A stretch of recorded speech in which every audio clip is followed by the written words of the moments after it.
Chapter 14. Which You? Which World? Your daily reality as the expression of specific probable events. The brain can be called simply the physical counterpart of the mind. By means of the brain, the functions of the soul and intellect are connected with the body. Through the characteristics of the brain, events that are of non-physical origin become physically valid. There is a definite filtering and focusing effect at work then. Practically speaking, you do indeed form the appearance that reality takes through your conscious beliefs. Those beliefs are used as screening and directing agents, separating certain non-physical probable events from others and bringing them into three-dimensional actuality. Other probable events could just as well become physically experienced ones. Those beliefs about yourself form your own self-image and define your concepts of what is possible or not possible for you. You will choose from those non-physical probable events, therefore, only those you feel you are in accord with. Because of your psychological and psychic structure, there is within the rich makeup of your being a literally endless variety of what you may call probable selves. In one reality or another, these will all be experienced. In your present existence, however, you will utilize only those psychological characteristics that you believe you possess. So, you see, the personality cannot be defined as being thus and so. The physical constitution of the body follows your beliefs, and so all of its sense data will faithfully mirror the beliefs that direct its activity. In certain terms, hypnosis is simply an exercise in the alteration of beliefs, and only too clearly shows that sense experience follows expectations. The quote-unquote you that you presently conceive yourself to be represents the emergence into physical experience of but one probable state of your being, who then directs corporeal life and quote-unquote frames and defines all sense data. When your ideas about yourself change, so does your experience. Even the intimate body experience alters. You may say that you are you, but which you are you? In the most personal terms, each individual creates his own world. The biological equipment of your creaturehood directs your mass experience enough so that agreement is reached, but only along certain general lines. The overall private experience that you perceive forms your world, but which world do you inhabit? For if you altered your beliefs and therefore your private sensations of reality, then that world, seemingly the only one, would also change. You do go through transformations of beliefs all the time, and your perception of the world is different. You seem to be no longer the person that you were. You are quite correct. You are not the person that you were, and your world has changed, and not just symbolically. Often you fall into lapses, in which you actually pull in your consciousness, so to speak, and experience life in a lesser fashion. In such a state, you do not seem to experience yourself directly, and indeed, in the midst of what you think of as the waking state, you act in the most mechanical of fashions, following habit and being less aware of sensual stimuli. On such occasions, your beliefs usually lose their edge, the directions you give to your body are not clear, and the world seems fuzzy. This is often a time of deep unconscious activity, when new latent probable characteristics are biding their time, so to speak, waiting for emergence. In your terms, probable events are brought into actuality by utilizing the body's nerve structure through certain intensities of will or conscious belief. These beliefs obviously have another reality beside the one with which you are familiar. They attract and bring into being certain events instead of others. Therefore, they determine the entry of experienced events from an endless variety of probable ones. You seem to be at the center of your world, because for you, your world begins with that point of intersection where soul and physical consciousness meet. In surface terms, the sense of quote-unquote I that you possess is the result of constantly emerging probable identities, given continuity in time through the physical apparatus of the body with its built-in intervals of nerve reaction. You only remember the portion of your identity that is physically realized. those portions that are drawn into corporeal pattern. This is the result of the focusing and yet limiting behavior of the physical brain, for effective survival behavior in your reality depends upon time reactions. The nerve patterns' activity therefore causes the illusion of a present, in which your consciousness appears focused and alert. In certain terms, quote-unquote future events exist now, but they are too fast. They jump over the nerve endings too quickly, and physically you cannot perceive or experience them as yet. Impulses possess a far different reality than physicists or biologists suppose. As you think now, the quote-unquote past is still occurring. The quote-unquote drag still leaps the synapses, but again is not physically recorded. Past events continue. Consciously, you only experience portions of events with your corporeal structure, yet the structure itself records them. In such a way, the cells retain their memory, though you do not perceive it, and the body is aware of so-called future occurrences, though as a rule you do not consciously sense this. At other levels of psychic activity, however, such knowledge is also available to you, but only when you disconnect your experience from the time-activated neuronal structure, and this you can do through various alterations of consciousness, often quite spontaneously adopted. Many such states can give you a far greater direct experience with the nature of your non-corporeal reality than any normally conscious questioning. Which you? Which world? You can to some extent discover for yourself the other probable yous that are a portion of your being. Now, future events are also your selection of probable ones, however, and many occurrences in which you are involved speed past you too quickly for your neuronal structure. They are not served up to you as your present. They represent your experience on other than physical levels. My dear friend Rupert has to some extent given an analogy of this in his first Oversoul 7 book, a novel. You perceive a certain event as present. Your beliefs give it entry through the nerve synapses and attract it. It then seems to become the past. You have only tuned into a portion of it physically, though. The past event continues to exist with its own quote-unquote future, which you may or may not perceive, according to which probable action you pull into your next experiences of actuality. The past does have its own past, present, and future, therefore. From a given past event, you will only materialize a particular future, but the event itself continues and possesses a dimensionality of its own, or rather a multidimensionality that you also possess. You can dip into cellular memory, for example. Using memory, you follow but one recognized sequence of remembered events backward. There are elements in your past that are as unpredictable, however, as the elements in your future now appear to be. There is creativity in your past waiting for you, even as there is in your future. But to utilize such experiences, you must learn to alter your beliefs, and to some degree escape from that particular kind of limited conscious focus that you habitually use. The physical structure itself contains within it the necessary prerequisites for what you would call evolutions of consciousness, and even for, within certain limits, the organization of experience in ways that might seem quite alien to you now. Sense data can be organized in different fashions.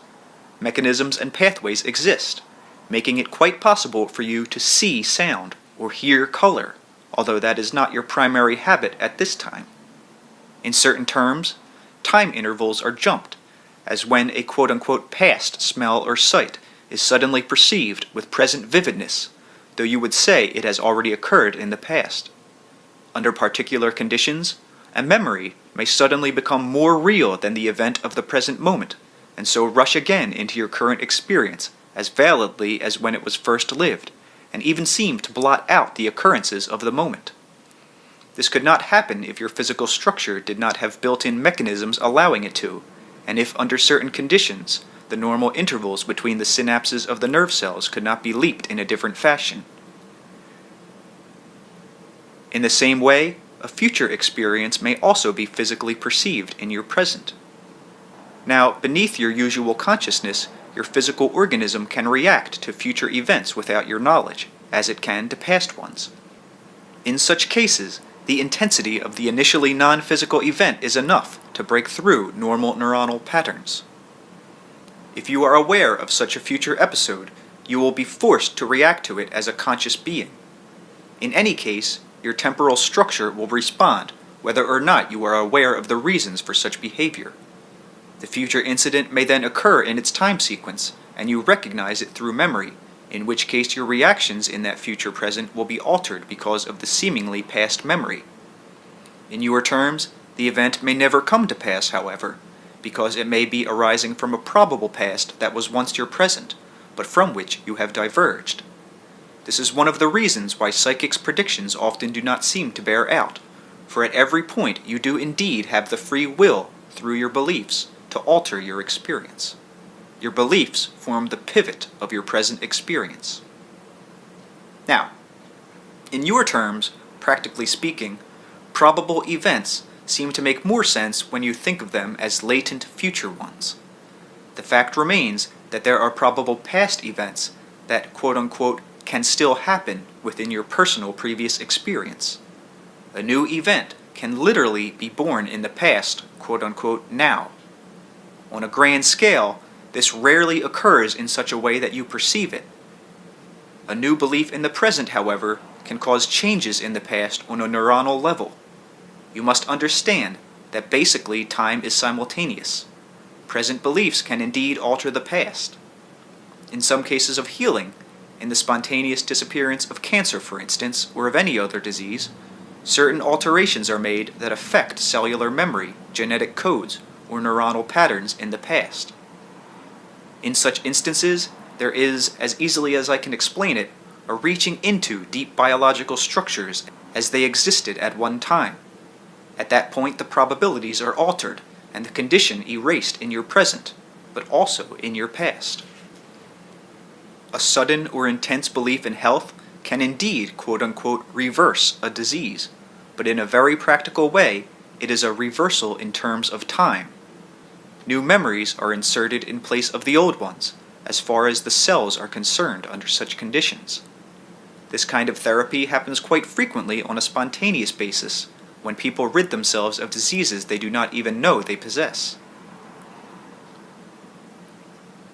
Learning is not simply passed on from living tissue to living tissue. This your biologists have discovered, but it is also passed on through the body's present corporeal reality, sometimes entirely changing the messages to past cells that in your terms no longer exist. In somewhat the same way, a strong belief in a particular ability generated in the present will reach into the past and affect whatever changes would have had to occur there in order to now make the ability apparent.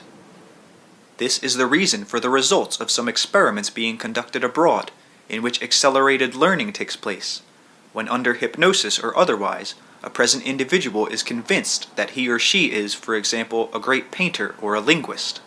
The present belief activates quote-unquote latent abilities within each person. The biological structure, as it existed in the past, is therefore affected. Experience is built into the organism that it did not have before in your terms. It is a sort of reprogramming.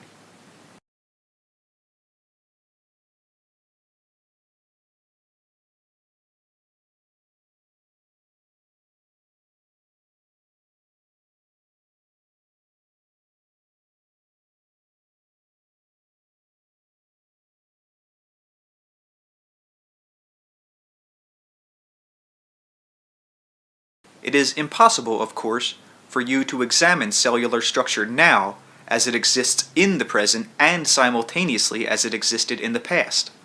Scientifically, you can only probe those effects that appear within your present. When you alter your beliefs today, you also reprogram your past. As far as you are concerned, the present is your point of action, focus, and power, and from that point of volition, you form both your future and past. Realizing this, you will understand that you are not at the mercy of a past over which you have no control. While your present conscious beliefs dictate your current experience, and while your physical body wears its solidity only in present time to your senses, beneath this, both the ever-changing elements of your body and your consciousness are relatively free in time. They exist in a multidimensionality with which rational consciousness is not yet equipped to deal. This is not meant to dilute the function or natural abilities of reasoning awareness, for its powers allow you to focus experience in a highly specific manner, and to direct energy with great purposeful attention. In your terms, this action is in the process of automatically changing the nature of rational consciousness, which is, as you think of it, in a state of evolution. Your consciousness is not a thing that you possess. Your individuality is not a thing with limits. If you ask, "What is my individuality in all of this?" or "Which I am I?" then you are automatically thinking of yourself as a psychological entity with definite boundaries that must be protected at all costs. You may say, "I was born in a house on a certain street in a certain town, and no present belief to the contrary will change that fact." If, in the present, one past event can be altered within your neuronal structure, however, then basically, no event is safe from such change. In your practical experience, tables remain tables, although physicists well know that physical appearance is in some ways a mirage. At your level of experience, many effects are accepted and used quite practically, as are your solid tables. You do not perceive the atoms or molecules that compose them. So in the same way, but in a different manner of speaking, events seem quote-unquote solid as tables do. Yet at other levels, this seeming solidity of events also breaks down. Which you? Which world? A sudden contemporary belief in illness will actually reach back into the past, affecting the organism at that level, and inserting into the past experience of the cells the initiation of those biological events that will then seem to give birth to a present disease. In the current pivoting of its experience, therefore, your conscious mind directs not only the present, but future and past experience of deep neurological events. Cellular memory can be changed at any point. Present beliefs can insert into the past new memory, both psychologically and physically. The future is in no way predetermined on basic levels. This does not mean that the future cannot be predicted sometimes, for in practical terms you will often continue with certain lines of probability which can be seen quote-unquote ahead of time. Such predictions can affect the probabilities, of course, and reinforce a present line of belief. Physicians often wonder whether they should tell terminal patients of their impending deaths. There is great controversy. In some cases, such a prediction can make death a fact, while its opposite can regenerate the patient's belief in his or her own ability to live. No man will die simply because a physician tells him he is going to, however. No one is so at the mercy of another's beliefs. Each individual, generally speaking, knows his challenges and overall programs, and the time of his death. But even such decisions can be altered at any time in your quote-unquote now. The entire body can be regenerated in a way that would be impossible to predict in usual medical terms. You rule your experiences from the focal point of your present, where your beliefs directly intercept with the body and the physical world on the one hand, and the invisible world from which you draw your energy and strength on the other. This applies to individuals, societies, races, and nations, and to sociological, biological, and psychic activities. In daily practical experience, try to concentrate for a while upon seemingly subordinate abilities, ones that you think of as latent. If you do so consistently, using your imagination and will, then those abilities will become prominent in your present. The current beliefs will reprogram and alter past experience.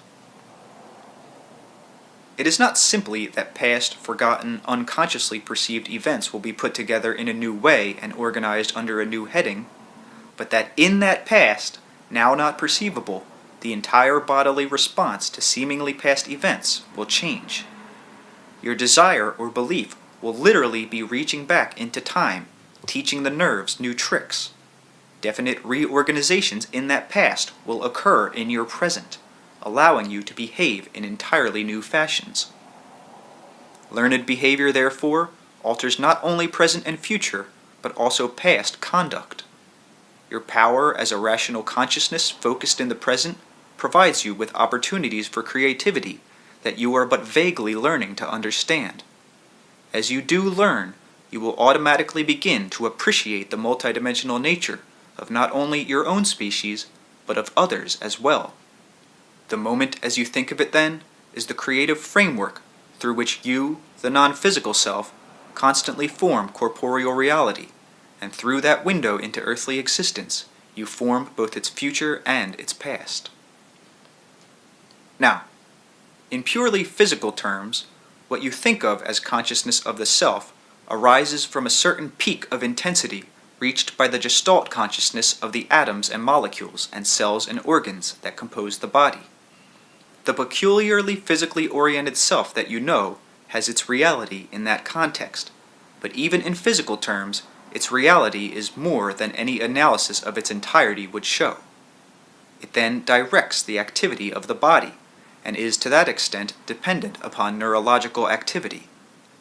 The psychic structure of consciousness that organizes that bodily gestalt is, however, not dependent upon it, and so the you that you experience is only a portion of this greater identity. During certain stages in sleep states, you short-circuit the neurological structures and perceive experiences of a multidimensional nature that you then attempt to translate as best you can into stimuli that can be physically assimilated. Hence, you often convert these into symbolic images that can be understood, and to some extent reacted to by your bodily structure.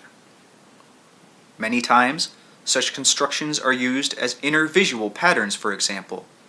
Visually, they often bear a similarity to the inner architecture of the cells and to planets. Your dream images are biologically structured then. The experiences behind them bring you in contact with the deepest portions of your non-physical reality, and it is the unconscious who translates these for you into recognizable images and forms. In the same way, your unconscious also transforms for you, from an otherwise undifferentiated maze of reality, fields of activation into recognizable objects and events in your daily life. You are now rooted in your creaturehood, graced to perceive through your body a unique living experience. So when I mention techniques that will allow you to perceive other fields of reality beside your own, I want you to realize that these should be used to enhance your enjoyment of that creaturehood and to enrich your sensual as well as spiritual expression. In the brilliance of your physical being, both are entwined. The neuronal activity structures your conscious experience then. The overall rhythms of your creaturehood automatically bring you into periods of rest and intense focus. The night and day constitute a framework within which your experience is couched, providing the conscious mind with needed stimuli and relaxation, and allowing for proper assimilation of events. As mentioned, even then, the body construction has built-in mechanisms to alter such an arrangement when further data can be handled. As a rule, you have enough difficulty dealing with the day's occurrences, much less next week's, and so in the sequence of events, the reality of probable actions is usually hidden from your view. This more complex reality is an ever-existing property of your personal creaturehood. Beside this, in your terms you exist as a creature more than once. In each of your quote-unquote reincarnational existences, you are faced with the same relationship with probabilities. In each case also, the nature of the conscious mind sets up its own territory of identity that it regards as its own. This provides a clear focus in which quote-unquote present action can be considered. These incarnations are all simultaneous. A death is but one night to the soul. The vaster entity of which you are part follows your progress as easily as you follow your own through the days. As a rule, most of you wake up in the same bed in the same house or town, but certainly you wake up as the same person in the same century. In those terms, the entity wakes up as a different person each day in a different century, each life seeming like a day in its level of experience. It carries the memory and simultaneous experience of each of those selves. A form is basically non-physical. What you see of form is only that part that can be effectively active or materialized within your system of reality. So the entity in its own way possesses what you think of as future neuronal structures. Within that vast form is your own, which is briefer, yet is not lost, not limited, and not predetermined. You form your corner of the universe, which is itself a part of another one. Within this, the actions and beliefs of one affect all. Each part is vital, and in one way or another there is instant communication between the smallest and the largest, the cobweb and the spider, the man, the entity, and the star, and each spins its own web of probabilities from which other universes continually spring. Which you? Which world? All of this may seem to have little to do with your daily personal experience, and yet it is intimately connected. For personally and en masse, you can indeed create, quote-unquote, the best of all possible worlds. The performance of a great athlete gives evidence of abilities inherent in the human form that are little used. Great artists, by their very works, demonstrate other attributes latent in the race as a whole. They still represent one-line delineations, however. Within the experience of your race as you know it lie all the patterns that would point to some fully developed human being in which all inherent tendencies were given full play and came to fruition. You would have an individual who displayed within himself or herself all of those great abilities known to the race, fulfilled according to his own unique temper: the artist, mathematician, athlete, the inventor, all the extraordinary qualities of creaturedom. The emotional realities would be used to their capacity, and any of the racial qualities or characteristics of the species would be given their complete freedom. Wisdom and foolishness would be seen as aspects, one of the other. Religion and science would each be unhampered by dogma in such an individual. In the same way, following your own quote-unquote trace experiences and characteristics, you can discover those quote-unquote probable abilities that are yours, and uncover, to some degree, the nature of probable actions open to you for physical materialization. There are traces in your present experience of your probable selves, even as there are signs in each individual of all the great talents shown and developed so flamboyantly by a few. These traces can be brought into your experience to enrich it. They do so in any case on unconscious levels, where they form the basis from which you choose your current experience. The next brief chapter will be devoted to methods that will allow you to take advantage of greater options, to bring into your daily experience events and experiences that have so far remained quote-unquote latent. In each individual case, the options will be different, of course, yet you can draw into your present life some knowledge and intimate connection with your own probable realities. On a conscious basis, then, you can learn to deepen the dimensions of your life by pulling into it the rich fabric of probabilities. End of chapter.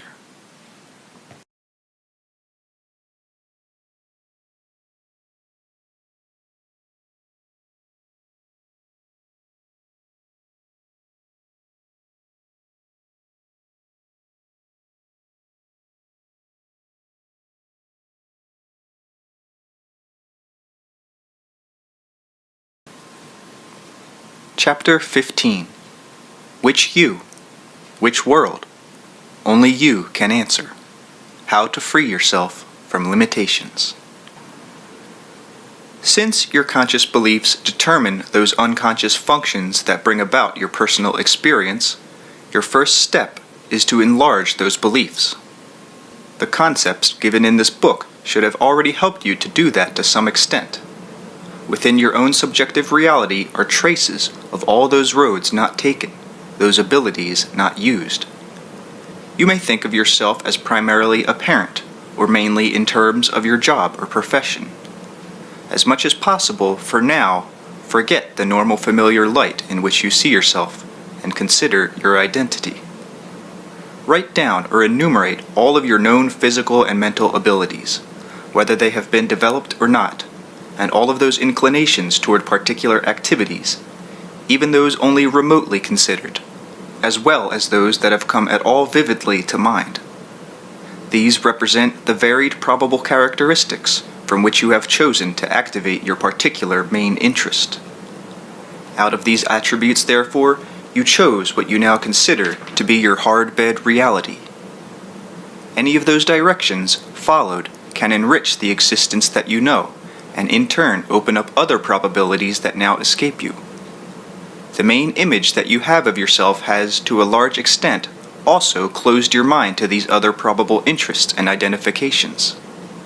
If you think in terms of a multidimensional self, then you will realize that you have many more avenues open to expression and fulfillment than you have been using. These probable achievements will lie latent unless you consciously decide to bring them into being. Whatever talents you sense you have can be developed only if you determine to do so. The simple act of decision will then activate the unconscious mechanisms. You, as a personality, regardless of your health, wealth, or circumstances, have a rich variety of probable experience from which to choose. Consciously, you must realize this and seize the direction for your own life. Even if you say, "I will go along with all life offers," you are making a conscious decision. If you say, "I am powerless to direct my life," you are also making a deliberate choice, and in that case, a limiting one. The path of experience is nowhere settled. There is no one road that does not have avenues to another. There are deep veins of probable actions ever available to you at any given time. Your imagination can be of great value, allowing you to open yourself to such courses. You can then use it to help you bring these into being. If you are poor, you chose that reality from many probable ones that did not involve poverty, and that are still open. If you chose illness, again, there is a probable reality ready for initiation in which you choose health. If you are lonely, there are probable friends you refused to meet in the past, but who are readily available. In your mind, therefore, see those probable abilities or events taking place. As you do, the intensity of your desire brings them into your experience. There are no boundaries, again, set about the self. There are literally many other probable yous. You can draw upon their abilities, as in their own way they can call upon your own, for you are all intimately connected. You must realize that you are indeed a probable you. Your experience is the result of beliefs. Your neuronal structure necessitates a certain focus, so that other experiences counter to your conscious assumptions remain probable or latent. Alter the beliefs, and any probable self can, within certain limitations, be actualized. What you must understand is this: each of the events in each of your lives was quote-unquote once probable. From a given field of action, then, you choose those happenings that will be physically materialized. This operates in individual and mass terms. Suppose that today your home was robbed. Yesterday, the theft was one of innumerable probable events. I chose such an example because more than one person would have to be involved, the victim and the robber. Why was your home ransacked and not your neighbor's? In one way or another, through your conscious thought, you attracted such an event and drew it from probability into actuality. The occurrence would be an accumulation of energy turned into action and be brought about by corollary beliefs. You may be convinced that human nature is evil, or that no one is safe from another's aggression, or that people are motivated mainly by greed. Such beliefs attract their own reality. If you have anything worth losing, you are then automatically convinced that someone else will take it from you, or try their hardest to do so. In your own way, you send out messages to just such a person. On basic levels, your convictions will be quite similar, but one will see himself as the victim and one as the aggressor. That is, each of you will react differently to the same set of beliefs. However, the two of you are necessary if a crime of that nature is or is to be committed. The beliefs of both of you find justification in physical life and only reinforce themselves. The fear of robbers attracts robbers. If you think that men are evil, however, you are often not able to examine that as a belief, but take it as a condition of reality. All of your present experience was drawn from probable reality. During your life, any event must come through your creaturehood with the built-in time recognition that is so largely a part of your neurological structure, so usually there is a lag, a lapse in time, during which your beliefs cause material actualization. When you try to change your convictions in order to change your experience, you also have to first stop the momentum that you have already built up, so to speak. You are changing the messages while the body is used to reacting smoothly, unquestioningly to a certain set of beliefs. There is a steady, even flow in which conscious activity through the neurological structure brings about events, and a familiar pattern of reaction is established. When you alter these conscious beliefs through effort, then a period of time is necessary while the structure learns to adjust to a new preferred situation. If beliefs are changed overnight, comparatively less time is required. In a manner of speaking, each belief can be seen as a powerful station, pulling to it from fields of probabilities only those signals to which it is attuned, and blocking out all others. When you set up a new station, there may be some static or bleed-through from an old one for a while. Any ability you have then can be, quote-unquote, brought in more clearly, amplified, and become practical rather than probable. But in such a case, you must concentrate upon the attribute, not, for example, upon the fact that you have not used it well thus far. Now, an artist produces a body of work in his lifetime. Each painting is but one materialization, one focused presentation of an endless variety of probable paintings. The actual work involved in the selection of data is still made according to the beliefs in the artist's conscious mind as to who he is, how good an artist he is, what kind of artist he is, what quote-unquote school of artistic beliefs he subscribes to, his ideas of society and his place in it, and aesthetic and economical values, to name but a few. The same sort of thing operates in the actualization of any event in which you are involved. You create your life then. Inner images are of great importance to the artist. He tries to project them upon his canvas or board.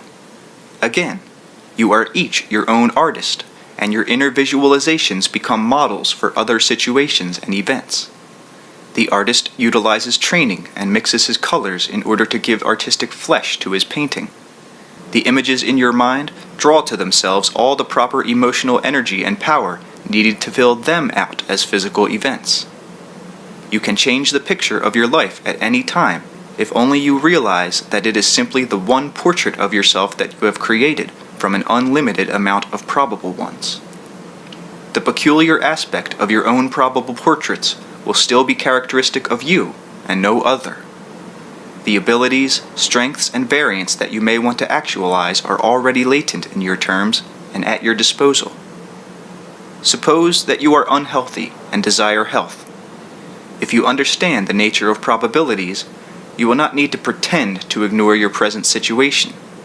You will recognize it instead as a probable reality that you have physically materialized. Taking that for granted, you will then begin the process necessary to bring a different probability into physical experience. You will do this by concentrating upon what you want, but feeling no conflict between that and what you have, because one will not contradict the other. Each will be seen as a reflection of belief in daily life. As it took some time to build up your present image with its unhealthy aspects, so it may take time to change that picture, but concentration upon the present unhealthy situation will only prolong it. Each condition is as real or unreal as the other. Which you? Which world? You have your choice, broadly within certain frameworks that you have chosen as a part of your creaturehood. The past as you think of it, and the subconscious, again as you think of it, have little to do with your present experience outside of your beliefs about them. The past contains for each of you some moments of joy, strength, creativity, and splendor, as well as episodes of unhappiness, despair perhaps, turmoil, and cruelty. Your present convictions will act like a magnet, activating all such past issues, happy or sad. You will choose from your previous experience all of those events that reinforce your conscious beliefs, and so ignore those that do not. The latter may even seem to be non-existent. As mentioned in this book, the emerging memories will then turn on the body mechanisms, merging past and present in some kind of harmonious picture. This means that the pieces will fit together, whether they are joyful or not. The joining of the past and present in that context predisposes you to similar future events, for you have geared yourself for them. Change now quite practically alters both the past and the future. For you, because of your neurological organization, the present is obviously the only point from which past and future can be changed, or when action becomes affected. I am not speaking symbolically. In the most intimate of terms, your past and future are modified by your present reactions. Alterations occur within the body. Circuits within the nervous system are changed, and energies that you do not understand seek out new connections on much deeper levels, far beyond consciousness. Your present beliefs govern the actualization of events. Creativity and experience are being formed moment by moment by each individual. Now, you must understand that your present is the point at which flesh and matter meet with the spirit. Therefore, the present is your point of power in your current lifetime as you think of it. If you assign greater force to the past, then you will feel ineffective and deny yourself your own energy. For an exercise, sit with your eyes wide open, looking about you, and realize that this moment represents the point of your power, through which you can affect both past and future events. The present seen before you, with its intimate physical experience, is the result of action in other such presents. Do not be intimidated, therefore, by the past or the future. There is no need at all for undesirable aspects of your contemporary reality to be projected into the future unless you use the power of the present to do so. If you learn to get hold of this feeling of power now, you can use it most effectively to alter your life situation in whatever way you choose, again, within those limitations set by your creaturehood. If you were born without a limb, for example, your power in the present cannot automatically regenerate it in this life, although in other systems of reality you do possess that limb. Exterior conditions can always be changed if you understand the principles of which I am speaking. Diseases can be eliminated, even those that seem fatal, but only if the beliefs behind them are erased or altered enough so that their specific focusing effect upon the body is sufficiently released. The present, as you think of it, and in practical working terms, is that point at which you select your physical experience from all those events that could be materialized. Your physical circumstances change automatically as your beliefs do. As your knowledge grows, so your experience becomes more fulfilling. This does not necessarily mean that it evens out in any way or that there are not peaks and valleys. Each aspiration presupposes the admission of a lack. Each challenge presupposes a barrier to be overcome. The more adventurous will often choose greater challenges, and so in their minds the contrast between what they want to achieve and their present status can seem to be impossible.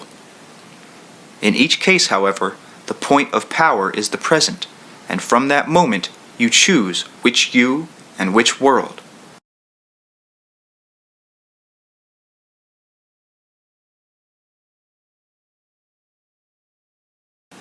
The experience of a country is the cumulative result of the choice of each individual in it.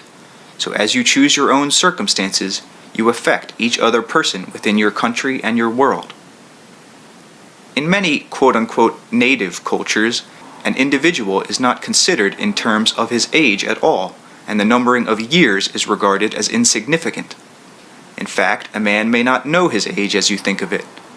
It would do you all good, young, middle, and old alike, to forget the number of your years, because in your culture so many beliefs are limiting in those ways. Youth is denied its wisdom, and old age is denied its joy.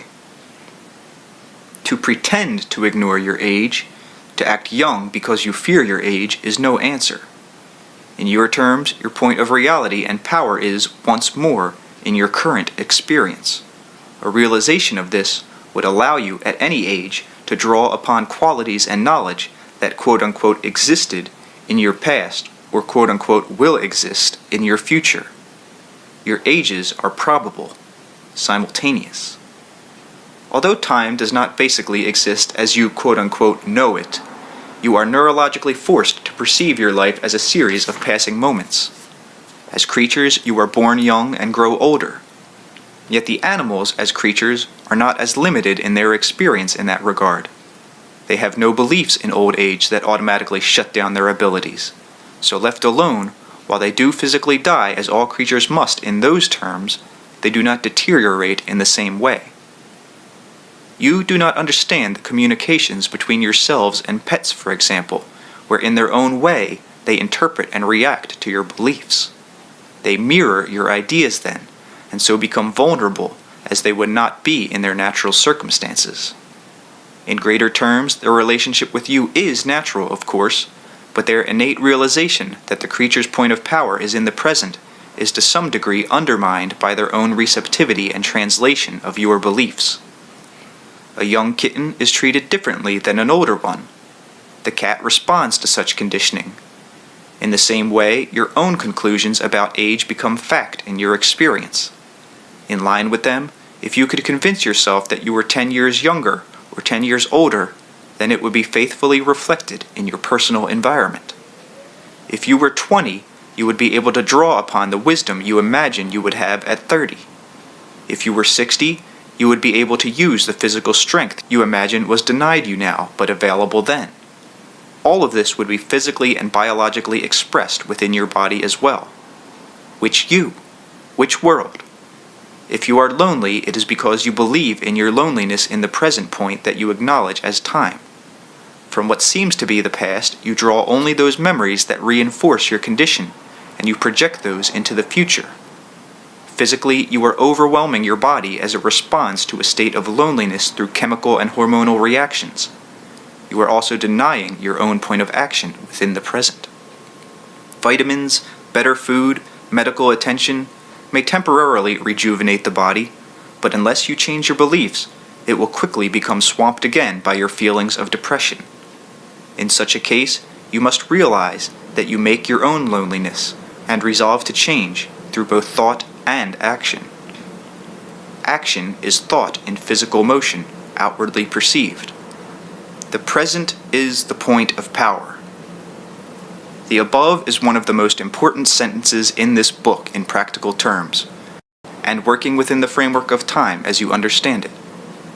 As mentioned earlier, you actualize events from the present intersection of spirit and flesh, choosing them from probabilities according to your beliefs. All of your physical, mental, and spiritual abilities are focused together then in the brilliant concentration of quote-unquote present experience. You are not at the mercy of the past or of previous convictions unless you believe that you are. If you fully comprehend your power in the present, you will realize that action at that point also alters the past, its beliefs, and your reactions. In other words, I am telling you that your present beliefs, in a manner of speaking, are like the directions given to the entire personality, simultaneously organizing and reorganizing past experience according to your current concepts of reality. The future, the probable future, is being altered in the same way, of course. To look backward for the source of current problems can lead you into the habit of seeking only negative episodes from your past, and prevent you from experiencing it as a source of pleasure, accomplishment, or success. You are structuring your earlier life through the dissatisfactions of the present, and therefore reinforcing your problems. It is as if you were reading a history book that was devoted only to the failures, cruelties, and errors of the race, ignoring all of its accomplishments. Such practices can lead you to use your own quote-unquote history so that it gives a very distorted picture of who and what you are, a picture that then paints your present circumstances.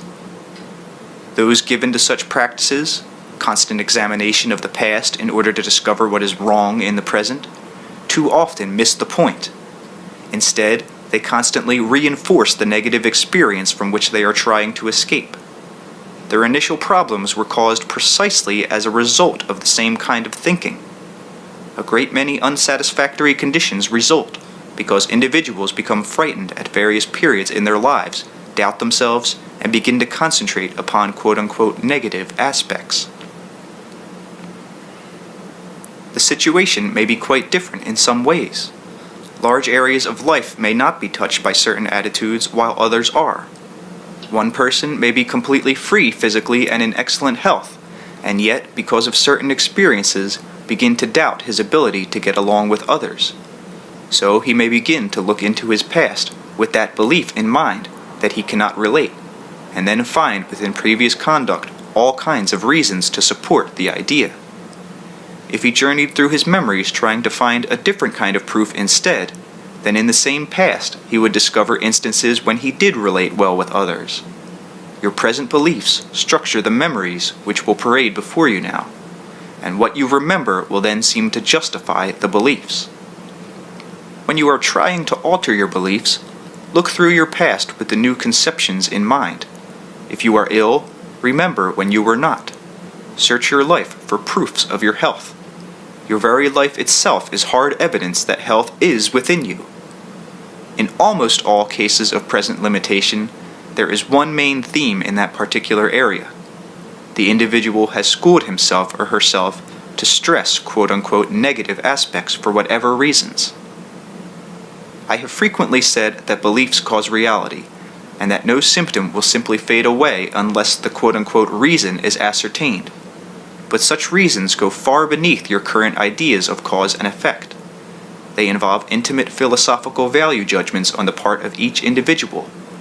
Beneath them, the apparent causes of limitations in personal life, there are other far-reaching beliefs, and each individual will use those elements in his private experience to back these up. This applies to any kind of lack or hindrance severe enough to be a problem. You have been taught that you are at the mercy of previous events, so your idea of looking for the source of personal difficulty is to examine the past, but to find what you did wrong there, or what mistakes occurred there, or what inadequate interpretations were made there. Again, regardless of what you have been taught, the point of power is in the present, and again, your present beliefs will be used to structure your recollections. Those memories will be used to reach any conclusion, as statistics can be used, for example. Along the way, you may settle for a given remembered event or two, and assign to them the reasons for your present behavior. If so, you are already prepared to change your current beliefs and mode of action, and simply using the occurrences or habits of the past as a stimulus or motivation. The question, "What is wrong with me?" will only lead you to create further limitations, and to reinforce those that you have, through exaggerating such activities in the present and projecting them into the future. Which you? Which world? These questions are to be answered in the quote-unquote now as you understand it, through the realization that your power of action is in the present and not in the past. Your only effective point of changing any aspect of your world lies in that miraculous instant connection of spirit and self through neurological impact. To rid yourself of annoying restrictions then, my dear friend, you repattern your past from the present. Whatever your circumstances, you use the past as a rich source, looking through it for your successes, restructuring it. When you search it looking for what is wrong, then you become blind to what is right in those terms, so that the past only mirrors the shortcomings that now face you. Other events literally become invisible to you. Since basically past and future exist at once, you are at the same time dangerously constructing your future along the same lines. Individuals can go from psychologist to psychologist, from self-therapy to self-therapy, always with the same question: what is wrong? The question itself becomes a format through which experience is seen, and itself represents one of the main reasons for all limitations, physical, psychic, or spiritual. At one point or another, the individual ceased concentrating upon what was right in certain personal areas and began to focus upon and magnify specific quote-unquote lacks. With all good intentions then, various solutions are looked for, but all based upon the premise that something is wrong. If such a practice is continued, the concentration upon negatives can gradually bleed out into other previously unblemished areas of experience. You are not at the mercy of past beliefs, therefore. On the other hand, the sooner you begin to act upon new ones, the better. Otherwise, you are not trusting them in the present. If you are poor and want to have more money, and try to maintain a belief in abundance, while still faced with the fact of present poverty, you must in your reality make some symbolic move that shows you are willing to accept the change. As foolish as it may sound, You should give some money away, or in whatever manner that suits you, act as if you did have more money than you physically have. You must respond to your new beliefs, so that neurologically the new message gets across. You perform habitually in certain manners as a result of your beliefs. Now, if you willfully change some of those habits, then you are also getting the message across. The initiative must come from you and in the present. In a very real manner of speaking, this means changing your viewpoint, that particular perspective with which you view your past and present and imagine your future. You must look within yourself for evidences of what you want in terms of positive experience. Examine your past with that in mind. Imagine your future from the power point of the present. In such a way, at least, you are not using the past to reinforce your limitations or projecting them into the future. It is only natural to contrast what you want with what you have, and it is very easy to become discouraged in so doing, but looking for errors in the past will not help you. A correctly utilized 5-minute period of time can be of great benefit, however. In this period, concentrate upon the fact that the point of power is now. Feel and dwell upon the certainty that your emotional, spiritual, and psychic abilities are focused through the flesh, and for 5 minutes only, direct all of your attention toward what you want. Use visualization or verbal thought, whatever comes most naturally to you, but for that period, do not concentrate upon any lacks, just upon your desire. Use all of your energy and attention. Then, forget about it. Do not check to see how well it is working. Simply make sure that in that period your intentions are clear. Then, in one way or another, according to your own individual situation, make one physical gesture or act that is in line with your belief or desire. Behave physically then, at least once a day, in a way that shows you have faith in what you are doing. The act can be a very simple one. If you are lonely and feel unwanted, it can merely involve you smiling at someone else. If you are poor, it can involve such a simple thing as buying an item you want that costs 2 cents more than the one you would usually buy. Acting on the faith, even that feebly, that the 2 cents will somehow be given you or come into your experience, but acting as if you had more than you do. In health terms, it involves conducting yourself once a day as though you were not sick in whatever way given you. But the belief in the present, reinforced for 5 minutes, plus such a physical action, will sometimes bring literally awesome results. Such effects will occur, however, only if you cease looking into the past, quote-unquote, for what is wrong, and stop reinforcing your negative experience. These same principles can be used in any area of your life, and in each you are choosing from a variety of probable events.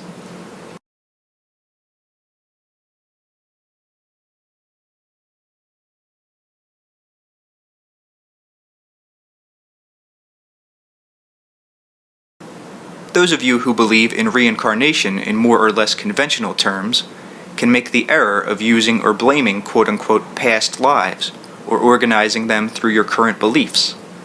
It is bad enough to believe that you are at the mercy of one past, but to consider yourself helpless before innumerable previous errors from other lives puts you in an impossible situation. The conscious will is robbed of its power to act. Such lives exist simultaneously. They are other expressions of yourself, interacting, but with each conscious self possessing the point of power in its own present. It is for this reason that quote-unquote past life information is so often used to reinforce current personal social situations, because, like the past in this life, such memories are constructed through present belief. If such information is given to you by another, by a psychic for example, that individual is also very apt to pick up those quote-unquote lives that make sense to you now, and unconsciously, of course, to structure them precisely along the lines of your beliefs. This may not seem obvious. If an individual believes that he is basically unworthy, he will recall or be given those lives that justify that idea. If he thinks he must pay for his sins now, then that belief will attract memory of those lives that will reinforce it. This will be highly organized recall, leaving out everything that does not apply. If an individual believes that he is being taken advantage of, and is caught in a mundane existence, unappreciated, then he may receive from himself or others information showing that in other lives he was greatly honored, therefore reinforcing his belief that now he is taken for granted, or worse. These statements of mine are general, for each individual will have his or her own way of reinforcing beliefs. If you think you are ill, most likely past life information will show that you committed crimes for which you are now doing penance. In whatever framework you choose, you will always find proper reinforcement for your belief. The truth, as far as it can be stated, is this: you form your reality now, through the intersection of soul and flesh, and in your terms, the present is your point of power.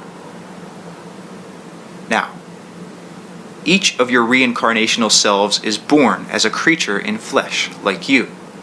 Each one has its own quote-unquote points of power, or successive moments in which it also materializes daily existence in a linear manner from all the probabilities available to it. In a way that will be explained in another book for those interested in such matters, there is a kind of coincidence with all of these present points of power that exists between you and your quote-unquote reincarnational selves. There are even biological connections in terms of cellular quote-unquote memory. So, through your current beliefs, you can, in your own space and time, attract tendencies towards certain experiences shared by these others. There is a constant interaction in this multidimensional point of power, therefore, so that in your terms, one incarnated self draws from all of the others what abilities it wants, according to its specific localized beliefs. These selves are different counterparts of yourself in creaturehood, experiencing bodily reality, but at the same time, your organism itself shuts out the simultaneous nature of experience. This does not mean that at other levels you cannot perceive it, but that generally speaking, events must seem to appear in a series. In quite real personal and racial terms, the past is still happening. You create it from your present according to your beliefs. A removed appendix will not reappear physically. There are certain frameworks that are accepted, built into your creaturehood. There is far greater freedom, however, even on the cellular level. Now, any good demonstration of hypnosis will clearly show that the point of power is in the present, and that beliefs dictate your experience. There is no magic in hypnosis. Each of you utilize it constantly. Only when particular procedures are assigned to it, and when it is set aside from normal life, does hypnotic suggestion seem so esoteric. Structured hypnosis merely allows the subject to utilize full powers of concentration, thereby activating unconscious mechanisms. With the distortions present in organized procedures, however, and the misunderstandings of the practitioners, the phenomenon seems to show a different face indeed. The subject agrees to accept the beliefs of the hypnotist. Since telepathy exists, the subject will react not only to verbal commands, but to the unspoken beliefs of the practitioner, thereby quote-unquote proving, of course, the hypnotist's theory of what his profession is. Hypnosis clearly shows in concentrated form the way in which your beliefs affect your behavior in normal life. The various methods simply focus all of your concentration upon a specific area, shutting out any distractions. Your beliefs act like a hypnotist then. As long as the particular directions are given, so will your quote-unquote automatic experience conform. The one suggestion that can break through is this: I create my reality, and the present is my point of power. If you do not like the effects of a belief, you must alter it, for no manipulation of the exterior conditions themselves will release you. If you truly understand your power of action and decision in the present, then you will not be hypnotized by past events. Think of the present as a pool of experience drawn from many sources, fed, in your terms, by tributaries from both the past and the future. There are an infinite number of such tributaries, probabilities, and through your beliefs you choose from these, adjusting their currents. For example, if you constantly focus on the belief that your early background was damaging and negative, then only such experiences will flow into your present life from the past. It does no good to say, but my life was traumatic, therefore reinforcing the belief. you must in one way or another modify that conviction, or preferably change it entirely, or you will never escape from its effects. This does not mean quote-unquote lying to yourself, but if it seems to you that your background held no joys, accomplishments, or pleasures, then you are lying to yourself now. You have concentrated upon the negative to such a degree that anything else seems invisible. From the present, you have hypnotized yourself, viewing the past not as it was to your experience, but as it appears now in the light of your current beliefs. You have reconstructed it. So when I tell you to restructure your past, I am not telling you to do something that you have not already done. Hypnosis, again, is merely a state of concentrated attention in which you focus upon beliefs. Popular demonstrations lead the public to believe that the subject may fall asleep or be completely relaxed, yet this is not the case.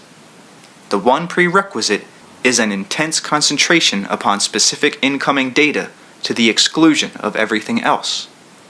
Therefore, the orders given are clear-cut, to the point.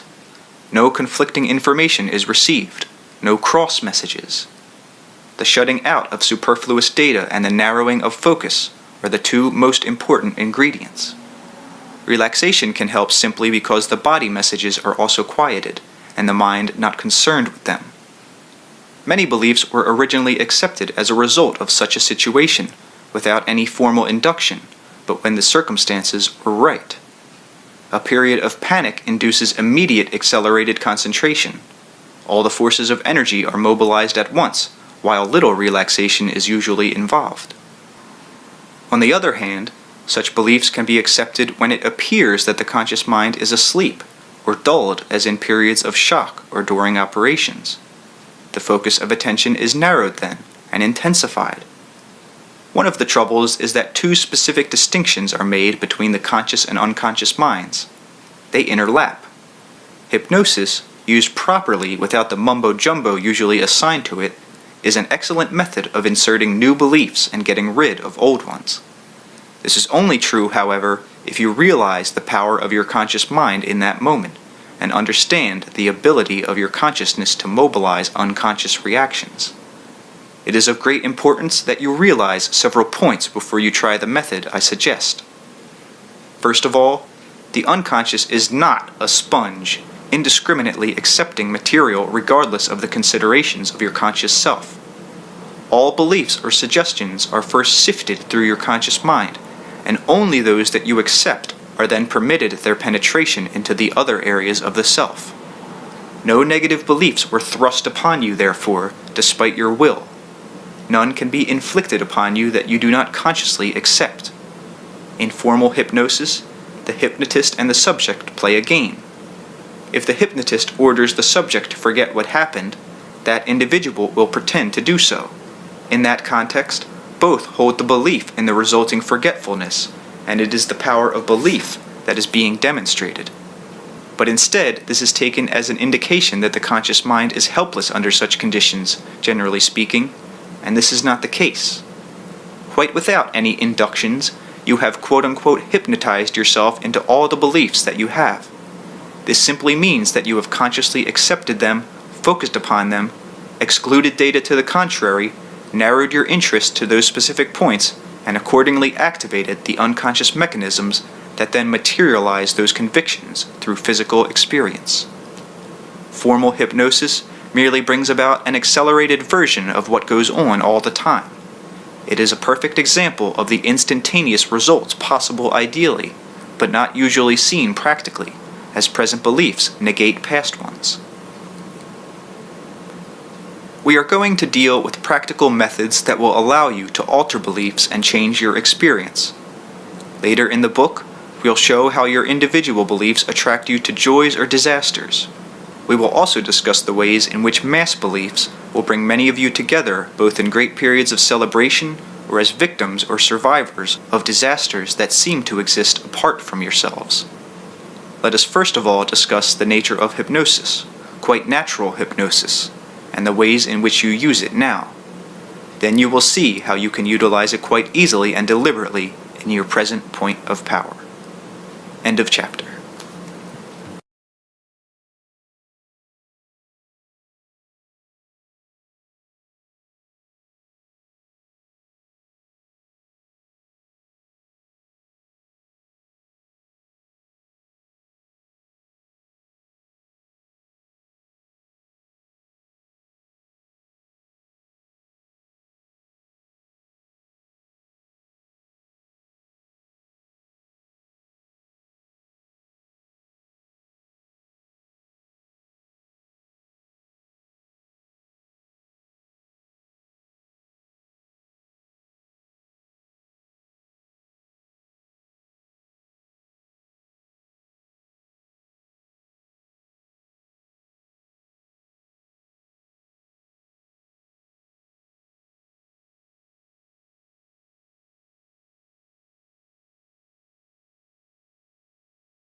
Chapter 16.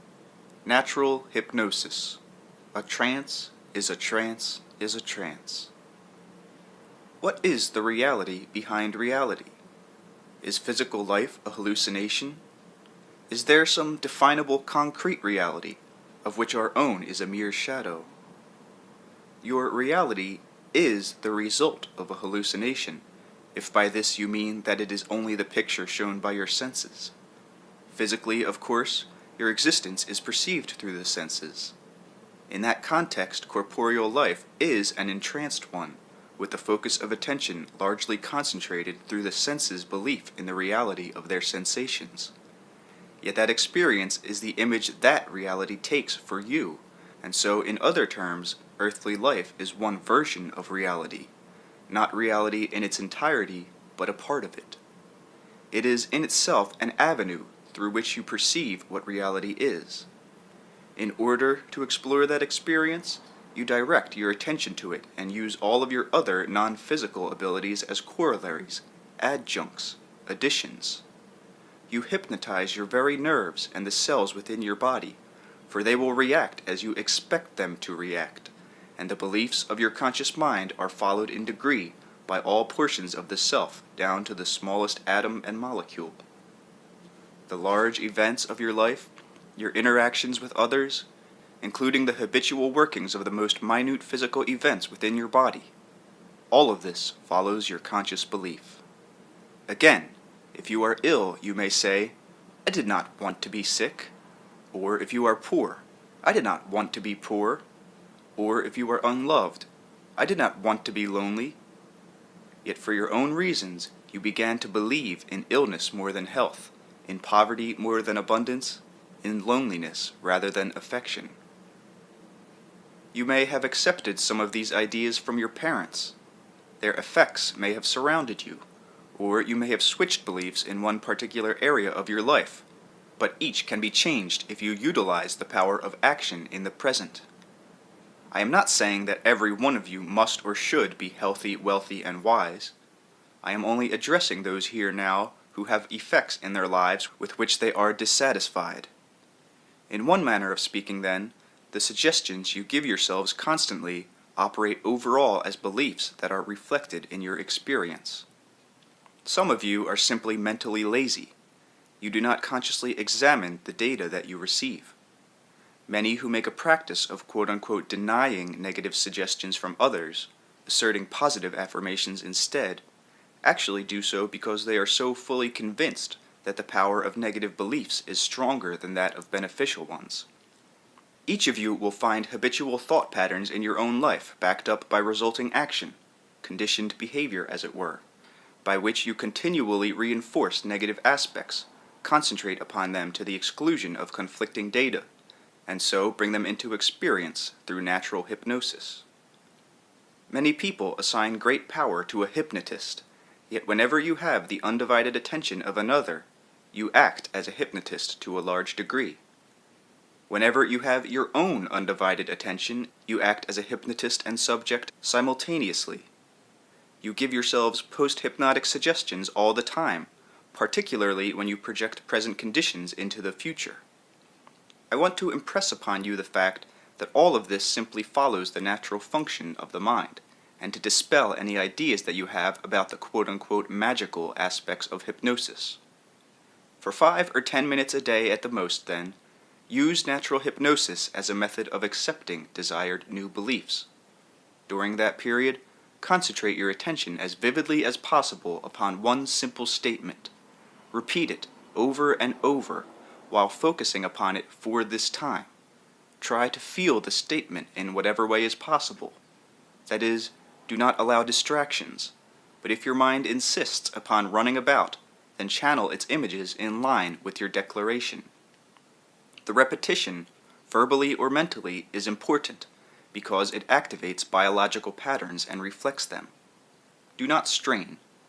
This exercise should not be done along with the point of power exercise given earlier. One should not run into the other, but should be carried out on separate occasions during the day. During the period, however, do remember that you are using the present as the moment of power to insert new beliefs, and that these will indeed be materialized. When the exercise is finished, do not dwell upon it. Put it from your mind.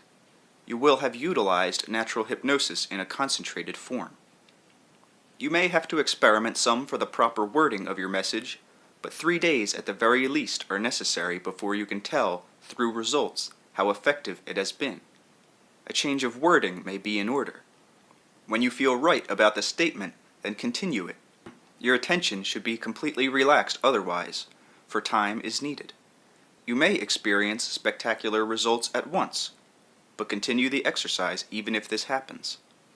Inner channels must become repatterned. There will be a feel to this that will serve as your own individual guideline. There is no need to continue the practice over 10 minutes. In fact, many will find that difficult to do. Spending a longer period of time simply reinforces the idea of problems involved. Natural hypnosis is the acquiescence of the unconscious to conscious beliefs. In periods of concentrated focus, with all distractions cut out, the desired ideas are then implanted in formal hypnosis. The same processes occur in normal life, however.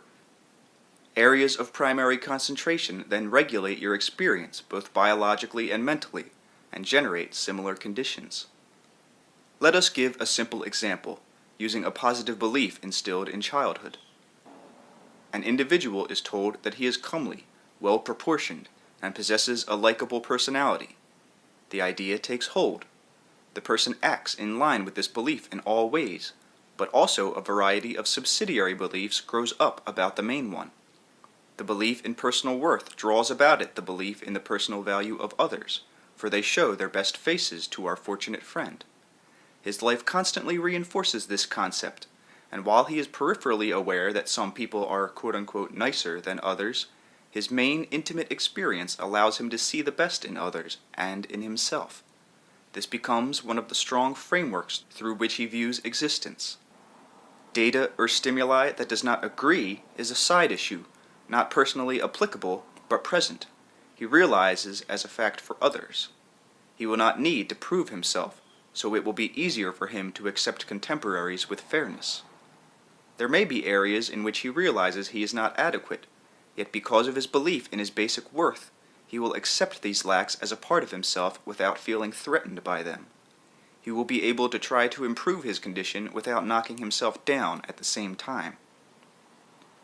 Now, in those terms, he may or may not be as attractive, feature by feature, as some other individuals who believe, in fact, that they are unattractive. The belief in his own comeliness is so important that others will react to him in the same fashion. An individual can have great native beauty, for example, but this beauty is not apparent to others or to the individual. The person does not believe that he or she possesses it, and mars the actual physical features so that the comeliness becomes literally invisible. Your beliefs, then, are like hypnotic focuses. You reinforce them constantly through the normal inner talking in which you all indulge. This inner communication acts like the constant repetition of a hypnotist. In this case, however, you are your own hypnotist. Few people will have simply one main area of concentration. Usually, several are involved, but these represent the ways in which you are using your energy. The individual who takes it for granted that he is worthwhile does not need to belabor the point. His ensuing experiences come naturally to him. In many areas of your own life, those in which you are satisfied, you need make no effort. Your conscious thoughts and concentrations bring about results with which you are pleased. It is only in those compartments of your life that confound you that you suddenly begin to wonder what is happening. But here also, natural hypnosis is at work just as easily and naturally, and your conscious ideas are automatically coming to physical fruition. So it is in these areas that you must realize that you are the hypnotist. Now, the unconscious accepts those orders given to it by the conscious mind. In each person's experience, there will be areas with which he or she is pleased.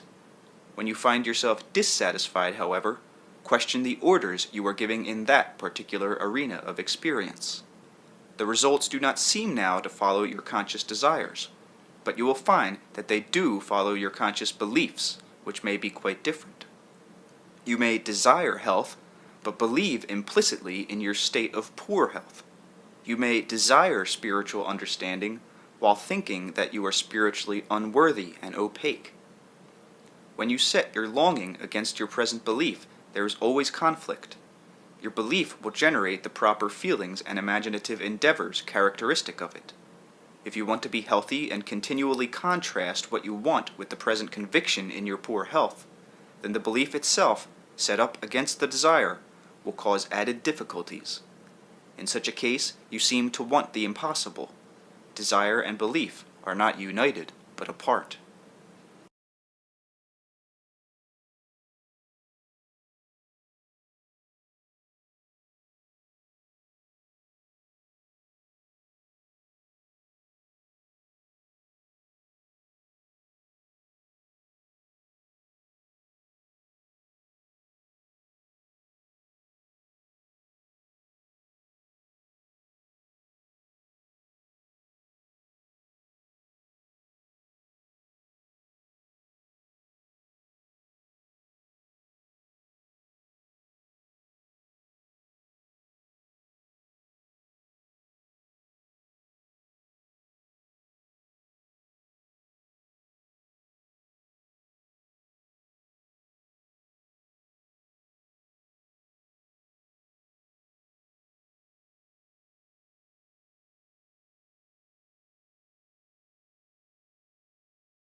In formal hypnosis, you make an agreement with the hypnotist.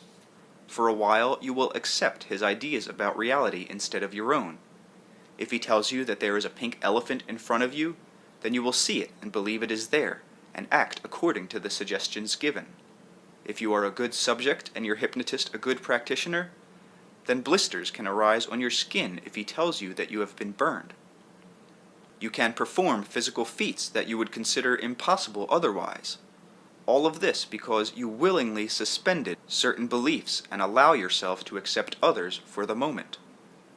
Unfortunately, because of the pattern considered necessary, it is thought that the conscious mind is lulled and its activity suspended.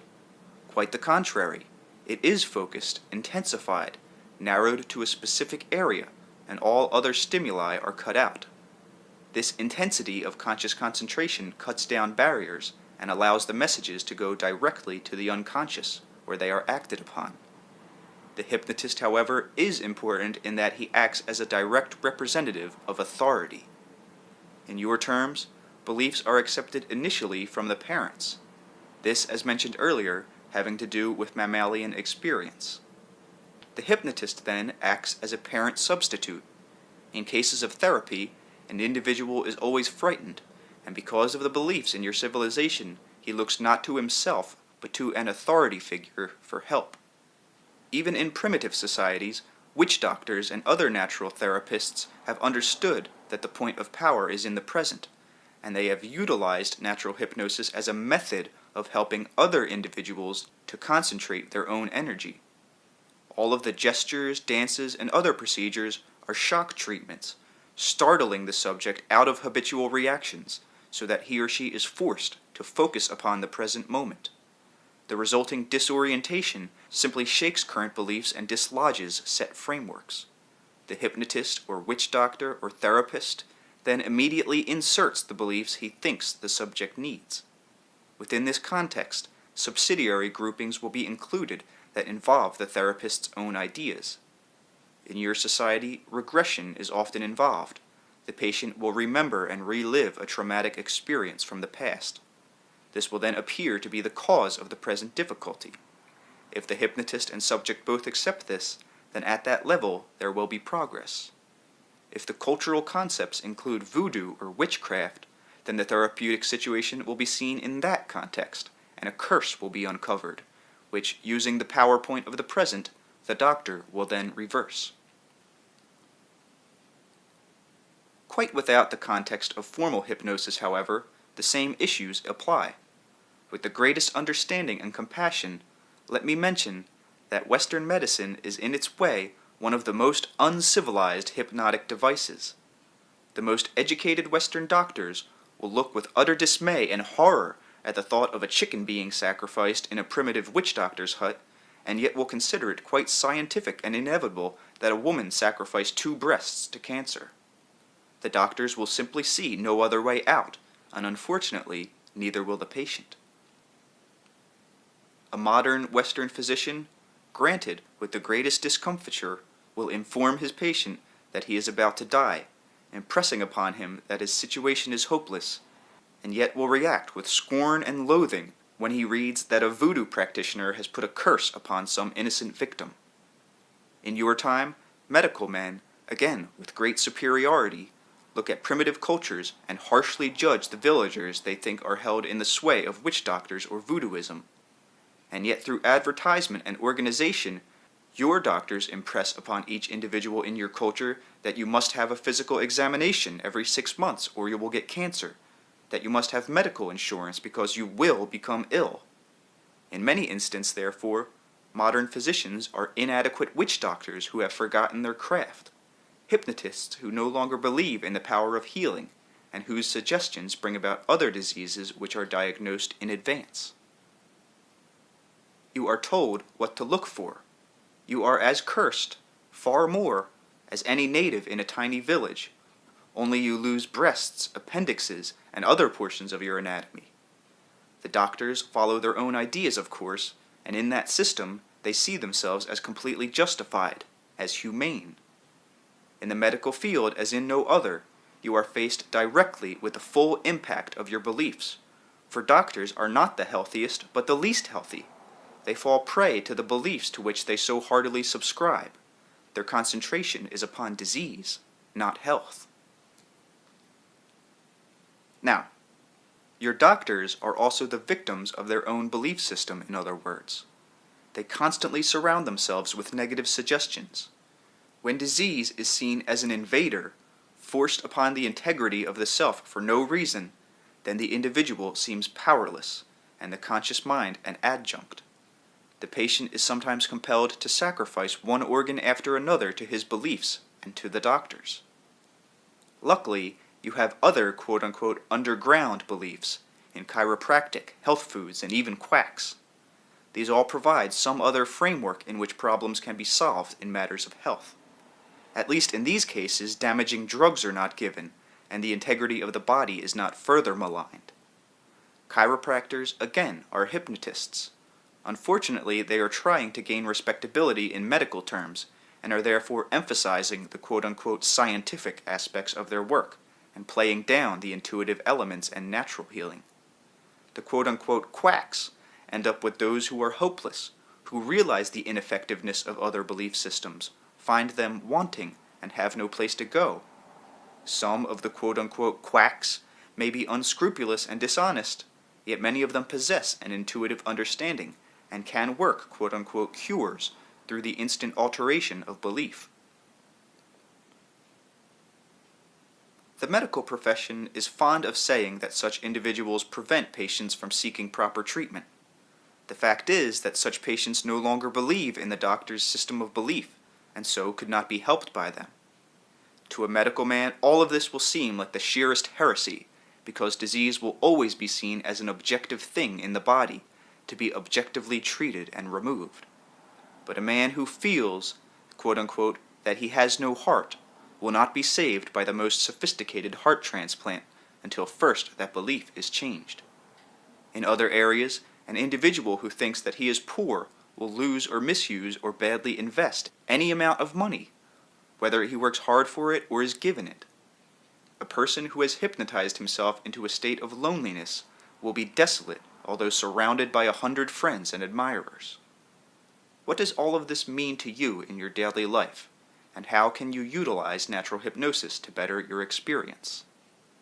In those areas in which you are dissatisfied, you feel that you are powerless, that your will is paralyzed, or that conditions continue despite what you think of as your intent.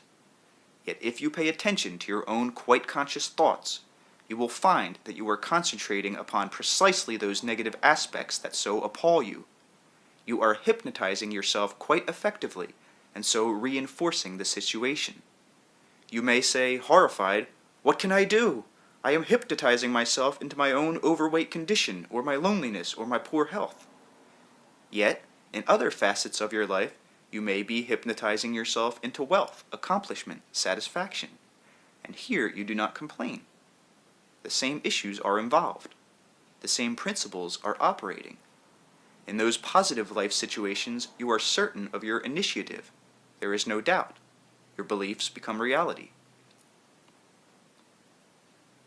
Now, in the unsatisfactory aspects, you must understand this. There is also no doubt. You are utterly convinced that you are sick, or poor, or lonely, or spiritually opaque, or unhappy. The results then, as easily and effortlessly, follow. Natural hypnosis, in the terms given here, operates as well in one case as in the other. What should you do then? First of all, you must realize that you are the hypnotist. You must seize the initiative here as you have in other positive aspects of your life. Whatever the superficial reasons for your beliefs, you must say, "For a certain time, I will momentarily suspend what I believe in this area, and willfully accept the belief I want. I will pretend that I am under hypnosis, with myself as hypnotist and subject. For that time, desire and belief will be one. There will be no conflict, because I do this willingly. For this period, I will completely alter my old beliefs. Even though I sit quietly, in my mind I will act as if the belief I want were mine completely." At this point, do not think of the future, but only of the present. If you are overweight, insert the weight that you think is ideal for you while you are following this exercise. Imagine that you are healthy if you have the belief that you are not. If you are lonely, believe that you are filled with the feeling of companionship instead. Realize that you are exerting your initiative to imagine such situations. Here there can be no comparison with your normal situation. Use visual data or words, whatever is most natural to you. And again, no more than 10 minutes is required. If you do this faithfully, within a month you will find the new conditions materializing in your experience. Your neurological structure will respond automatically.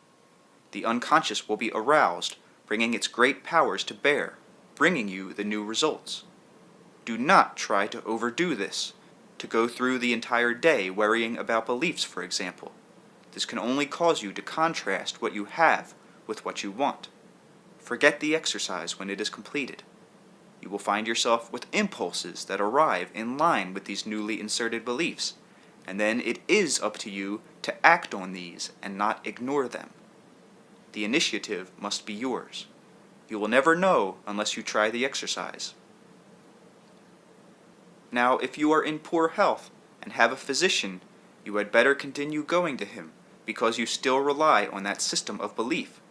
But use these exercises as supplements to build up your own sense of inner health and to protect you against any negative suggestions given by the doctor. Utilize the belief in physicians since you have it. Now, there is a definite correlation between what is called conditioning and compulsive action. Here, post-hypnotic suggestion operates as well as constant daily quote-unquote conditioning. Now, for example, take a woman who feels compelled to wash her hands 20 or 30 times a day. It is easy to recognize the fact that such a repeated behavior is compulsive. But when a man's ulcers bother him every time he eats certain foods, it is more difficult to perceive the fact that this behavior is also compulsive and repetitive. This is an excellent example of the way in which natural hypnotism can act to affect your system adversely. In a manner of speaking, repetitious actions intimately involve beliefs at the quote-unquote magical level.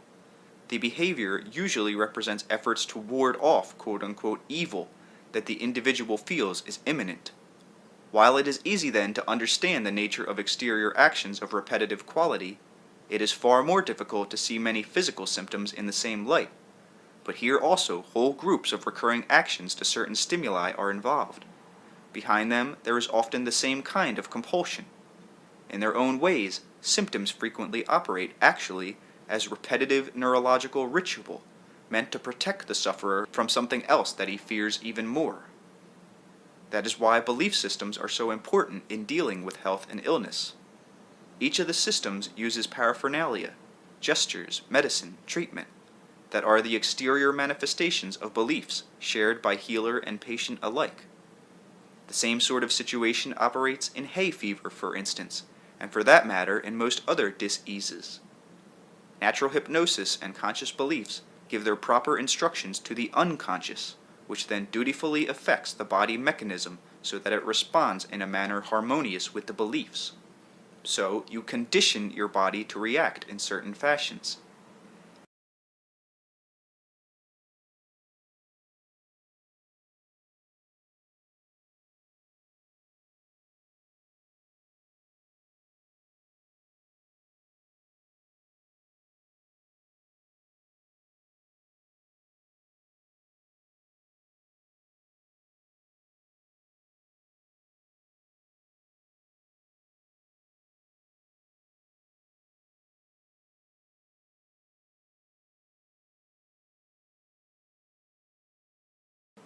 Dealing with this is not a simple problem, of course, for the original suggestion of dis-ease was in itself given because of another belief.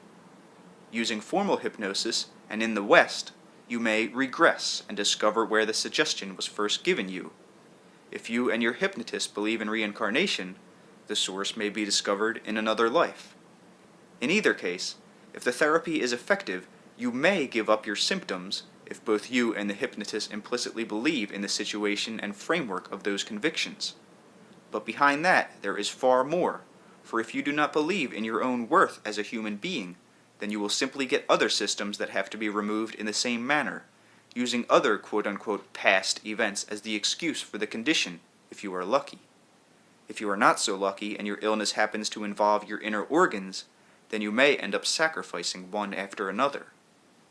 All of this can be avoided through the realization that your point of power is in the present, as stated earlier. Not only do you operate within your own personal beliefs, of course, but within a mass system to which you subscribe to one degree or another.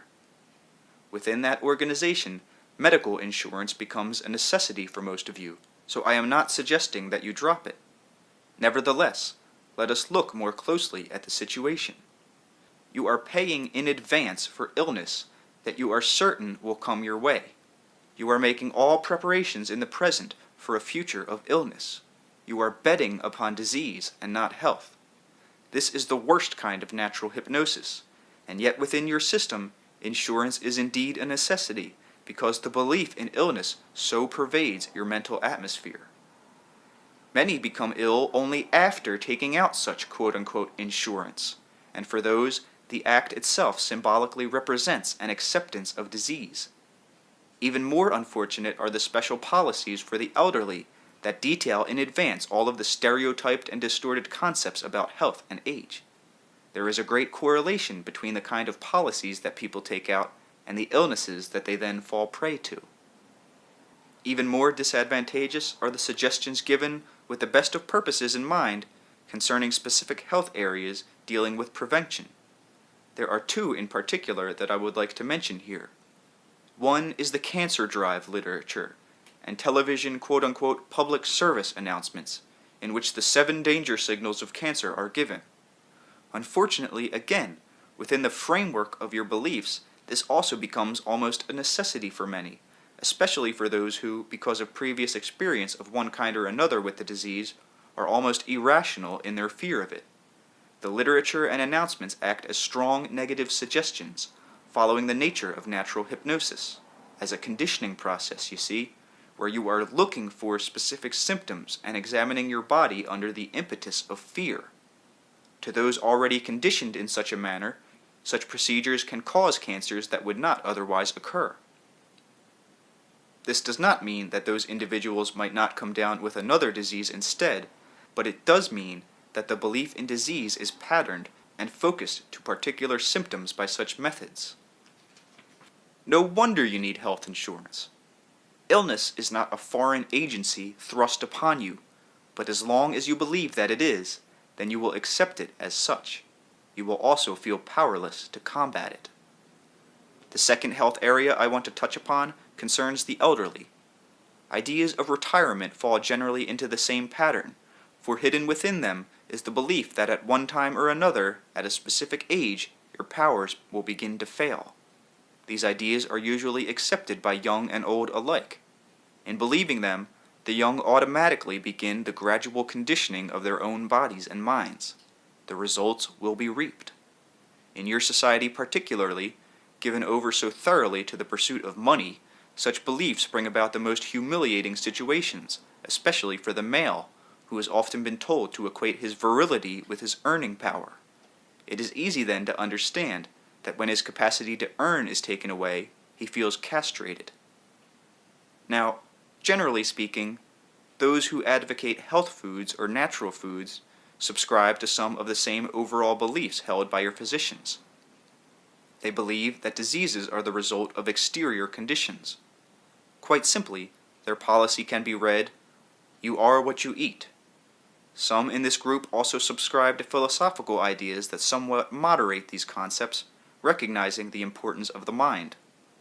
Often, though, some strong suggestions of a very negative character are given, so that all foods except certain accepted ones are seen as bad for the body and the cause of diseases. People become afraid of the food they eat, and the field of eating then becomes the arena. Moral values become attached to food, with some seen as good and some as bad. Symptoms appear, and are quite directly considered to be the natural result of ingesting foods on the forbidden list. In this system, at least, the body is not insulted with a bewildering assortment of drugs for therapy. It may, however, be starved of very needed nourishment. Beyond that, the whole problem of health and illness becomes simplistically applied, and here food is scrutinized. You are what you think, not what you eat, and to a large extent, what you think about what you eat is far more important. What you think about your body, health, and illness will determine how your food is used and how the chemistry handles fats, for instance, or carbohydrates. Your attitudes in preparing meals are highly important. Physically, it is true, but again, generally speaking, that your body needs certain nourishments. But within that pattern, there is great leeway, and the organism itself has the amazing capacity to make use of substitutes and alternatives. The best diet in the world, by anyone's standards, will not keep you healthy if you have a belief in illness. A belief in health can help you utilize a quote-unquote poor diet to an amazing degree. If you are convinced that a specific food will give you a particular disease, it will indeed do so. It appears that certain vitamins will prevent certain diseases. The belief itself works while you are operating within that framework, of course. The Western doctor may give vitamin shots or pills to a native child in another culture. The child need not know what particular vitamin is being given or the name for his disease, but if he believes in the physician and Western medicine, he will indeed improve, and he will need the vitamins from then on. So will all the other children. Again, I am not saying, do not give vitamins to children, for within your framework this becomes nearly mandatory. You will find more vitamins to treat more diseases. As long as the system works, it will be accepted, but the trouble is that it is not working very well. If you are feeling poorly and happen to read an advertisement for vitamins or a book about them, and you are impressed, you will indeed benefit, at least for a while. Your belief will make them work for you, but if your insistence upon poor health persists, then the counter-suggestion represented by the vitamins will not be effective for long. The same applies to the quote-unquote public service announcements dealing with tobacco and drugs alike. The suggestion that smoking will give you cancer is far more dangerous than the physical effects of smoking, and can give cancer to people who might otherwise not be so affected. The well-meaning announcements pertaining to heroin, marijuana, and acid can also be damaging, in that they structure in advance any experience that people who take drugs might have. On the one hand, you have a culture that publicly points out as common the often exaggerated dangers that can occur with drugs, and on the other holds out drugs as a method of therapy. Here, the dangers become something like initiation rites, in which loss of life must be faced before full acceptance into the community can be established. But those involved with native initiation rituals knew far more what they were doing and understood a framework of beliefs in which the outcome, success, was fairly well assured.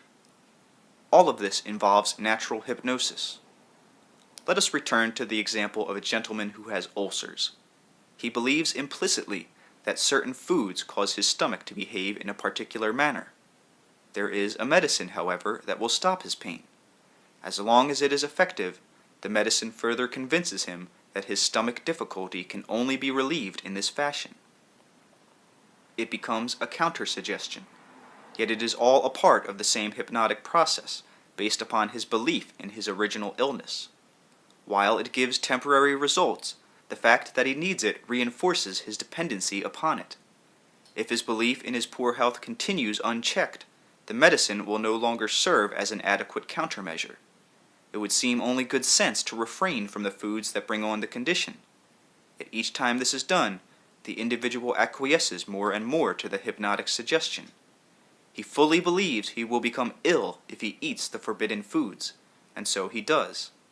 It never occurs to him to dispense with the belief, to realize that it alone sets up the conditioning process through the operation of self-hypnotism. The point of power is in the present. You must thoroughly understand that, and then you can take hold of your life and begin to use natural hypnosis to your benefit in all areas. It works advantageously for each of you now in those portions of your lives with which you are pleased. In all such situations, it is highly important that you do not concentrate your main attention in that area of experience with which you are least satisfied. This acts as a deepening of hypnotic suggestion. Just reminding yourself of your other accomplishments will by itself operate in a constructive fashion, even if nothing else is done. Such focus of attention on positive aspects automatically pulls your energy away from the problem. It also builds up your own sense of worth and power as you are reminded of adequate performance at other levels of experience. Whenever you are trying to rid yourself of a dilemma, make sure that you do not concentrate your attention upon it instead. This acts to cut out other data and to further intensify your focus upon your difficulty. When you break that focus, the problem is solved. Let us take another example, a very simple one. You are overweight. It is a physical fact.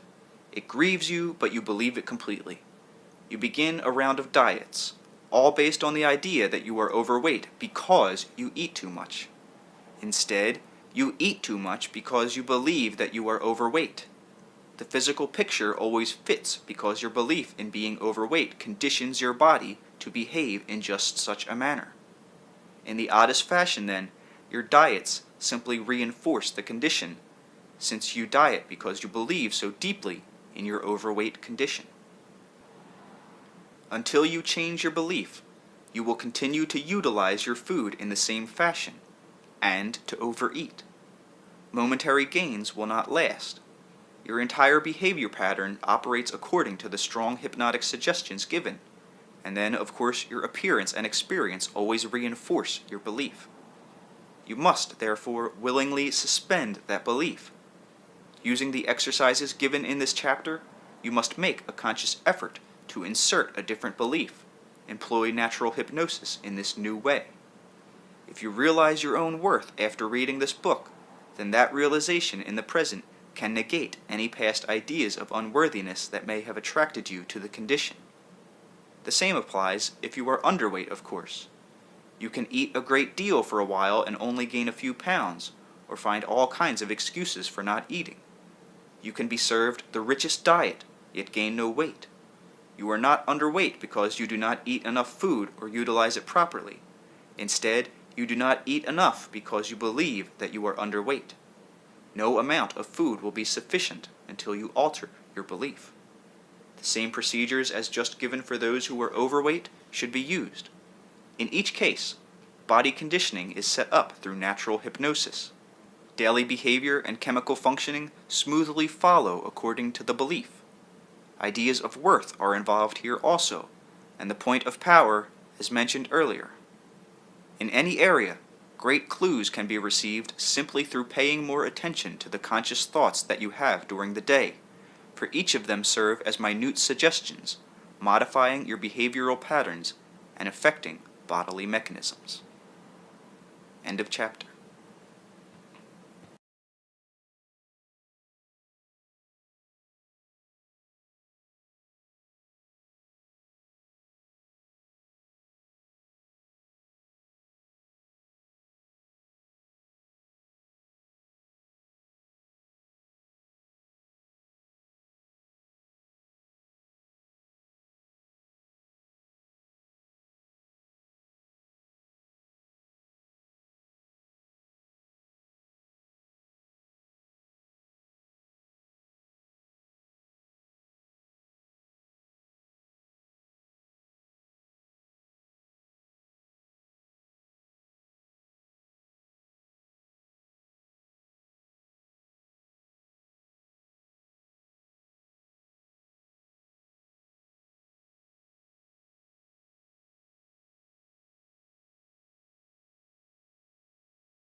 Chapter 17.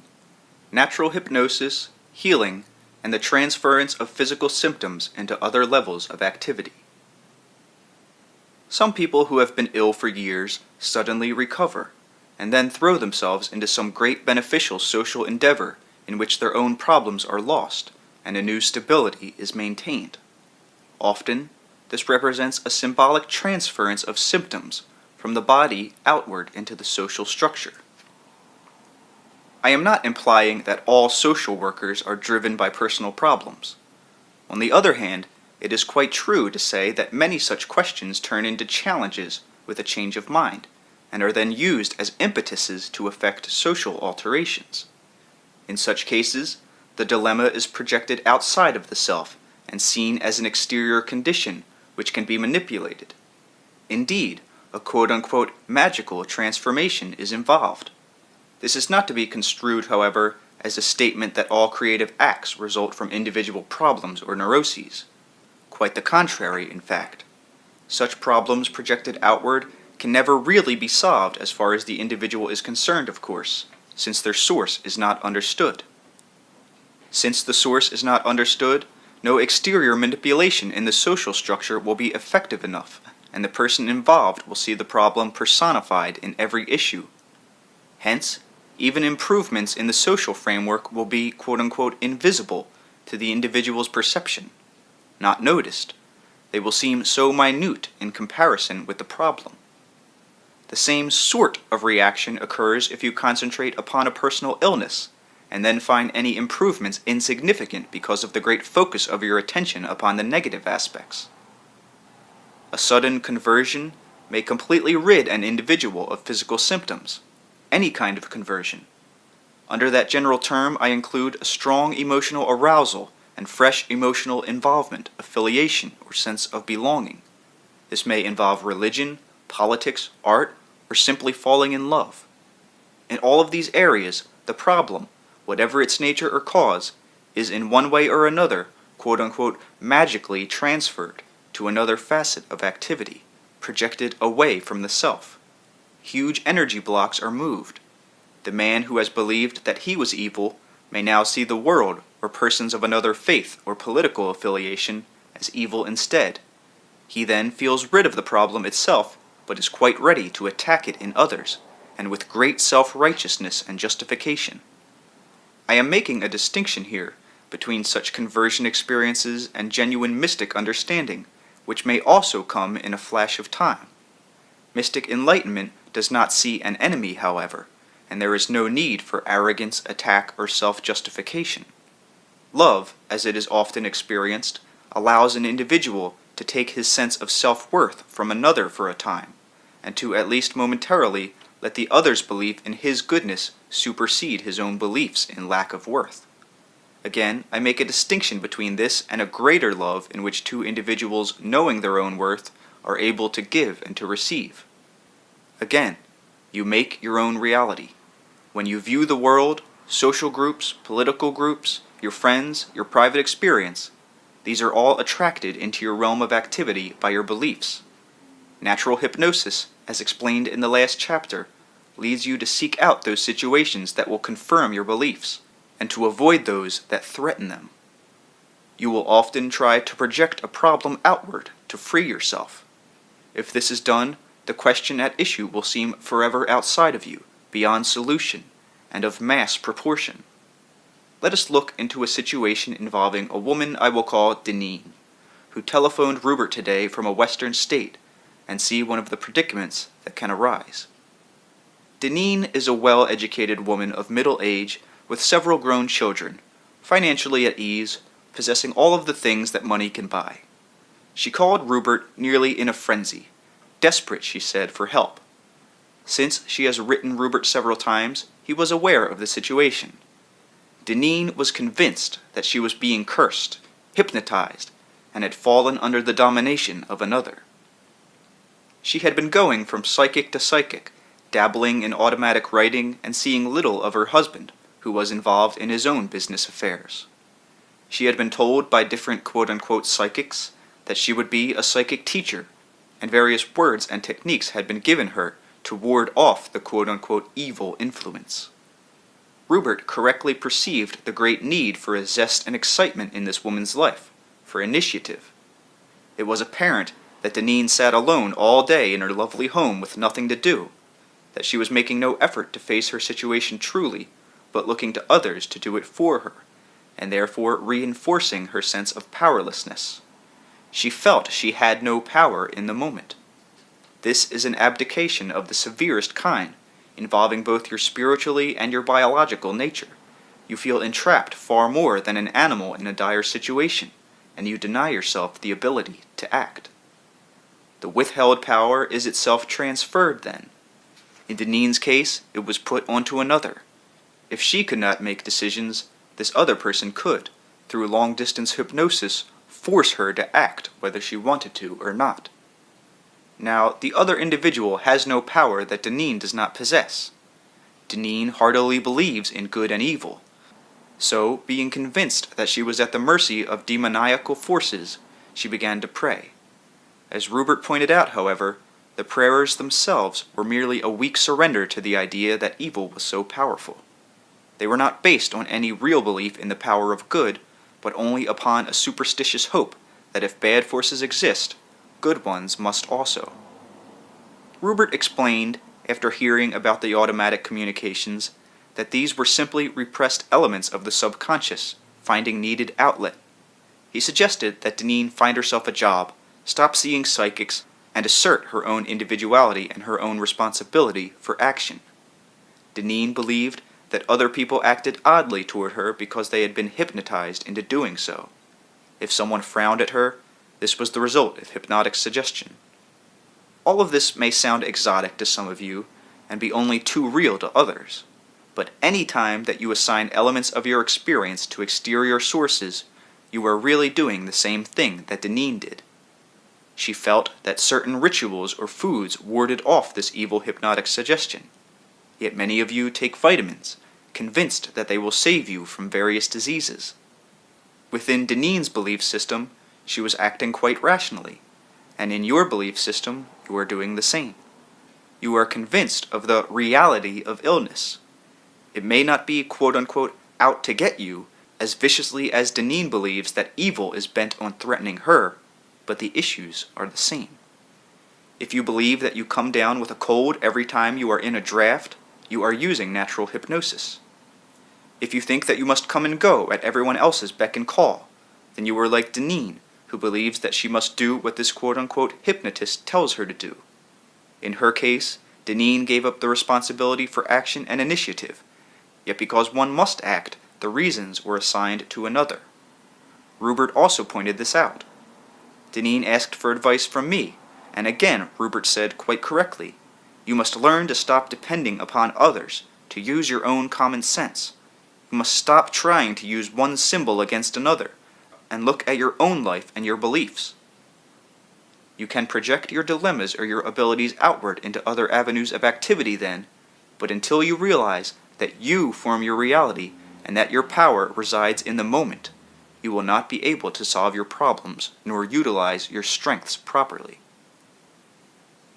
Now, Deneen carefully chose the territory in which these adventures would take place. For some time, with her children grown, she had felt alone, unnecessary, denied the structure of vital action in which she had to care for her family earlier. And so the great energy of her being, before taken up by her children, had no outlet. Now, her life, while difficult, has its own excitement. She is a heroine, battling cosmic forces of good and evil, important enough so that another person even wants to control her. Even the animals seek stimuli and feel a zest for existence. So in this way, Deneen, in a misguided manner, is still giving expression to a definite need of her being. Rupert also suggested a counselor, but until Deneen is ready to exchange the beliefs she has for others that will allow her to fulfill her own abilities, she will still be in difficulty. Deneen is in excellent physical health, however, and is an extremely attractive woman.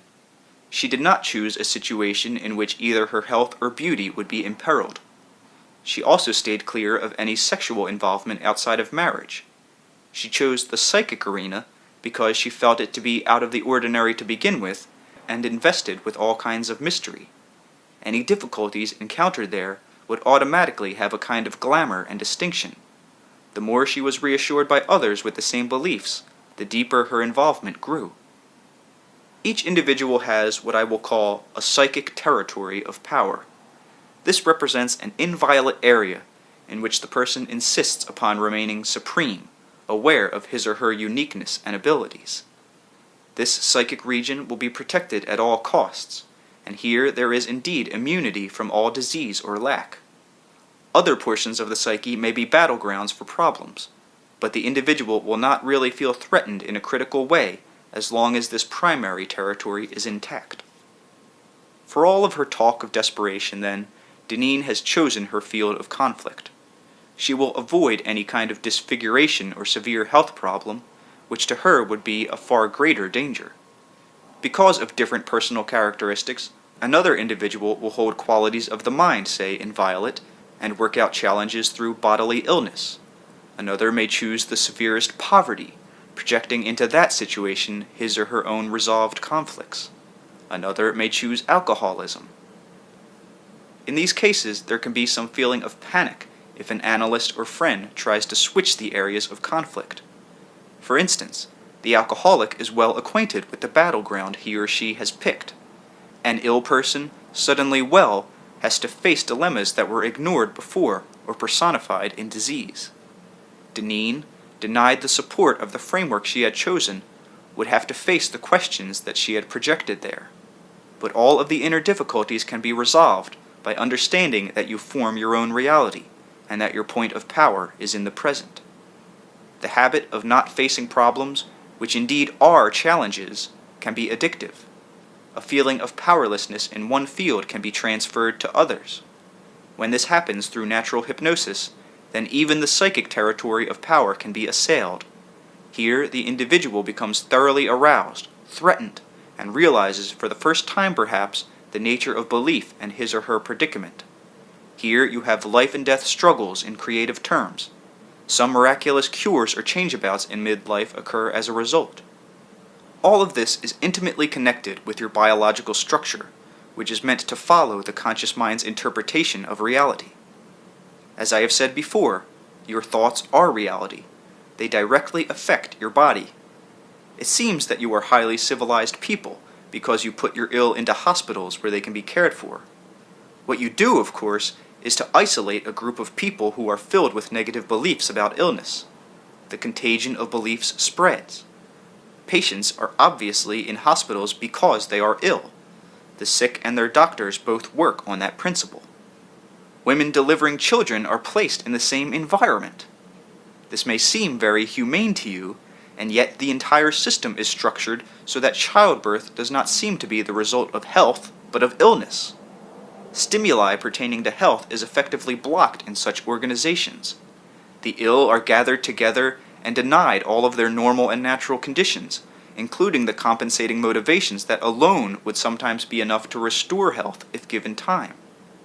This isolation would be unfortunate enough without the application of drugs meant to help, but often given without understanding.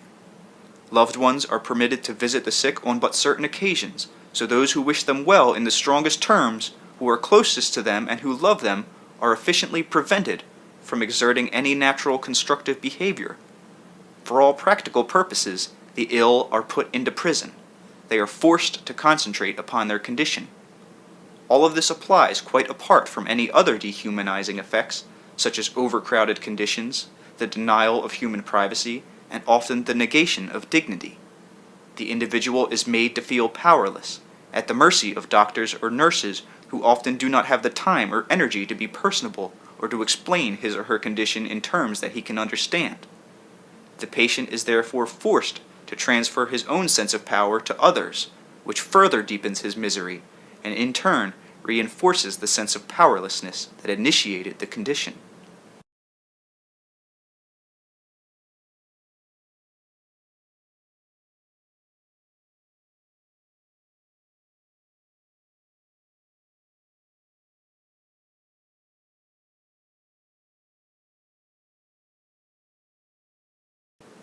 Furthermore, the natural elements of sun, air, and earth are refused him. The stability of familiarity is withdrawn. Now, with your set of beliefs, you are indeed more or less obligated to go to hospitals in severe conditions. I am not saying here that many doctors and nurses do not try their best to promote healing, and certainly healings occur, but they do so despite the system and not because of it. In many cases, the belief of a doctor in a person who is ill revives him and rearouses his own belief in himself. The patient's confidence in the doctor will then reinforce the entire medical procedure, and he may then be filled with faith in his recovery. But as there are natural healing processes within the animals, so there are in your race.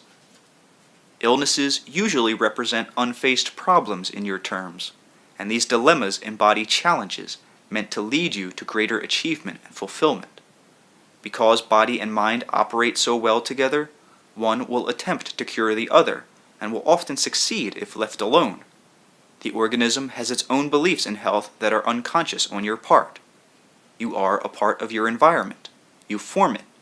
Yet the energy that forms you and the environment springs alive in each of you through your intersection with the physical world. The sun makes you smile. The smiling of itself activates pleasant memories, neurological connections, hormonal workings. It reminds you of your creaturehood. The old witch doctors operated within the surroundings of nature, utilizing its great healing ability, directing its practical and symbolic qualities in a creative fashion. In your hospitals, however, you take your patients out of their natural environment and often deny them the comforts of creaturehood. There is little emotional involvement.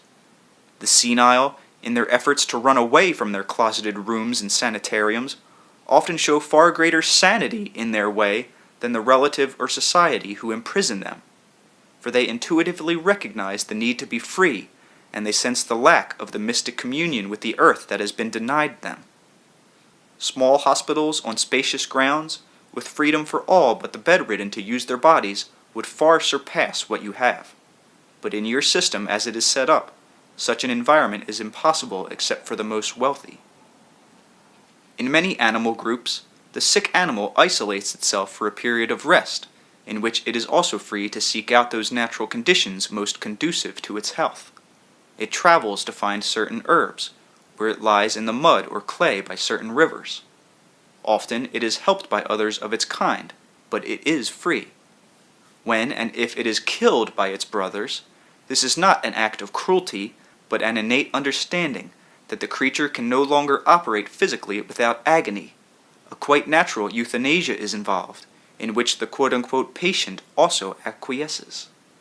In your society, such a natural death is most difficult, and because of the power structures, can hardly be promoted. No one who decides upon death is saved from it by the medical profession, however. On deeper levels, the quite normal desire for survival requires that the individual leave his or her body in your terms at one time or another. When that period arrives, the person knows it, and the great vitality of the spirit no longer wants to be encased by a suffering physical body.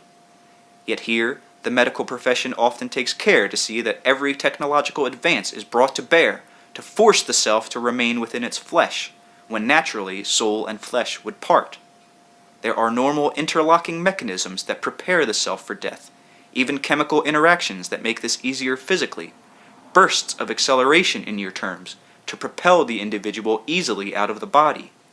Drugs can only hamper this.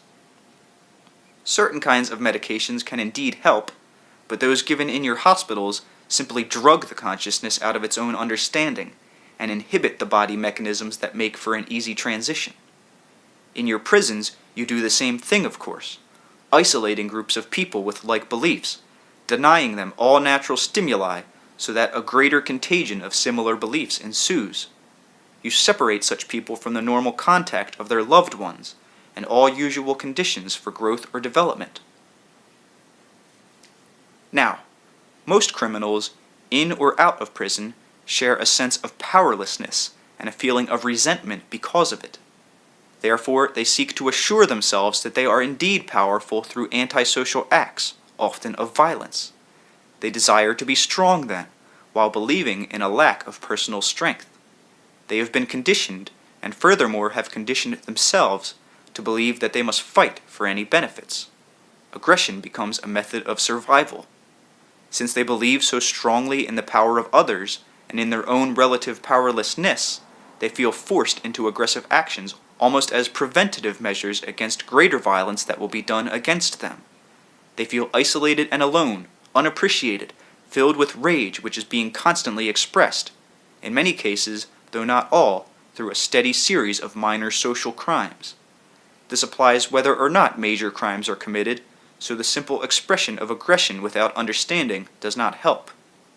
In the case of criminals and their belief systems, aggression has a positive value. It becomes a condition for survival.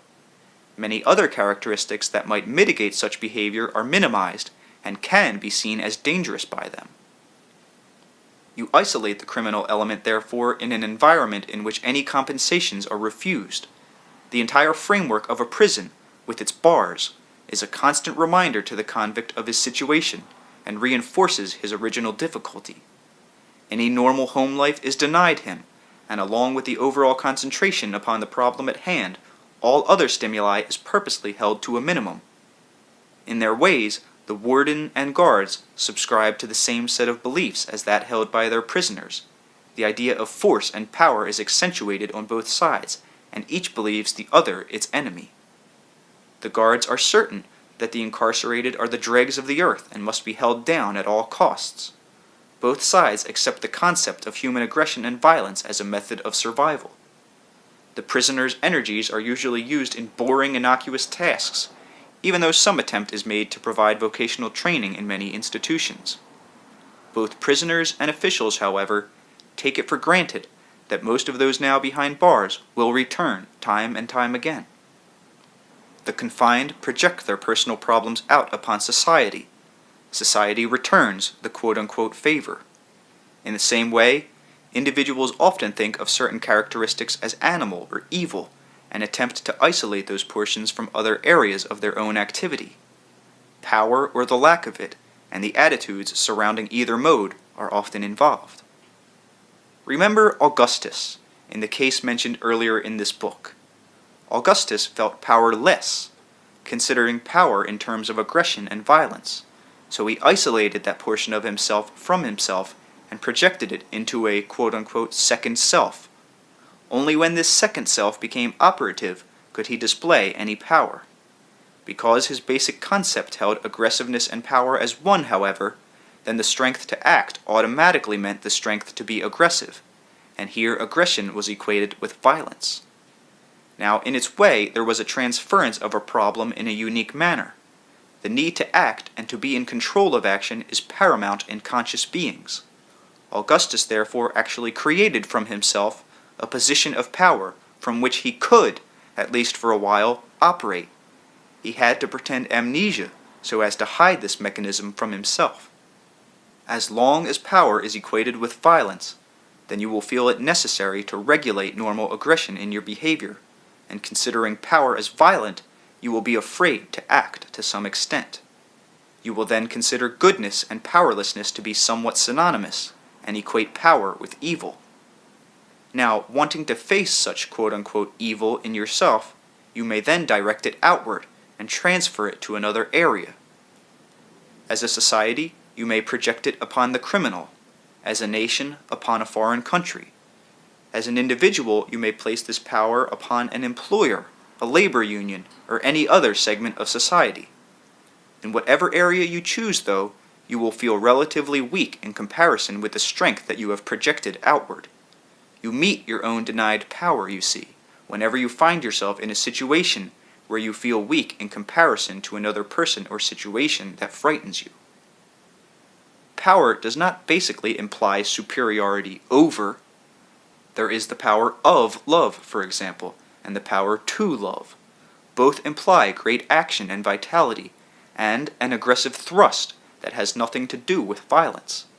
Yet many people have physical symptoms or suffer unpleasant situations because they are afraid to utilize their own power of action, and equate power with aggression, meaning violence. Such feelings arouse artificial guilts. The individual who speaks out most loudly for the death penalty feels that he himself should really be condemned to death, to pay for the great aggression, violence, within him that he dares not express. The criminal or murderer being executed dies for the quote-unquote evil within each member of his society then, and a magical transference takes place. Love is propelled by all of the elements of natural aggression, and it is powerful. Yet because you have made such divisions between good and evil, love appears to be weak and violence strong. This is reflected in many levels of your activities. The quote-unquote devil becomes a powerful evil figure, for example. Hate is seen as far more efficient than love. The male in your society is taught to personify aggressiveness with all of those antisocial attitudes that he cannot normally demonstrate. The criminal mind expresses these for him, hence the ambiguous attitudes on the part of society, in which renegades are often romanticized. The detective and his criminal wear versions of the same mask. Following such ideas, you end up with segregations in which the ill, being powerless, are isolated, the criminals are kept together, and the old are held in institutions or in cultural ghettos with their own kind. Transferences of personal problems are all involved here, and clusters of beliefs. The criminal element represents the individual's own feared and unfaced aggressions. These fears are closeted on an individual basis, and those people who express them socially are imprisoned. The enforced incarceration of violent men often leads to a riot, and the private closeting of normal aggression often brings psychological rioting and outbursts of physical symptoms. In all cases, little effort is made to understand the basic problems beneath, and the social segregations merely build up the pressure, so to speak, so that those with like beliefs are kept in situations that only perpetuate the basic causes. Unknowingly, the sick often give up their power to act in a healthy manner to the physicians.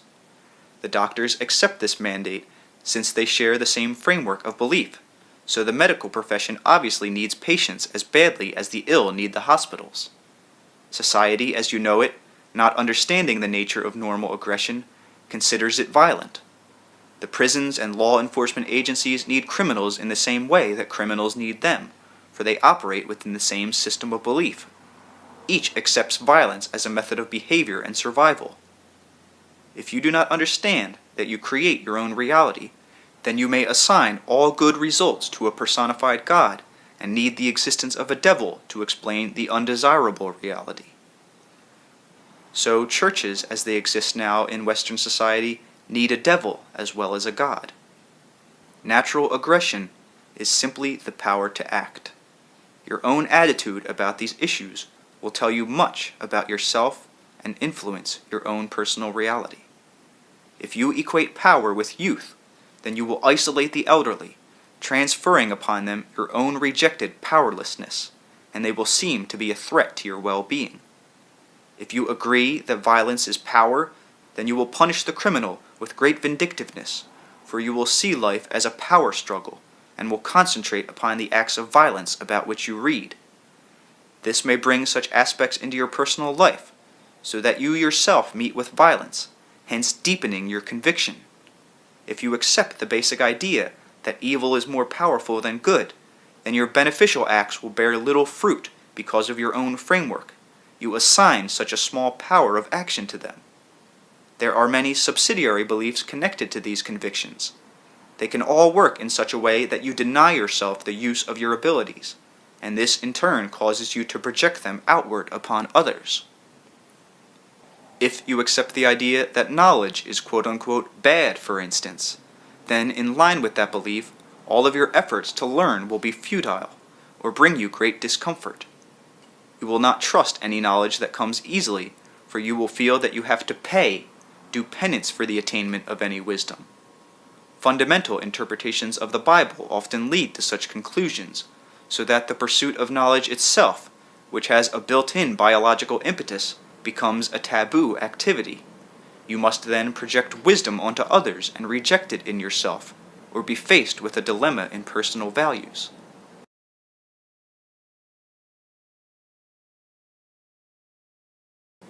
Throughout the ages, monks, priests, and religious organizations have become segregated from the rest of humanity. They have been alternately honored and feared, loved and hated. Their knowledge has been envied and yet held in superstitious awe. The voodoo and the healer, the witch doctor and the priest, all are held in honor, yet are also looked upon with a certain terror because of the power and knowledge involved. The man who heals or the man who curses both imply a power of knowledge to many individuals. To those who are caught up with fundamental ideas in pious terms, religious power is a frightening thing. Normal aggression, seen as evil, is therefore segregated within the self, and also seen everywhere outside. Some individuals will make artificial divisions within their own lives, in which it is safe to act in certain areas, but dangerous in others. If you believe that wealth is evil, for example, you automatically rob yourself of any ability that might bring you riches. Talents that are accepted as good in themselves may be inhibited, simply because their fulfillment might lead to success in financial terms. Your beliefs, then, are highly important in the way in which you handle the power of personal action. The use of your private energy brings you into intimate relationship with your own source of power. Healing involves great natural aggressive thrusts of energy, growth, and the focus of vitality. The more powerless you feel, the less able you are to utilize your own healing abilities. You are then forced to project these outward upon a physician, a healer, or any outside agency. If your own belief in the physician quote-unquote works, and you are cured of the symptoms, you are physically relieved, and yet your own belief in yourself may be further infringed upon. If you are making no effective efforts to handle your own problems, then the symptoms will simply reappear in a new fashion, and the same process will be reinitiated. You may lose faith in your doctor while still retaining confidence in doctors as a whole, and run from one to another. But the body has its own integrity, and illness is often simply a natural sign of imbalance, a physical message to which you are to listen and make inner adjustments accordingly. When these realignments are always made from the outside, the body's innate coherence becomes jeopardized, and its intimate relationship with mind confused. More, its natural healing powers are dulled. The built-in initiating triggers of reactions that are meant to follow inner stimuli are activated instead by quote-unquote exterior means. The individual's faith is transferred more and more to an outside agency. This usually means that no time is allowed for necessary inner dialogues of self-questioning, and the self-healing that might otherwise occur is brought about through belief in another. This can only go on for so long, however. I am dealing here mainly with Western culture. In some other civilizations, and particularly in the past as you think of it, witch doctors operated within a context of nature accepted by all. The witch doctor, while initiating natural forces on behalf of his patient, who seemed momentarily unable to do so, was then returning the patient to the source of himself and reviving his own buried sense of power. That is the source of physical life, the sense of power and action. When a man or a woman feels powerless as you think of it, he or she will die. The point of power, again, is in the present, when your non-physical self merges with corporeal reality. The recognition of that fact alone can revitalize your life. In your terms, you are in a state of evolution as a species. Part of this experience includes a natural fascination with exterior events. You are developing properties of consciousness that are in their own way uniquely your own, as your environment is. A strong focus is a necessary counterpart, since you are involved in a learning process in which all elements inherent in the situation will be explored. Throughout this venture, however, you are, in the dream state, always kept in touch with the realities from which your physical experience springs. As you understand time, you will eventually be able to merge your inner comprehension with your physical self and form your world on a conscious basis. Such manuscripts as mine are meant to help you do precisely that. The more involved you become with complicated physical organisms, the more energy you project outward, and the more entranced you become with quote-unquote exterior manifestations. In itself, this was and is a natural learning method. Your inner life is being translated into corporeal reality. As you perceive it and relate to it, you begin to question first its origin and then its meaning. This leads you back into yourself and to a recognition of your own abilities. What you now create unconsciously, your species will create consciously. The infinite abilities of consciousness become individualized, focused into a particular reality, which then becomes expanded. Your own temporal creations add to the abilities with which you made them. You learn through your creations. Mind, as physically directed, utilizes the greatest sources of power and energy along with unlimited aspects of creativity, so that each physical day is indeed absolutely unique. You cannot expect any portion of your environment to remain static, therefore, and the condition of your body is constantly in a state of flux and change. Your social structure, from the largest metropolis to the smallest farm, from the wealthiest areas to the poorest ghettos, from the monasteries to the prisons, reflects the inner situation of the individual self and the personal beliefs that each of you hold. If you utilize the point of power properly, you will feel the non-physical energy translated into effective personal power through your intersection with flesh. You will be able to use that power consciously, with purpose, to change your personal experience, and so to change the social framework, at least partially. Such exercises aid in the evolution of your consciousness, and will also serve you in fashions you may not suspect. The acquiescence to your own power will automatically flow through your experience, activating your dream life as well, and providing additional helpful impetus to your waking reality. You will no longer need to transfer your sense of power to others. All of the exercises given earlier in this book are prerequisites, however. They are necessary so that you understand how the point of power is to be used. The recognition of personal feelings and working through of beliefs. All of this will expand your understanding of yourself. If you hate a parent, for example, you cannot use the point of power to tell yourself that you love the parent instead. The earlier exercises will have helped you to understand the reasons for the hate. You cannot use the point of power to gain control over another, for your own beliefs will automatically trap you. In any case, you must be aware of your own power and believe that you are worthy of it. Many of the previous chapters in this book have been written precisely to convince you of your own worth. You have been told to experience your feelings and not to deny them, so you are not to use the point of power as an attempt to refute the reality of your emotions at any given time. As you understand the nature of natural hypnosis, you will no longer feel the need to generate new negative feelings. Your load of inhibitions will recede. As you trust yourself more, you will naturally express your feelings, and their suppression will not bring about explosive reactions anymore. They will come and go. The channel to power will be opened more clearly. Attention to your own stream of consciousness is highly important. This alone will help you see in what areas you are denying impulses or giving yourself directions that lead to powerlessness. The point of power exercise is meant to familiarize you with your own energy and your ability to direct it. The natural hypnosis exercises allow you greater effectiveness in directing and focusing that power.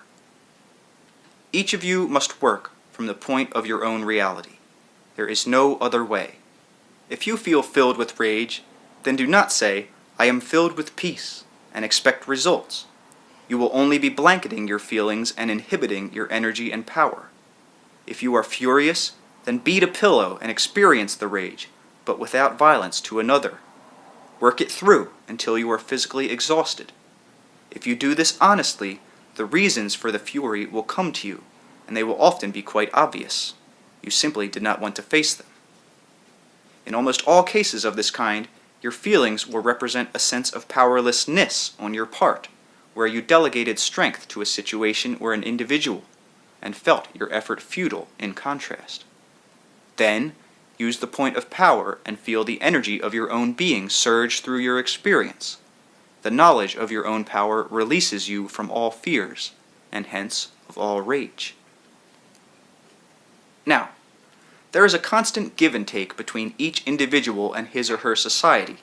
The divisions and characteristics of any particular civilization will be a perfect exterior representation of the overall attributes of the people within it, as they relate to one another and as they see themselves.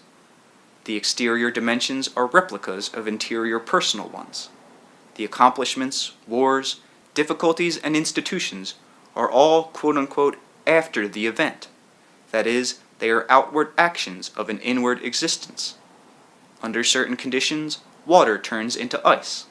In the same way, interior events can appear in physical reality in a quite different form than the original. As creatures, you are a part of nature. The change of thoughts, feelings, and beliefs into physical, objectively perceived phenomena is as natural as water changing into ice, for example, or a caterpillar changing into a butterfly.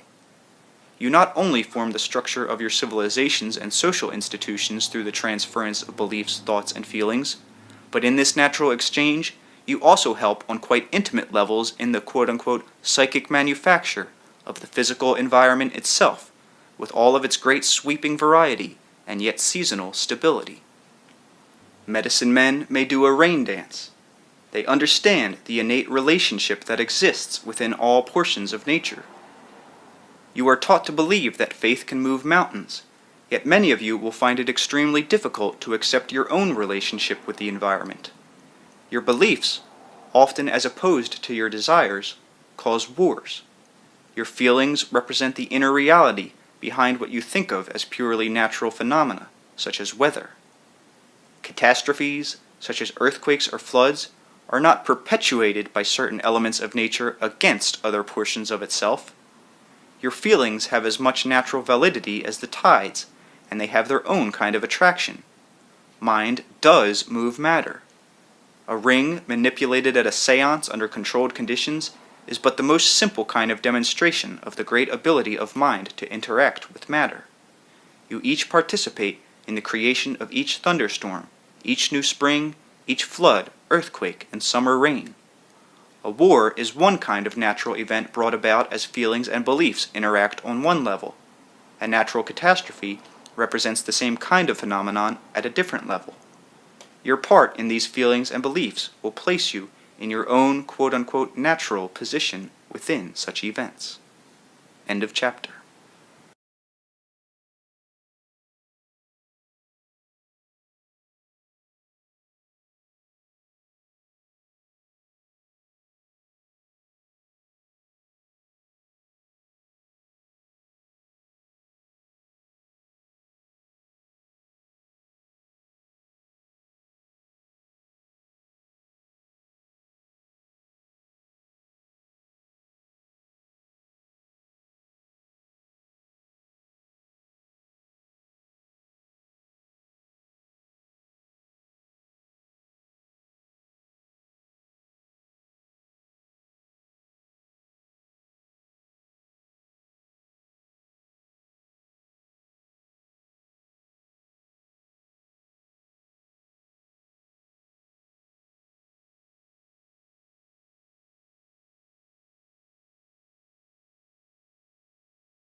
Chapter 18. Inner Storms and Outer Storms. creative quote-unquote destruction, the length of the day, and the natural reach of a biologically based consciousness. Your reality exists independently of your physically oriented consciousness, but while you are a creature, your awareness must be interpreted through your neurological structure and your corporeal aliveness. There are indeed various kinds of memory, so that the right information can be at your fingertips when you need it. Other data will seldom be required consciously, yet it must always be available to unconscious portions of the self. Biologically, the reach and capacity of your physically oriented consciousness is directly connected with the length of your days and nights, and of course with the seasons. Physically speaking, there are chemical interactions when thought occurs, and memories ride on the chemical's smooth flow. With the precise night and day schedule that it possesses, your planet would, in those terms, give birth to a creature consciousness uniquely suited to fit it. In other terms, the night and day represent the innate rhythms of your consciousness physically materialized through natural phenomena, for you are not yet equipped to perceive longer duration days. Your nervous system would find great difficulty in a rhythm in which a day was stretched out to be 3 or 4 times as long, for instance. The rhythms of your body and your consciousness follow the patterns of your planet. The planet itself is composed of atoms and molecules, each with their own kind of consciousness, however, and in the gestalt and cumulative cooperative organizations of their nature, the physical structure is formed out of consciousness. As this formation took place, there was a constant give and take between interior and exterior realities in your terms. The growth of feelings, sensations, I-amness, concepts and beliefs was paralleled by the resulting exterior manifestations of animal species and mineral and vegetable emergences. With these came the growth of complementary neurological structures and the precise physical formations, such as mountains, valleys, seas, and so forth, needed to sustain them. In greater terms, all of these events occur simultaneously. To make this easier to understand, however, I am talking in terms of your time. Your feelings are as natural a part of the environment as trees are. They have a great effect upon the weather. There are even connections that can be made, for instance, between epilepsy and earthquakes, where great energy and instability come together, affecting the physical properties of the earth. Beliefs are formations of self-conscious minds, even as buildings are at another level. Beliefs direct, generate, focus, and harness feelings. In this context, then, feelings are being compared to mountains, lakes, and rivers. Ideas and beliefs bring about those obviously man-made structures that imply self-conscious minds and the ocean of interrelated social events. Feelings are still dependent upon your neurological structure and its impact with physical reality. An animal feels, but it does not believe. Your feelings, with their chemical interactions, have, beside their subjective reality to you, electromagnetic properties, as indeed your thoughts have. But your bodies must rid themselves of chemical excesses in the same way that land mass must clear itself of excess water. There are what I am going to call here quote-unquote ghost chemicals, aspects of normal chemicals that you have not perceived so far, where certain thresholds are approached to which chemicals are changed into purely electromagnetic properties, and energy released that directly affects the physical atmosphere. As your body is in a state of constant flux and chemical interaction, so is the atmosphere, which reflects on another level all of the psychic, chemical, and electromagnetic properties that exist within the body. There is little difference between the currents of blood that flow through your veins and the wind current, except that one seems to be within you and the other without. Both are manifestations of the same interrelationship and motion, however. Your planet has a body as much as you have. Your blood follows certain prescribed patterns, and so does the wind. You are inside the body of the earth in those terms. As cells within your body influence it, so does your body affect the larger body of the earth. The weather faithfully reflects the feelings of the individuals in any given local territory. Overall weather patterns follow deeper inner rhythms of emotion. Those in earthquake regions are attracted to such spots because of their innate understanding of the astonishing relationship between exterior circumstances and their own quite private mental and emotional patterns. Here you can find individuals of great energy, of unstable, quote unquote, excessively temperamental natures, and with intense capacities for creativity and innovation. They need a strong stimulus or impact with reality against which to pit themselves, however. There is often a great impatience with social situations and unusual vitality. Such individuals operate at a high pitch and in mass emit inordinate excesses of what I have called ghost chemicals. Such emotional non-physical qualities are unstable and affect the deep electromagnetic integrity of the Earth's structure. Obviously, there have been earthquakes where there are no people, but in all cases, the origins are to be found in mental properties rather than exterior ones. Earthquakes are very often associated with periods of great social change or unrest, and from such locations the fault lines originate and are projected outward. They may then affect a general unpopulated area on another continent or an island, or cause a tidal wave on the other side of the world, even as a stroke might affect a portion of the body far from the original damage. You do not need a self-conscious mind to feel, and in the quote-unquote past, earthquakes represented the feeling patterns of species in the same way, unstable conditions of consciousness that in themselves initiated natural phenomena, further altering the state of consciousness and the conditions of the species as well.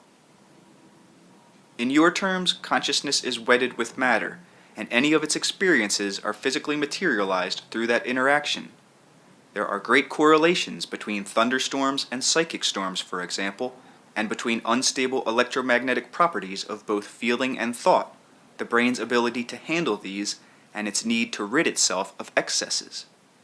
You do not simply react to the weather, you help form it, even as you breathe the air and then send it outward again. The brain is a nest of electromagnetic relationships that you do not understand. In certain terms, it is a controlled storm. From it spring ideas that are quite as natural as lightning. When lightning strikes the earth, it changes it. There are also changes that come about through the impact of your thoughts upon the atmosphere. The great overall inner trust with which you were born forms the basis for the encompassing reliability of the physical earth. Your body dwells in the earth as you dwell in your body. You were born with a faith in your existence that automatically directed the proper functioning of your personal corporeal self. This provides the necessary stabilizing properties upon which your consciousness could play, and through which it could effectively and creatively operate. The smallest atom has its own kind of built-in integrity, upon which all of its organizations and alterations are based. So generally, there is a gestalt kind of permanence within the body of the earth. Yet with all of this, there is always change. As with the experience of time in a linear fashion, any event must quote-unquote knock out another one. In terms of your focus, a given occurrence quote-unquote takes time. You know that many events occur that you do not consciously perceive, but take on the word of others. In your terms, therefore, change is apparent. The body is altered.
I told you that a dis-ease can have a creative basis, and so can an earthquake or a natural disaster.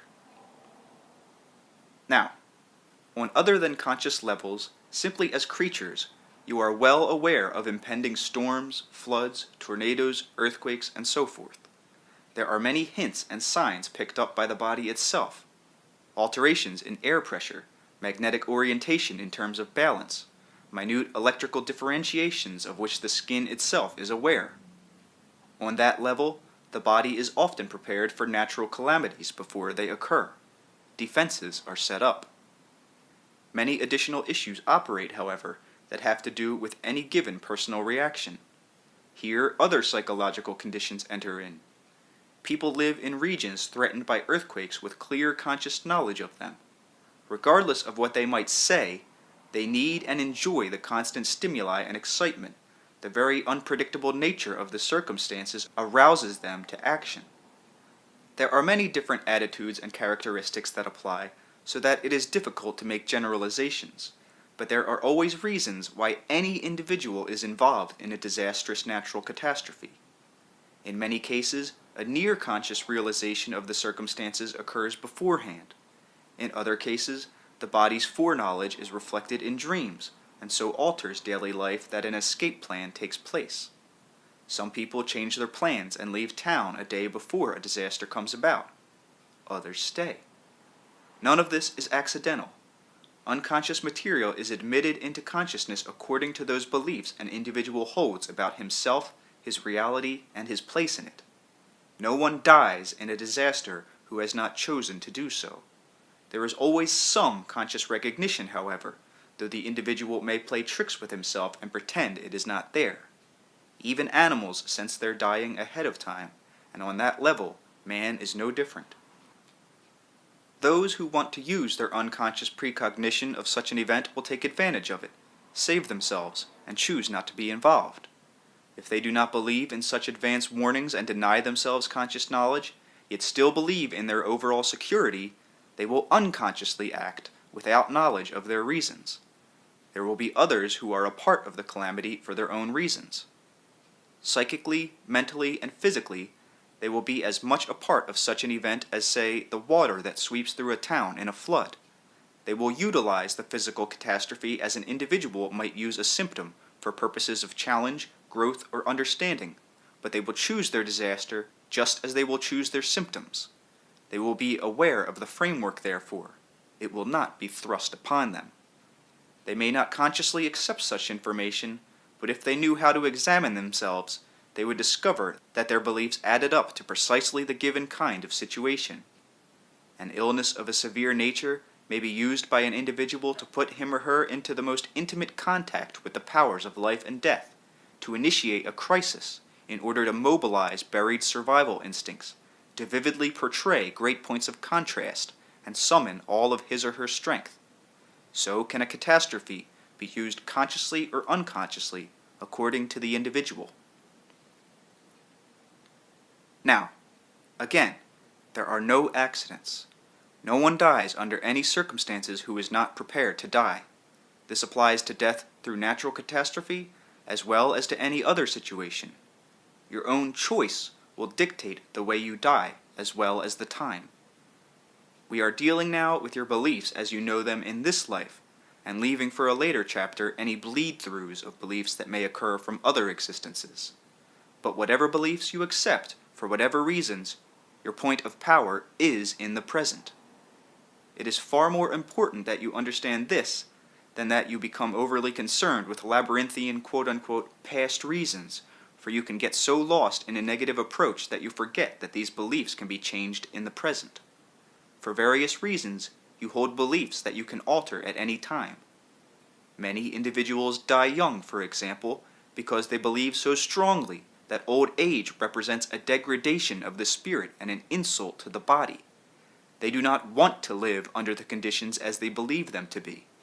Some, quite frankly, prefer to die in what others would consider to be the most dire circumstances, swept away by the ravaging waves of an ocean, or crushed in an earthquake, or battered by the winds of a hurricane. Slow death in a hospital, or an experience with an illness, would be unthinkable to these same people. Some of this has to do with temperament, and with quite normal individual differences and preferences. Many more human beings are aware of their own impending deaths than is generally known. They know and yet pretend they do not know, but those who die in catastrophes choose the experience, the drama, even the terror when that occurs. They prefer to leave physical life in a blaze of perception, battling for their lives at a point of challenge, quote-unquote fighting, and not acquiescent.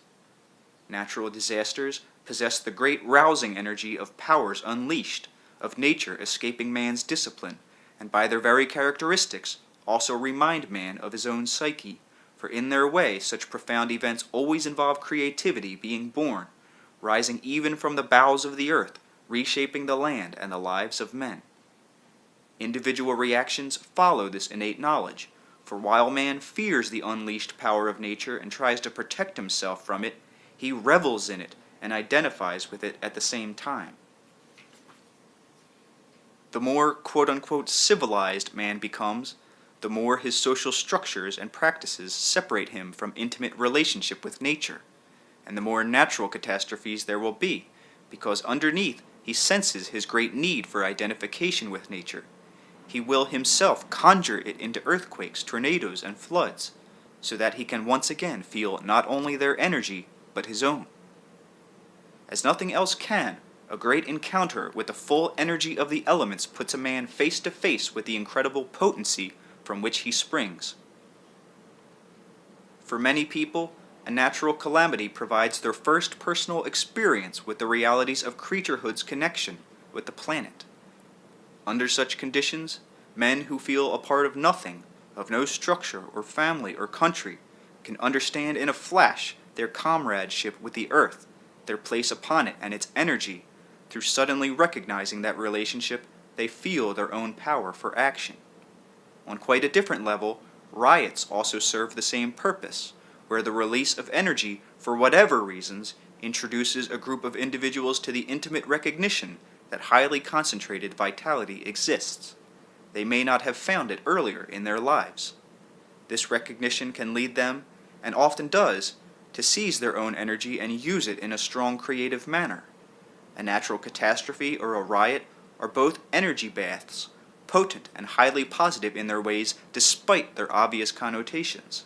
In your terms, this in no way absolves those who start riots, for example, for they will be working within a system of conscious beliefs in which violence begets violence. Yet even here, individual differences apply. The inciters of riot are often searching for the manifestation of energy which they do not believe that they possess on their own. They light and start psychological fires, and are as transfixed by the results as any arsonist. If they understood and could experience power and energy in themselves, they would not need such tactics. As racial problems may be worked out on many levels, through a riot or a natural disaster or a combination of both, according to the intensity of the situation on a psychological level, and as symptoms can be pleas for help and recognition, so can natural misfortunes be utilized by members of one portion of the country or one part of the world to obtain aid from other portions. Obviously, many riots are quite consciously instigated.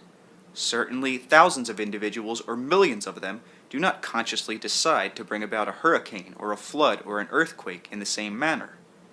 In the first place, on that level they do not believe such a thing possible.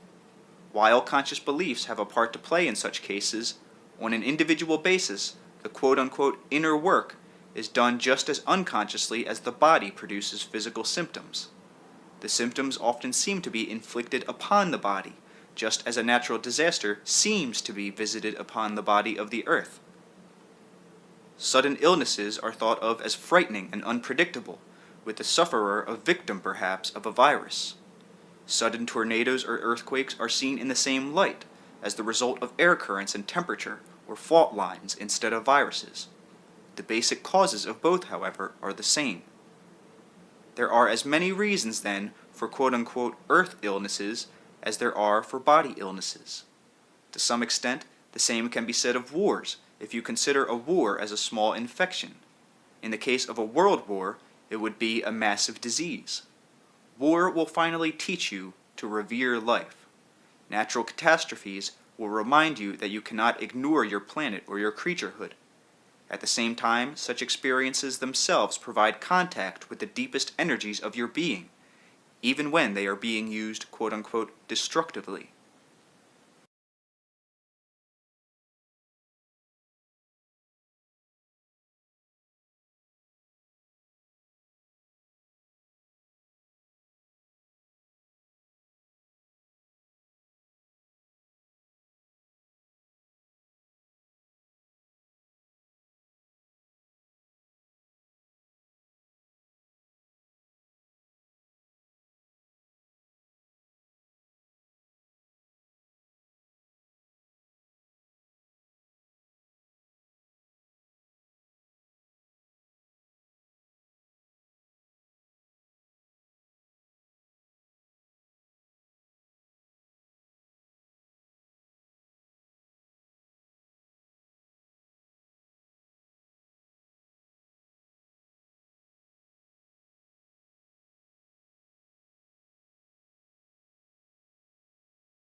Now, natural disasters are brought about more at an emotional level than at a belief level, though beliefs have an important part to play, for they generate the emotions to begin with. The overall emotional tone or feeling tone of masses of people, through their body connections with the environment, bring about the exterior physical conditions that initiate such an onslaught of natural energy. According to the mass emotional conditions, various excesses are built up physically. These are then thrown off into the atmosphere in different form. The ghost chemicals mentioned earlier play a part here, and the electromagnetic properties of emotions. A rock in a stream will divide the water so that it must flow around the impediment. Your emotions are quite as real as rocks. Your collective feelings affect the flow of energy, and their force, in terms of natural phenomena, can be seen quite clearly so in a thunderstorm, which is the exteriorized local materialization of the inner emotional state of the people experiencing the storm.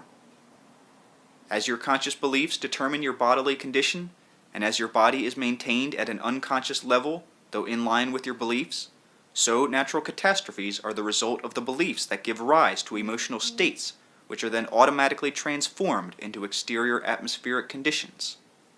Then, according to your beliefs, you deal with the physical dilemma as it is presented in those terms. You will react individually with your own purposes in mind. Your own unique and highly private beliefs help bring about the overall emotional condition. The pool of emotional energy into which your emotions flow is still composed of unalike charges, but generally speaking, the individual contribution of all those participating will fall into a coherent pattern that gives impetus and direction to the storm, providing the charge and the power behind it. As mentioned earlier in this book, Rupert and Joseph were both involved in a flood situation, and so I will use that as a case in point, and this specific area in particular, although the flood itself was much more far-reaching.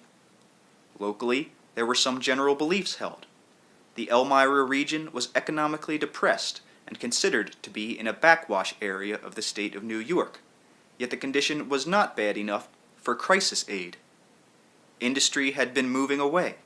People were out of work. The old routines of livelihood had been uprooted. There was no inspiring local leadership, and a variety of different kinds of individuals felt ill at ease, depressed, and forced to the wall. Urban renewal projects ripped up the homes of the poor and destroyed older established neighborhoods. This often involved social divisions, for the impoverished were a mixture of blacks and quote-unquote lower-class whites. The better off sat at city councils, however, and the displaced poor were not able to afford the new structures. Through various manipulations, all underground, they were kept out of the quote-unquote better neighborhoods. The rich and well-to-do felt threatened, for they had changed the status quo by their insistence upon modernity and progress, thus releasing the energy of the needy.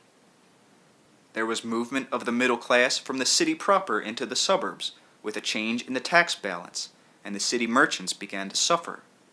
The locality had no great sense of unity as a region, or overall pride in itself as a cultural or natural identity. There was some racial tension, hints of impending riots that did not occur.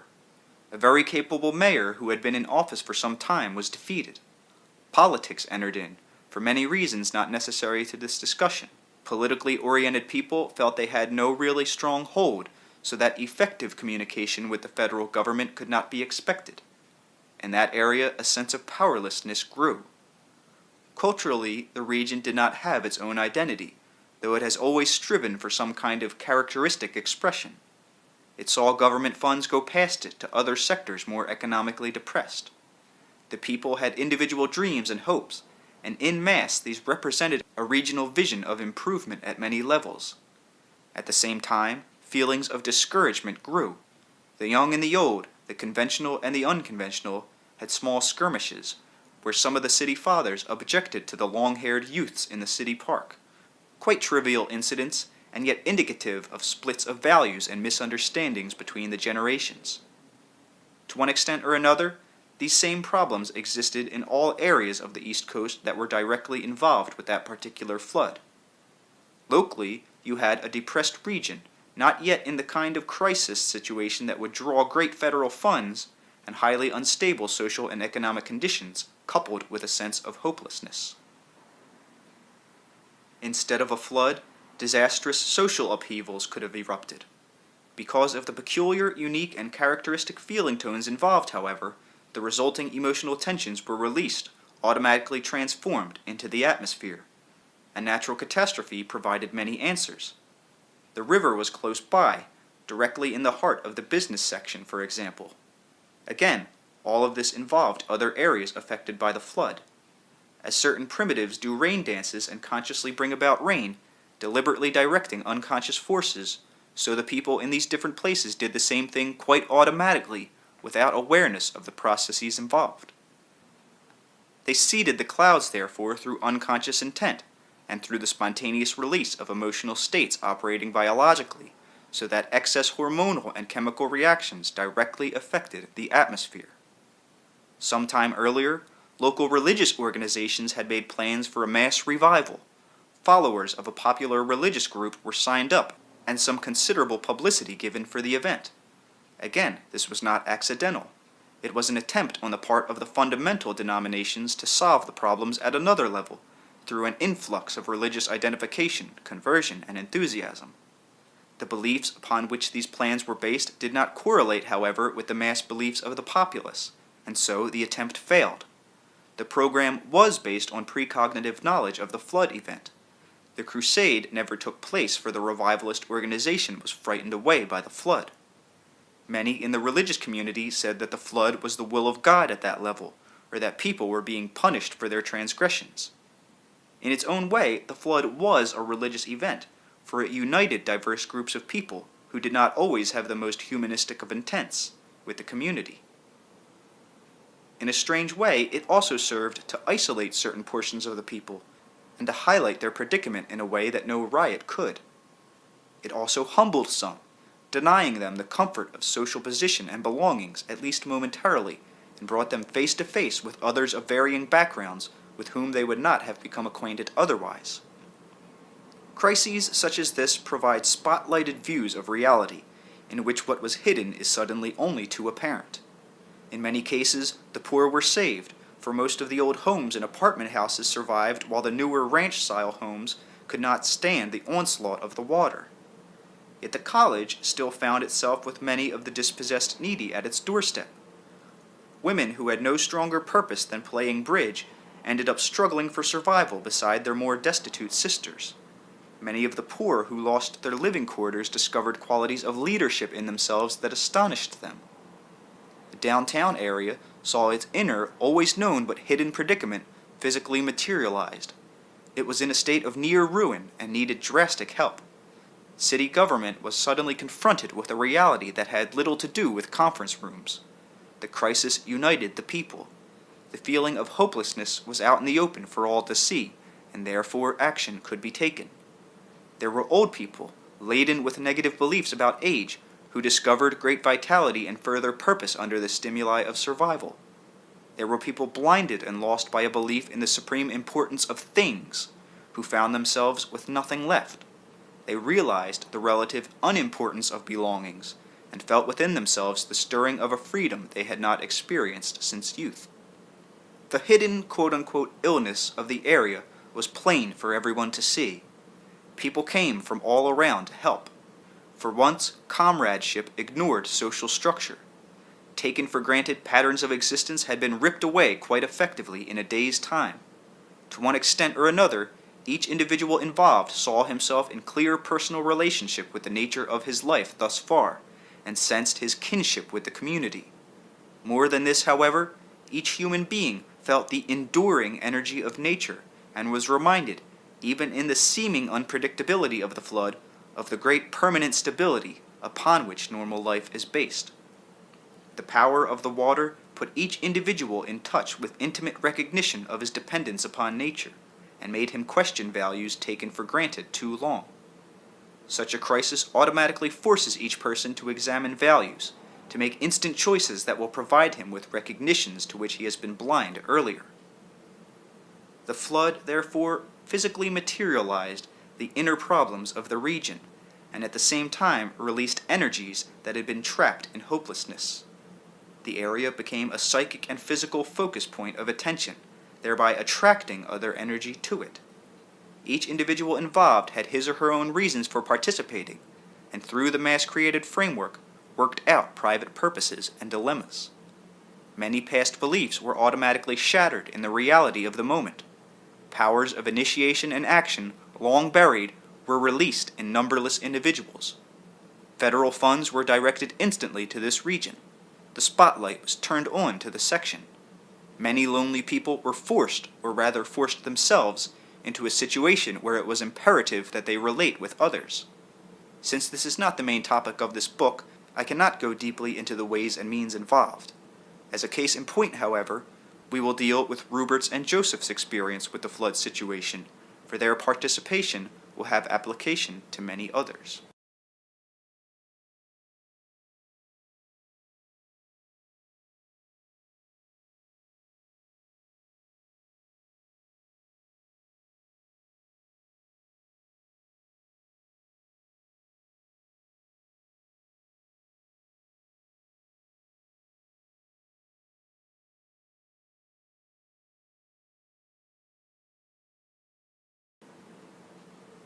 Now, Rupert and Joseph have always seen themselves in a one-to-one relationship with nature and with the universe.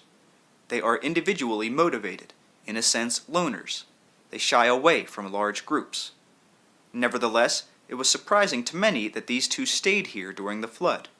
To some it seemed quite foolhardy. In one manner of speaking, however, Rupert and Joseph were quite prepared. Since the Bay of Pigs, they had kept a small pantry of stocked food, pure water in old wine jugs, candles, and a transistor radio. But they were not, quote-unquote, looking for a disaster. Before Rupert became involved in psychic work, he wrote a short novel, Bundu, in which nuclear destruction had taken place. For reference, he read up on requirements for survival. Later, at the time of the Bay of Pigs, the necessary supplies were purchased. Quite as a matter of course, household habits were such that those procedures were maintained almost automatically. There was always a stock of candles and food and water. No stress was laid on these provisions. When the flood came, however, Rupert and Joseph found themselves, in that way at least, prepared to go without help from the outside world if necessary. All of this had to do with past conscious decisions and responses to situations that, in your terms, no longer existed at the time of the flood. Yet the pattern of reaction was clear. They had decided to face any great crisis together in their own territory.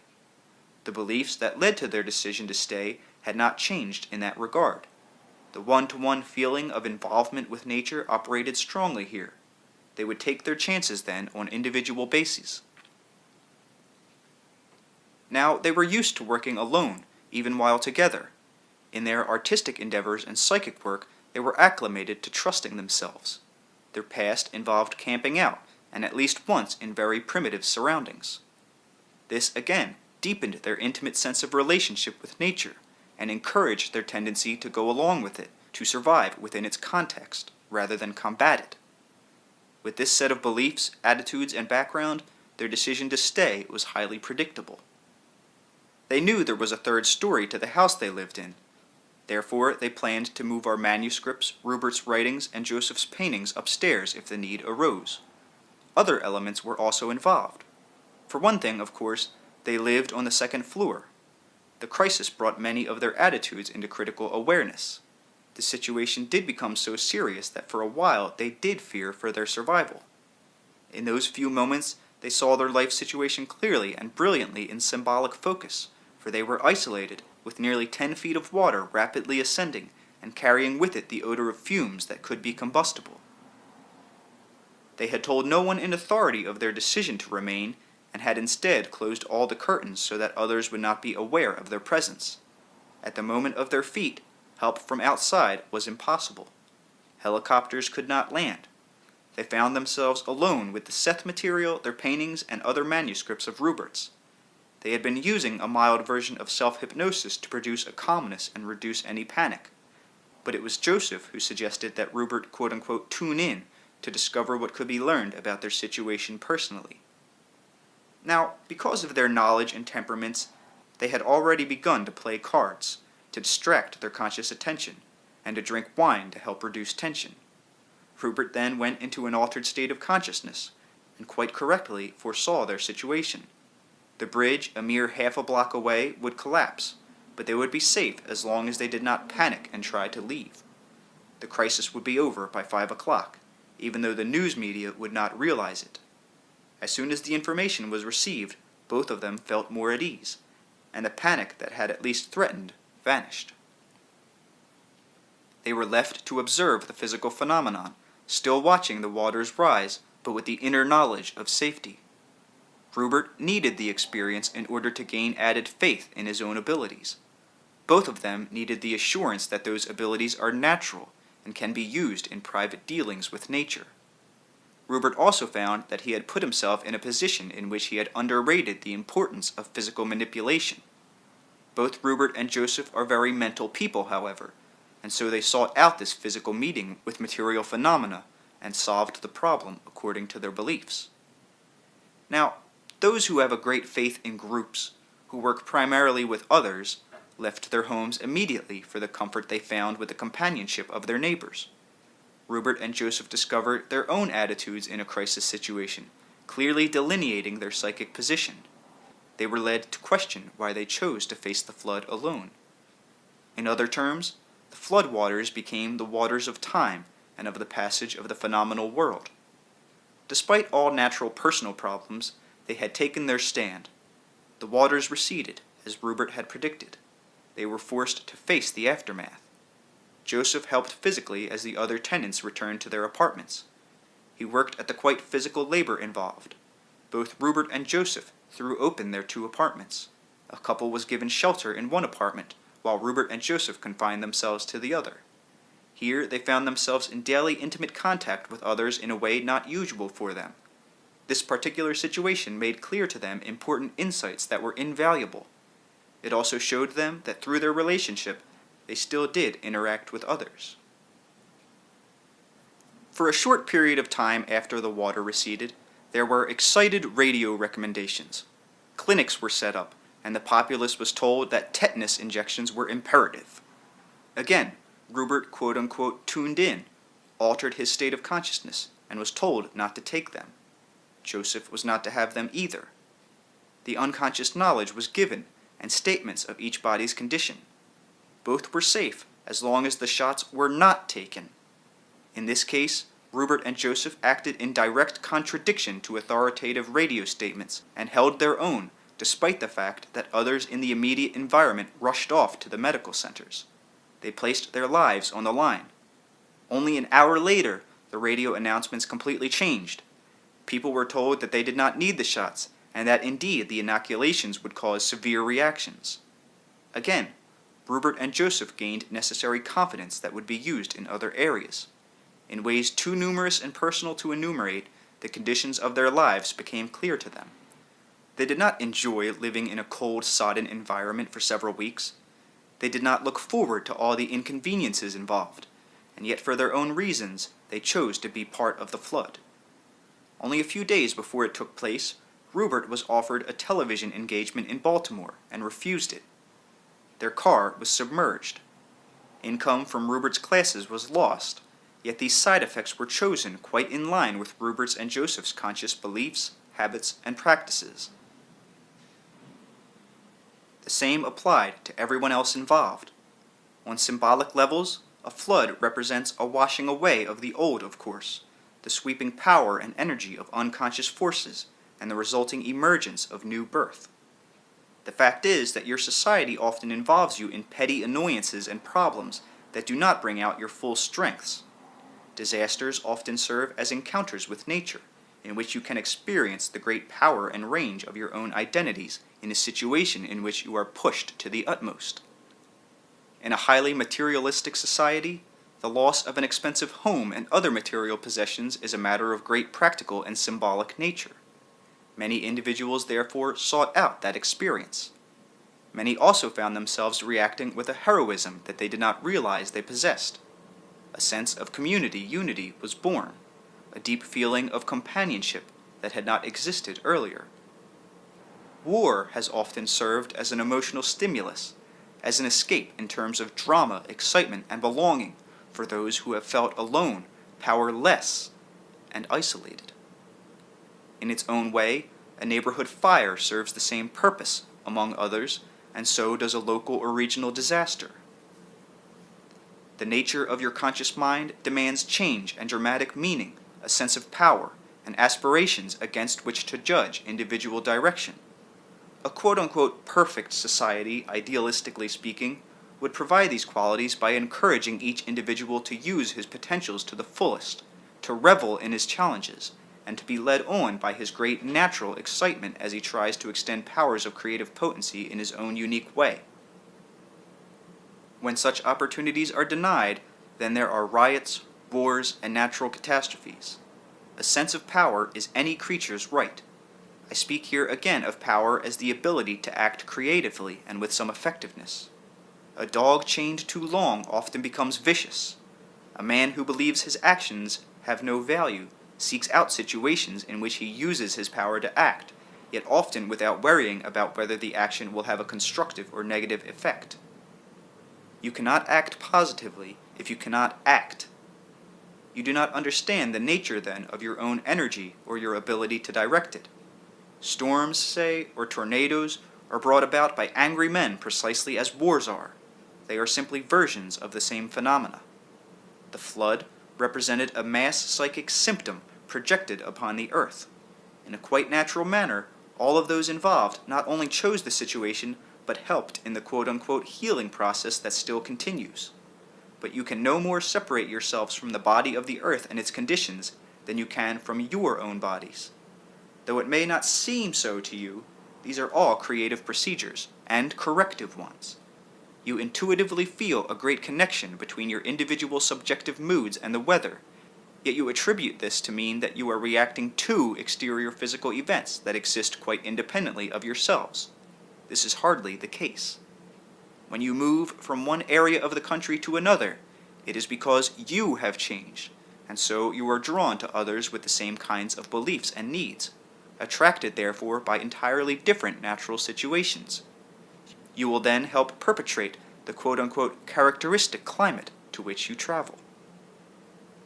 End of chapter.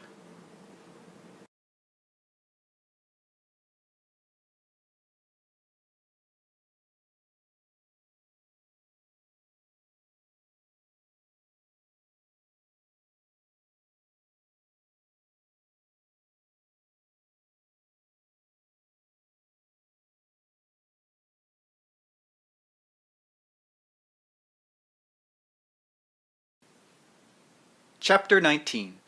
The concentration of energy, beliefs, and the present point of power. The concentration of energy follows your beliefs. Many beliefs, not negative in themselves but overemphasized, lead to what certainly appear to be negative results. This material is highly important to many of you who find yourselves in situations in which you are not pleased. I am using Rupert as an example for several reasons. Many of you have a tendency to believe that anyone with such abilities as Rupert has has no problems or challenges. Rupert has often said, "Some of my correspondents expect me to be completely healthy, wealthy, and wise, and indeed beyond any human feelings." And he is quite correct. Numbers of you are looking for a state of quote-unquote peace, in which there is a static sort of bliss, with all questions forever answered, and all problems solved. Some of you think that this will somehow be miraculously accomplished for you. If you recognized the power of your own being, you would know that it ever seeks greater realms of creativity and experience, in which new challenges are inherent, for all problems are challenges. In Rupert's case, he began with a group of ideas and beliefs that only became restrictive when carried to extremes. In your own experiences, many of you find yourselves concentrating upon certain areas of activity with such energy that you ignore others, considering them restrictions. Rupert's condition involved a situation in this life. Some of you may find yourselves concentrating upon the physical aspects of existence, which are themselves quite legitimate, but to the exclusion of other important elements. In larger terms, such focusing in particular areas can involve an entire life situation, reincarnationally speaking, where you choose ahead of time, so to speak, to concentrate your attention in certain areas rather than others. You may pick for yourself a body that does not perform normally, or a mind that is not up to par in usual terms. Your given situation at birth, therefore, is one in which you cannot manipulate adequately in whatever way you have chosen. You have decided upon a situation in which a critical organic lack or disability is involved, and are born with a severe disease, for example, then that is the context in which you will experience this particular focus in corporeal reality. There will be a reason for it, and the reason will lie in those abilities that you have left free and open for yourself to pursue. All existences are simultaneous. Within the bounds of creaturehood, certain things are possible and certain things are not. You cannot regenerate a limb or grow a new one. You can cure yourself of a quote-unquote incurable disease if you realize that your point of power is in the present. Whatever your situation, you have chosen it for a reason. If it involves a circumstance that cannot be altered in physical terms, then you have settled upon it as a framework in order to enhance and use other abilities in concentrated form. The main point is not to concentrate upon the liabilities, but to pursue those abilities that you have, for the great energies of your personality will be directed in those avenues. Now, Rupert was working with alterations of consciousness this afternoon. At the same time, he had the radio playing softly. The rock music program was interrupted by an announcement having to do with the Indianapolis speed car racing exhibition. One driver had already been severely injured, and the race, put off on that account and because of inclement weather, finally began today. As it progressed, the radio announcements continued also, and Rupert learned that another very severe accident had occurred. Besides this, a man, not a driver, was killed by an emergency vehicle speeding to the scene. The victim was connected with the race, however. As he resumed quote-unquote normal consciousness, Rupert found himself wondering about the great violence involved and the entire situation in which such people place themselves. He often has the radio on when he is working with alternate states of consciousness, by the way, using it as a point of reference. Some of the material in the last chapter should help to explain the reasons for frameworks in which violence is built in, so to speak, and indeed becomes a challenging context through which reality is perceived. The situation is one of danger, yet is chosen by those involved, and is not inflicted upon them. In somewhat the same way, entire life contexts are selected that might appear to be incomprehensible, foolhardy, or even insane to an observer. These lifetime organizations may involve very drastic physical disabilities from birth. From the outside, it seems impossible that anyone would choose such a background, such a highly restricted or even painful situation in which to live. From that viewpoint, birth defects or lifetime diseases of any kind make no sense. No one begins a race with a handicap, you may say, but that is obviously not the case. Individuals have often chosen such situations precisely as incentives, and many great men have done so. This does not mean that such disabilities are necessary. At any point that an individual realizes his point of power in the present, he will not need a barrier to test himself against, or to focus him in what he thinks of as the proper direction. You live many lives simultaneously. You often think of these as reincarnational existences, one before the other. If you are severely ill and believe that the reasons for your symptoms exist in a past life, that you must quote-unquote put up with it, then you will not realize that your point of power is in the present, and you will not believe in the possibility of recovery. Again, even so-called incurable diseases can be healed as long as this does not involve regenerations not possible within the context of creaturehood. In your terms, birth defects of whatever kind are chosen before this life. This is done for many different reasons, just as people choose to be ill in this life, regardless of the duration involved. That is, a certain psychic framework is set up through which an individual decides, quote-unquote, ahead of time, to experience an entire life situation. Some information on this has been given in my other writings. A person with several existences stressing intellectual achievement might purposely then decide upon a life in which mental abilities are beyond him, and the emotions allowed a full play that he had denied then, quote-unquote, earlier. Since all existences are simultaneous, this simply means his stressing certain aspects in this life, at the expense of others, you would say, and setting up a framework that may seem to be limiting. On the other hand, the personality involved may see this as a most rewarding and expansive experience, in which the emotions are allowed freedoms ordinarily denied. Characteristically, some personalities prefer lifetime experiences in which accomplishment and development follows an even course. Others demand great contrast. One of the latter may be miserably poor in one life, luxuriously rich in another, an intellectual giant in still another, a great athlete, and then a complete invalid. Individual differences operate then in the kinds of life situations chosen. In many cases, it is the family rather than the incapacitated member who questions and does not understand, as in the cases of severely mentally retarded children, for example. Yet in all instances, not only do children choose their parents ahead of time, but parents choose their children, of course. In such a situation, there are fulfillments to be gained from the parents' standpoint. There are always opportunities of growth and unusual creativity possible under those conditions for all involved. That is why the framework was chosen. The same applies to seeming tragedies, such as accidents or severe illnesses that come at any time. On an individual basis, a grave illness, for instance, will represent the adoption of a particular highly intense focus in which a given aspect of usual experience is deliberately cut out or denied. The context of life itself must then be magnified along other lines. In somewhat the same manner, this also applies to those born in extreme poverty, or in the most seemingly unfortunate of family situations. The life challenge is inherent within the problem itself, and springs from it.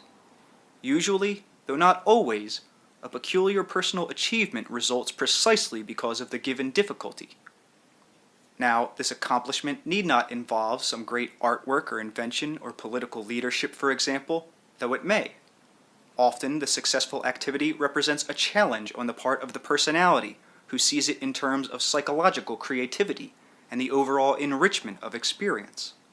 Those involved, such as family, will have acquiesced to the situation quote-unquote earlier. Often, particularly in the case of mental or physical birth defects, the incapacitated person will be accepting that role not only because of personal reasons, he or she will also be choosing that part for the family as a whole. Highly intelligent parents, therefore, may find themselves with a retarded child. If they place a great value upon intellect at the expense of the emotions, then the child may be acting out for them, of which they are so afraid themselves.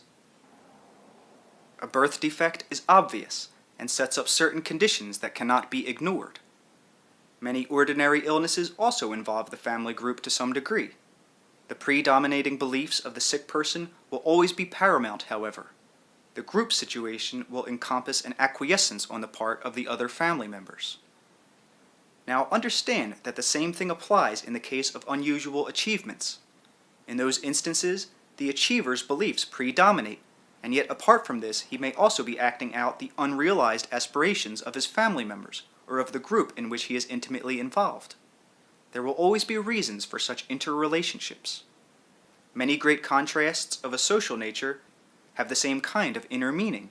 Here, whole groups of individuals chose particular life situations in which, for example, poverty and illness predominate, while other areas of the world, or of any given nation, enjoy the highest technological advances, wealth, and prosperity. Separately, each personality has a private reason for such an affiliation, but on other levels, through the contrasting focuses of poverty and wealth, scientific accomplishments, or the lack of them, opposites are brilliantly apparent. Technological progress, followed as a main focus, automatically portrays its benefits and its disadvantages. A nation which pursues this course is like one individual who primarily follows a strictly quote-unquote objective, male, externally oriented path in terms of your Western understanding.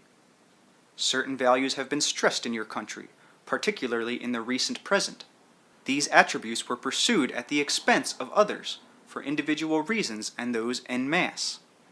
The rest of the world agreed to such actions, however, and various portions of it took entirely different courses, so that in your experience, global society would show a kaleidoscope of varying focuses and their results. On a much smaller scale and to different degrees, any tribe, town, family, or group will show the same tendencies, and from the shared experience, each individual will learn and grow. A person may choose a great talent instead, through which he or she will perceive reality and concentrate all experience. This will serve as a formidable focus, yet by its nature, it may often preclude other experiences that many individuals find quite normal. Some artists with great ability may shut out intellectual maturity, utilizing native emotional qualities at such an extent and with such intensity that the mental reasoning faculties are largely shunted aside. Without rational illumination, the emotional elements may be so unwieldy that the artist, for all of his spontaneous expression, cannot relate in any kind of permanent situation of an intimate nature, for reason and emotion are natural counterparts. Someone else may choose to focus upon intellectual achievement to such a degree that he shuts out all true closeness, and though he can accept a permanent relationship, he will not experience the emotional richness that others may derive from a much briefer encounter. Therefore, each of you choose, ahead of time in your terms, the kind of framework through which you will contend with this life situation. This applies personally and collectively.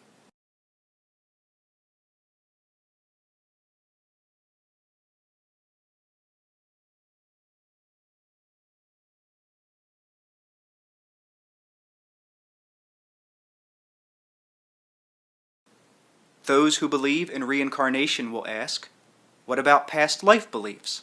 And even if I forget the idea of guilt, am I bound to follow the rules of karma? Since all is simultaneous, your present beliefs can alter your past ones, whether from this life or a quote-unquote previous one. Existences are open-ended. Now, with your idea of progressive time and the resulting beliefs in cause and effect, I realize this is difficult for you to understand. Yet within the abilities of your creaturehood, your current beliefs can change your experience. You can restructure your quote-unquote reincarnational past in the same way that you can restructure the past in this present life. The point of power is in the present. This experienced present also represents your psychic touchstone to all of your other existences. You are consciously aware of certain events and unconsciously aware of much more that in one way or another you are learning to bring into conscious focus. The same applies to all of your other quote-unquote reincarnational selves. They are unconsciously aware of your conscious experience, as you are unconsciously aware of theirs. The interaction is constant, however, and in all of your presence, creative. You draw on their knowledge as they draw on yours, and this of course applies to personalities that you would consider future. You have a gigantic pool of information and experience to draw upon, but this will be utilized according to your present conscious beliefs. If you understand that the point of power is in the present, then you have an inexhaustible realm of ability and energy at your command. You must remember that beginnings and endings are realities only within your own system of three-dimensional life. The energy of your being exists outside of your system, however, and impinges upon it in your terms, becoming quote-unquote alive physically at certain points of time and space. Your own greater energy dips in and out of the space-time continuum as you understand it. As it does, its experience becomes physical. Within that system, then, it leaves a life trace. When you think in terms of reincarnation, it seems that one tracing exists before the other, but the entire quote-unquote chart exists at once, with all the individual life tracings. Since these offshoots or life tracings each come from your entity, they are connected psychologically and in terms of electromagnetic energy patterns. Consider this analogy. Taking it for granted that you are indeed multidimensional, you can perceive only so much of your own experience at a time because of the characteristics of physical creaturehood. The three-dimensional system automatically specializes in before and after effects. You exist, say, in 7 different centuries at once. However, the normal experience patterns of your temporal being prevent any comprehensive view of all of those lives in creature terms. Again, what actually happens is that the energy of your being impinges, say, at 7 moment points into the three-dimensional system.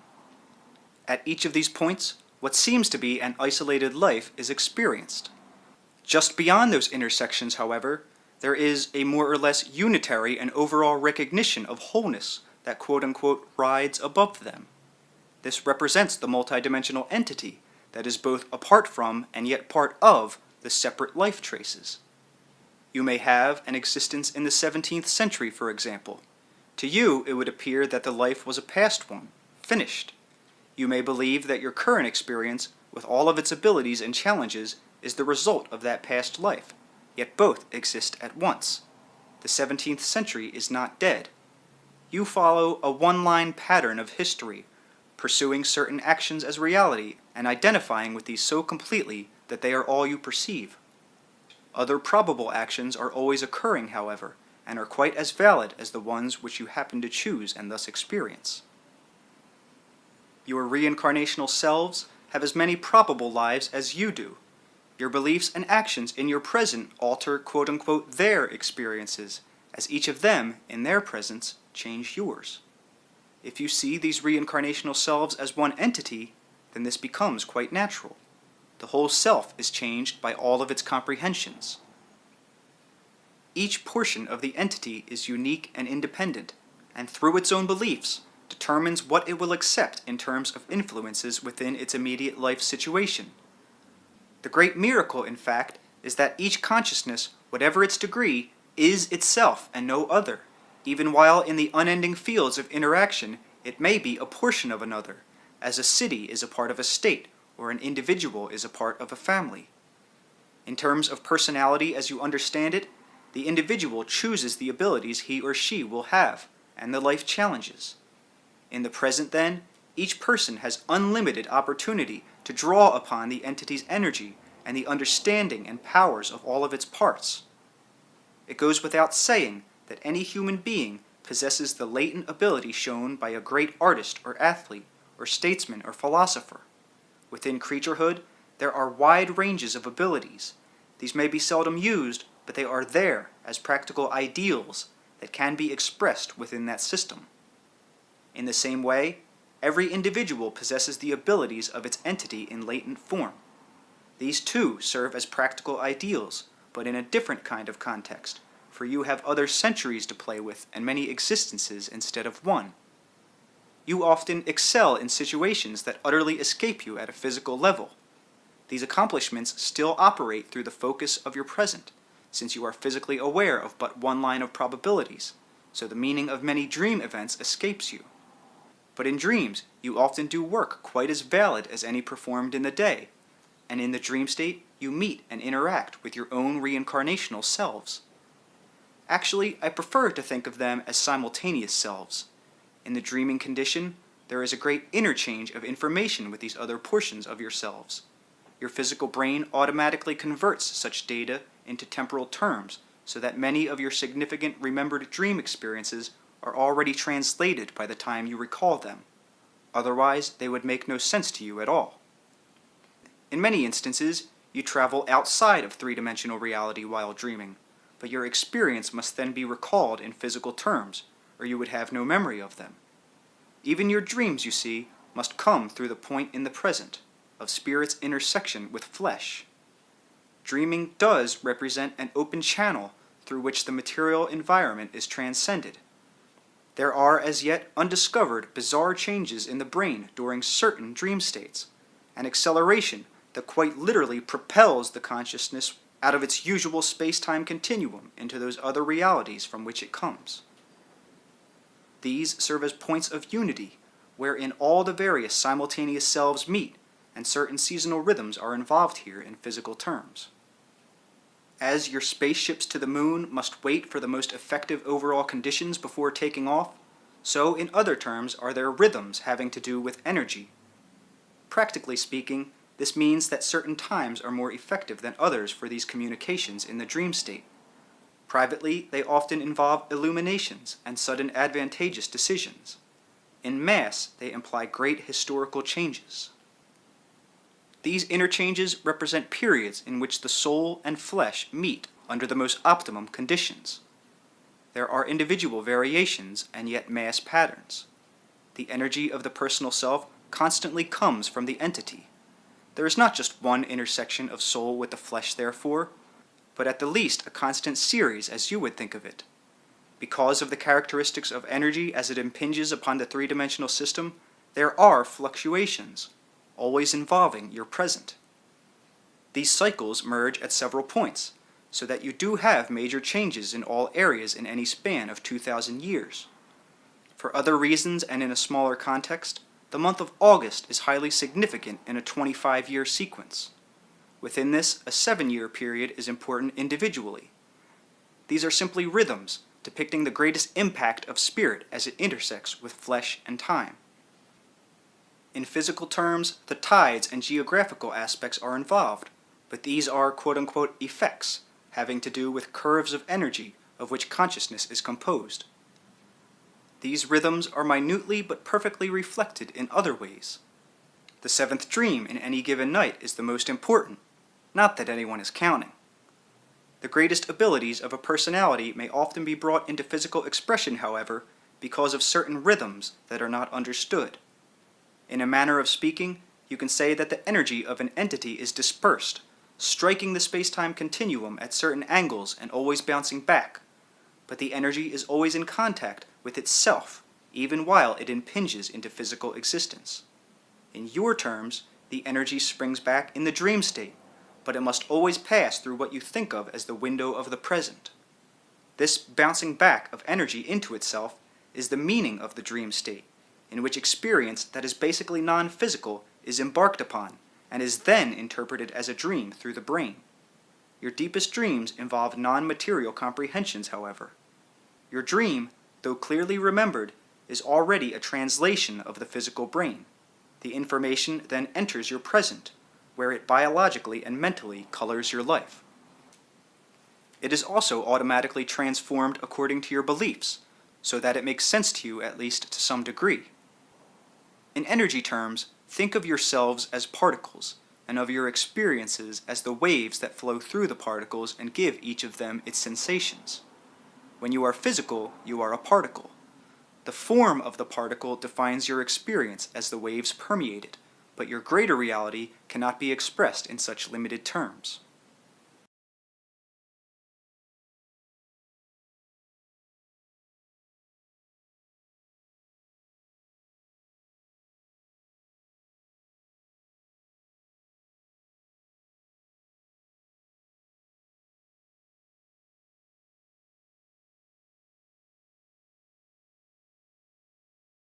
Now, as there are better times than others in your sphere of activity for sending rockets or spaceships to the moon, so there are peak periods when the self and the soul or entity coincide, when communication is at its best. All of this happens through the window of your present. In terms of energy, again, the vitality of your entity impinging into three-dimensional reality forms a particle that is your present being. but this particle is also deflected away from the Earth in a rhythmic pattern. The same happens to other portions of yourself at other points in the space-time continuum, but at certain intervals you meet, so to speak. Each of your quote-unquote presents becomes charged, filled with potentiality, and your entity, its self-conscious energy, is also enriched by your various experiences, by the combined and magnified power of its own quote-unquote past. Apexes are therefore formed within each self. These apexes serve as attractions, now opened, through which the magnified potency of the entity can flow. This may appear as erratic energy, however, an analogy being sunspots. Psychologically, great ferment occurs, and often the individual personalities involved organize themselves along new lines. Privately, this is when human beings find themselves aware of greater illumination, when they make sudden decisions and experience new strengths. Now, such a time is in the offing socially. This may be reflected in periods of seeming unrest, in which, however, new creativity is looming. There will then be great planetary changes in terms of your organizations, but these will reflect private interior illuminations that become physically materialized. You do not trust your inner selves enough, or realize the creative ferment brewing. If you did, you could save yourselves much trouble. Any point in your present is a potential point of great creative change, but because of the rhythms spoken of, it is easier for changes to occur in certain cycles. Because the point of power and action is in your present as you understand it, so each day is like the kind of window that can provide many views through its different panes. The window of each day can be opened or closed, but it is framed by your current psychological experience. Even when it is shut, light shines through it, illuminating your daily life.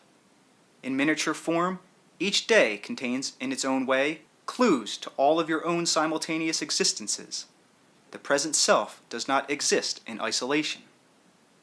Within any given 24-hour period, then, traces and aspects of all of your other experiences appear in their own way. You each contain aspects of your other identities within your current selves, some very obvious perhaps, and others barely noticeable. Abilities focused upon in one life may be recognized as your own now, for example, but not strongly utilized. Vague yearnings towards certain accomplishments may be clues that the necessary characteristics are inherent but untrained in the self that you know. In its own way, the 24-hour period represents both an entire lifetime and many lives in one. In it, symbolically, you have quote-unquote death, as your physically attuned consciousness comes to the end of the amount of stimuli it can comfortably handle without rest. So, at your normal physical death, you come to the point where your earth-attuned consciousness can no longer handle further data without a quote-unquote longer rest, and organize it into a creative, meaningful whole, in terms of time. Each day, therefore, is an incarnation, so to speak, but not only symbolically, for through soul's intersection with the flesh, each self mirrors daily its quote-unquote reincarnational or simultaneous selves. The same applies on what you may think of as a more practical level, in that each day also holds within it the answers to current problems. If you are aware of a particular problem or challenge, therefore you can be assured that its solution is as much there and with you as the problem is. The solution is simply the problem's other side, upon which you may not be focusing. There will even be clear clues as to the proper direction for you to take. These will already be within your experience, but unrecognized because you are concentrating so upon the problem. This applies to any kind of dilemma. Although you are an individual and with free will, you are also part of another you. You simply do not identify with your greater self now. You have your own unique characteristics. Your greater being also possesses its own originality. Yet there will be what you may think of as a family resemblance. And so overall, you and your other self often choose the same kinds of challenges, if in dissimilar ways.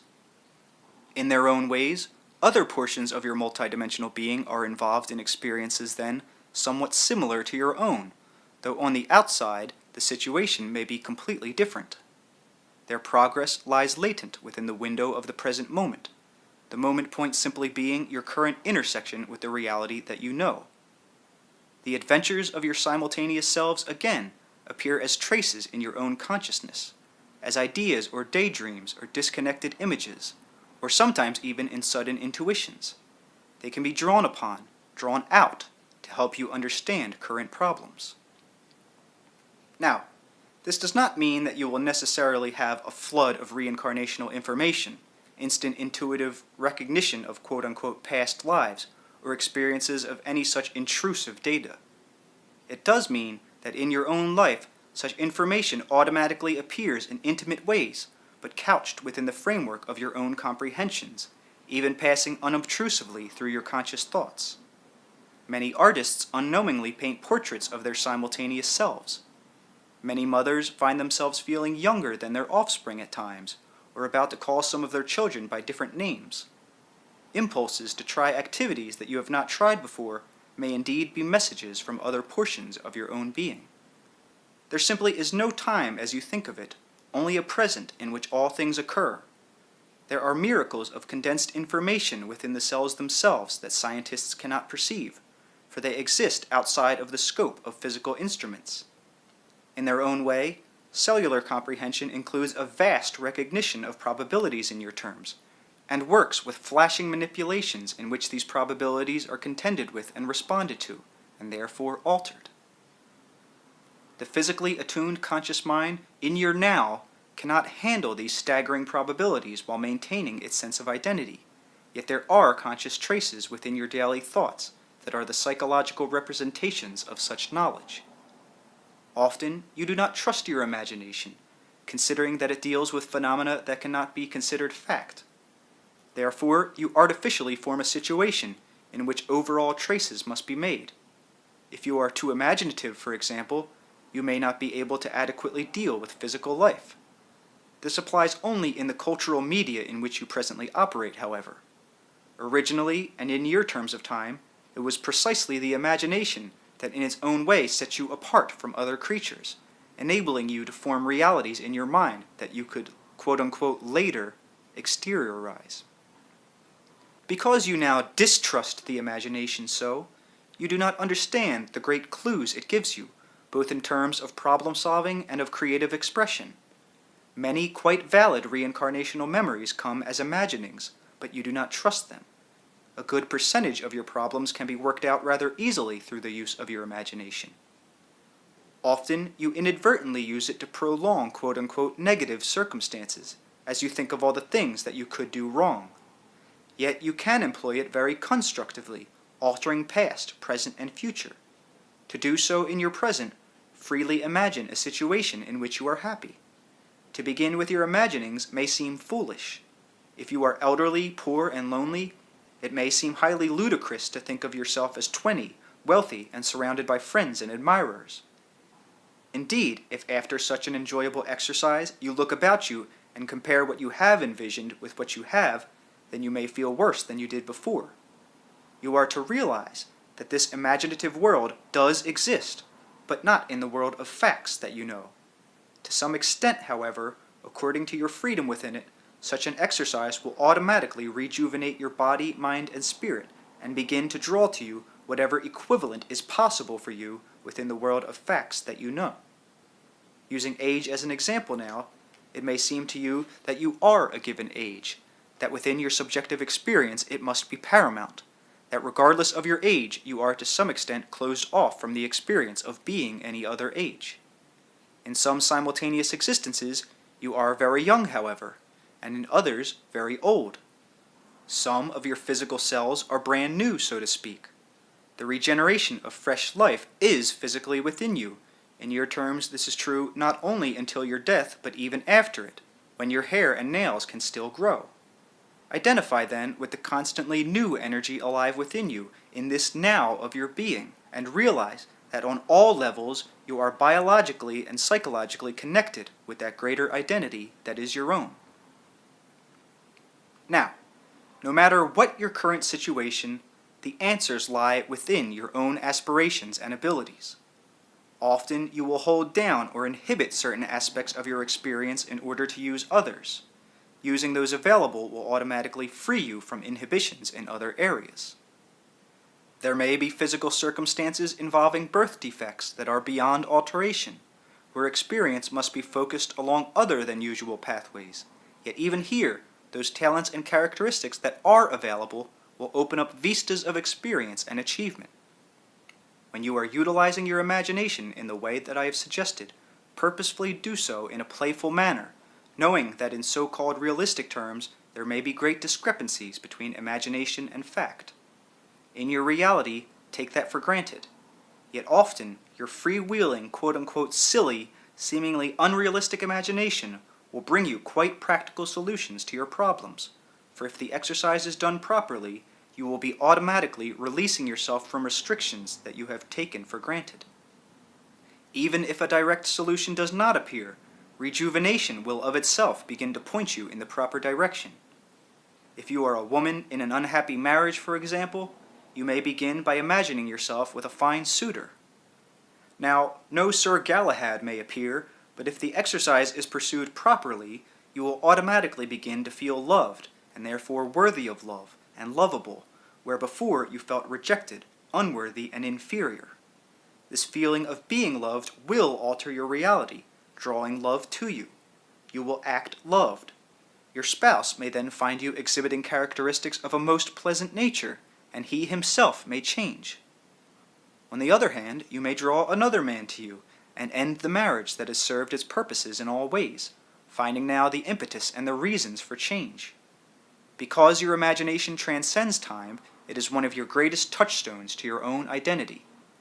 You must, of course, be able to distinguish between the world of imagination and the physical world of fact in order to be able to manipulate effectively. But physical reality springs from the imagination, which follows the path of your beliefs. In the exercise just given, you use the belief in effective change in any given area, and then allow your imagination freedom along those directed lines. Such an exercise automatically does even more, opening up the window of perception and letting in the knowledge and experience of other portions of the self. As the light and energy flows through, it will be tinted or colored by your own psychological reality, as the rays of the sun are through colored glass. This simply means that the other dimensional information will often appear in ordinary guise, through an intuitive hunch, a sudden idea, or some solution that has already occurred to you but has not been acted upon. Yourselves' multidimensional knowledge is usually not consciously available, nor can they put it into psychological terms for you. Such work with the imagination acts as a trigger, however, drawing information to you from other levels of your greater reality, and concentrating it on the specific problem at hand. It will then appear in terms understandable to your own experience. In itself, such an exercise creatively alters probabilities, for you no longer live with the problem as an unchanging concrete reality. This is a psychological and psychic impetus, altering the messages that you habitually send to your body and to its cellular construction. You are then creatively manipulating in several layers of experience. Take, for example, the two instances just given. The older person imagining youth will, during such an exercise, reactivate certain hormonal and chemical changes, becoming younger. And the woman who feels rejected does the same thing when imagining herself loved. Such practice also activates within the self all of its unconscious but quite valid experiences, drawing out similar episodes on the part of other simultaneous lives. In one existence, the old person is young. The unloved woman is indeed beloved. These unconscious realities become turned on through the use of the imagination. Each day is a window into each life. End of chapter.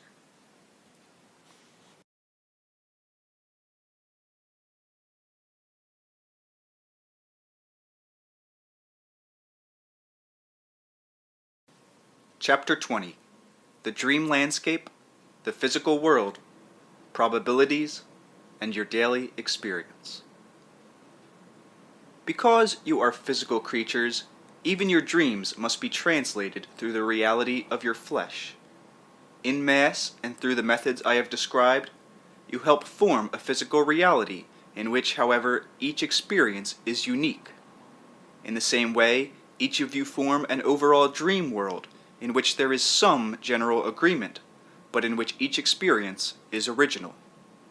The dream world has its reaches as the physical one does. In waking reality, beliefs take time before their materialization is apparent. From infinite probable acts, only one can be physically experienced as a rule. The dream world operates as a creative situation in which probable acts are instantly materialized, laid out in actual or symbolic form. From these, you then choose the most appropriate for physical expression. There are other important reasons for dreaming, but here we will confine ourselves to this particular issue and to the dream landscape itself. It is only because you seem to expect dream experience to be like daily life that you find so many dreams chaotic. Normally, a tree does not change into a peacock, for example. If you remember such a dream event, it seems meaningless in the morning. Your moods and emotions have greater mobility in the dream state. You may feel rooted like a tree at one moment, and in the next experience yourself as a beautiful peacock, in which case you will perceive the tree change into the bird. Disconnected from their usual daily attraction to physical events, your emotions will often form their own landscapes, utilizing dreams as their creative medium. I have explained the great correlation that exists between your feelings and beliefs and physical conditions, such as weather. In somewhat the same way, you have a part to play individually in the creation of the dream landscape. It is also the result of your feelings and beliefs on a different level, and while it is not perceivable in physical terms, laid out with its mountains and continents as your planet is to be examined by your instruments, it exists in terms quite as valid. This does not mean that the dreams can be deciphered by the use of any given general symbols. As you create and experience your daily life through your personal feelings and beliefs, so the same applies to dream reality. There, however, your thoughts and feelings become quote-unquote instantly alive, springing up one upon another, coming full-blown as it were. The dream world exists in terms of energy also, of course, but simply at ranges that are not physically obvious. Much of your interior creative work and planning is done at this level. There must be some differentiation between dream and waking experience, just so that you can manipulate in the more narrowly focused daily life. However, there is no great reason for the vast separation that now exists between your waking and sleeping lives. As I mentioned earlier, the division is largely the result of your mass and private beliefs in the nature of reality, and in the habits the race has acquired of separating quote-unquote objective data from subjective. When you are determined to manipulate your environment, then you separate yourself from it. Since you are part of it, this also leads you to try to place yourself apart from your own subjective reality. It is quite possible to take your normally conscious quote-unquote I into the dream state to your advantage. When you do this, you will see that the dreaming quote-unquote I and the waking I are one, but operating in entirely different environments. Therefore, you become familiar with depths of experience and knowledge unknown to you before. You acquire a true flexibility and expanded awareness of your own being, and open channels of communication between your waking and dreaming realities. This means that you are far better able to utilize unconscious knowledge and also to acquaint the unconscious with your present physical situation. Such a procedure can bring you in contact with wisdom you have been denying yourself, help unify your entire life situation, and release your energy for practical everyday purposes. Even the decision to try such a venture is beneficial, since it automatically presupposes a flexibility of attitude on the part of the conscious self. If you are afraid of your dreams, you are afraid of yourself. As your present situation, with all of its challenges, joys, and problems, is contained in condensed form within each of your days, so the same applies to your life. Each night's dreams, then, provide you with a rich bed of creativity. Spread out before you in great profusion, you will find not only any problems, but their solutions. Now, in physical terms, it may take some time before your conscious mind accepts or recognizes a diagnosis given in a dream. It may come to you later in altered form as a hunch or sudden intuition, or an urge for action. If you do not trust yourself, you may ignore such impetuses and not take advantage of the answers. The enlightened conscious mind is always alert for such messages. You can also go steps beyond this into the dream condition itself, requesting certain dreams, certain solutions, and therefore shortening the time, so to speak, that may be involved otherwise. Generally speaking, if you do not believe that you can become conscious in the dream state, then that feat will be relatively impossible. It will go against your idea of reality, thereby preventing the opening and acceptance that is necessary. While your beliefs do structure much of your dream activity, other issues are also involved simply because the focus of your awareness is not acutely directed toward physical reality, but is only opaquely concerned with it. Once again, thoughts and ideas have their own electromagnetic validity also. In waking life, you test your ideas in the world of facts. Facts are only accepted fiction, of course, but the ideas must make sense and fit into the accepted quote-unquote story.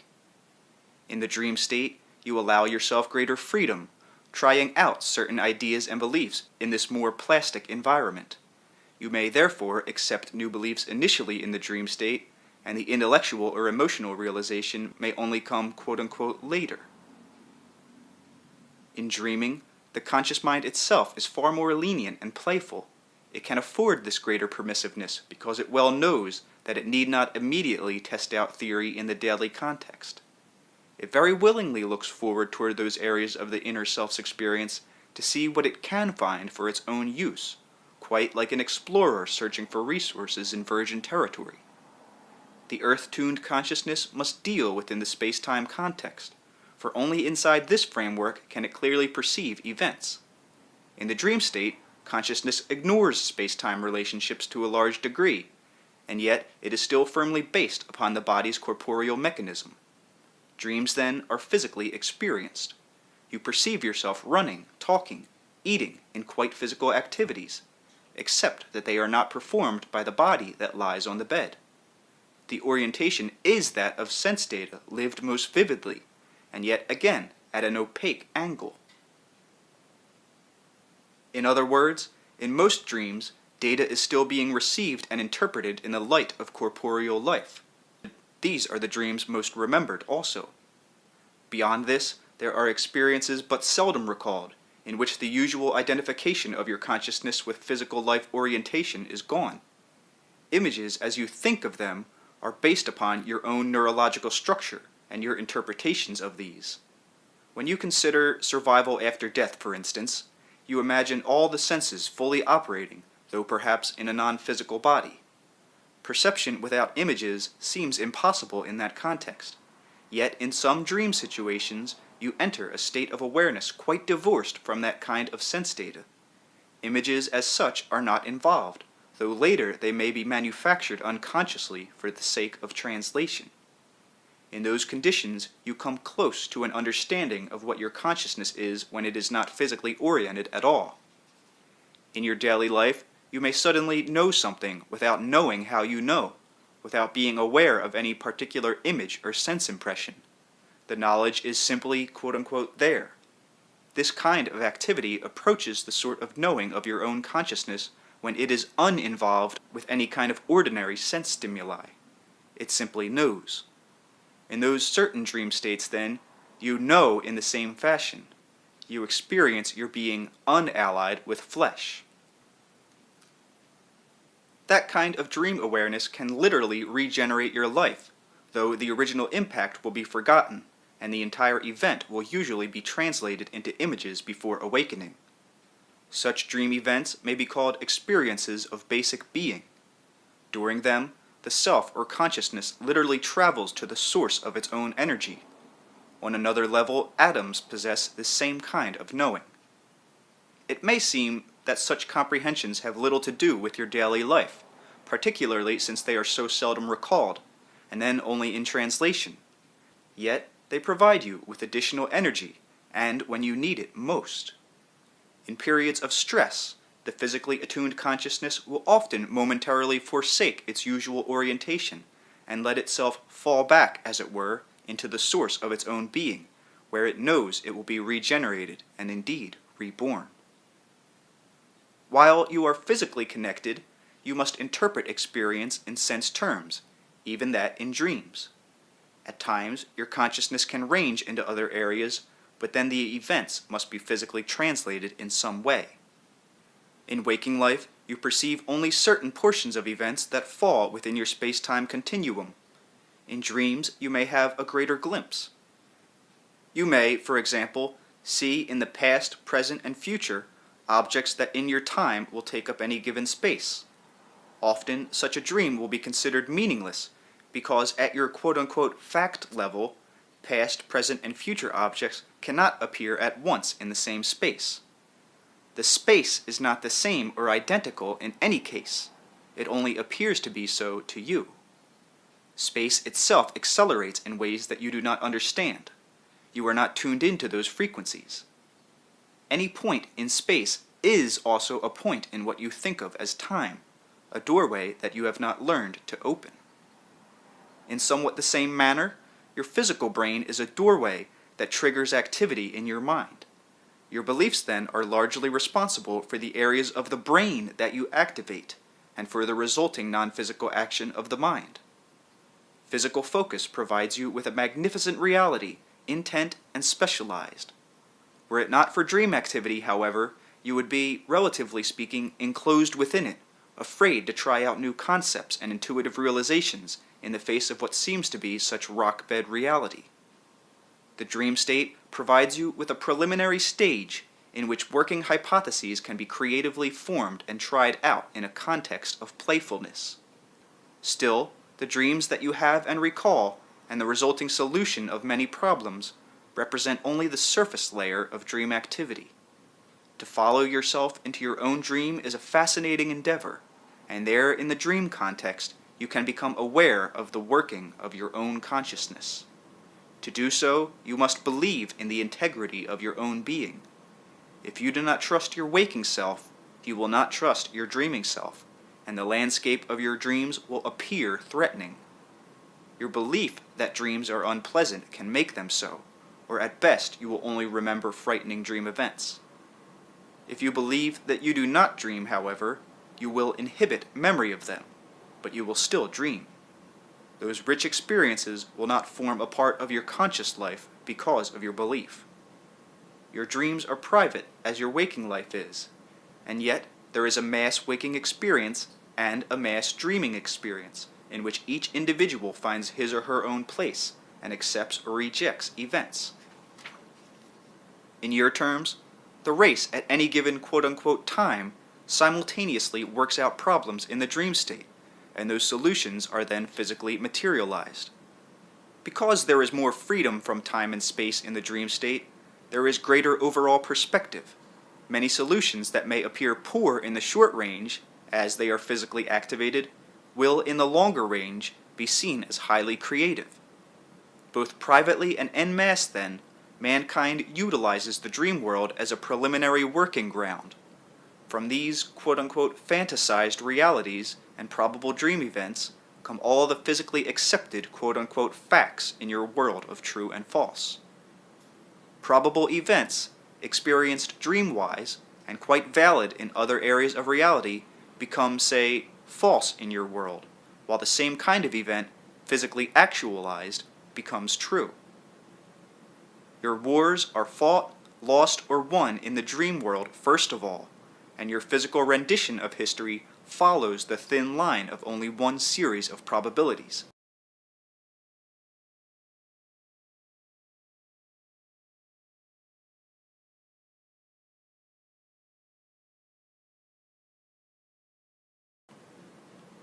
To you, a given war was either lost or won by a particular side. In your skimpy comprehension of events, there can only be one definite outcome of a battle, for instance. There will be certain hard facts. A fight with so many people involved, occurring on a particular day at a given place, culminating in a definite victory. Historically, there will be treaties signed, yet in far greater terms, you are perceiving but one small dimension or one corner of a much larger happening that quite transcends your ideas of the times or places involved.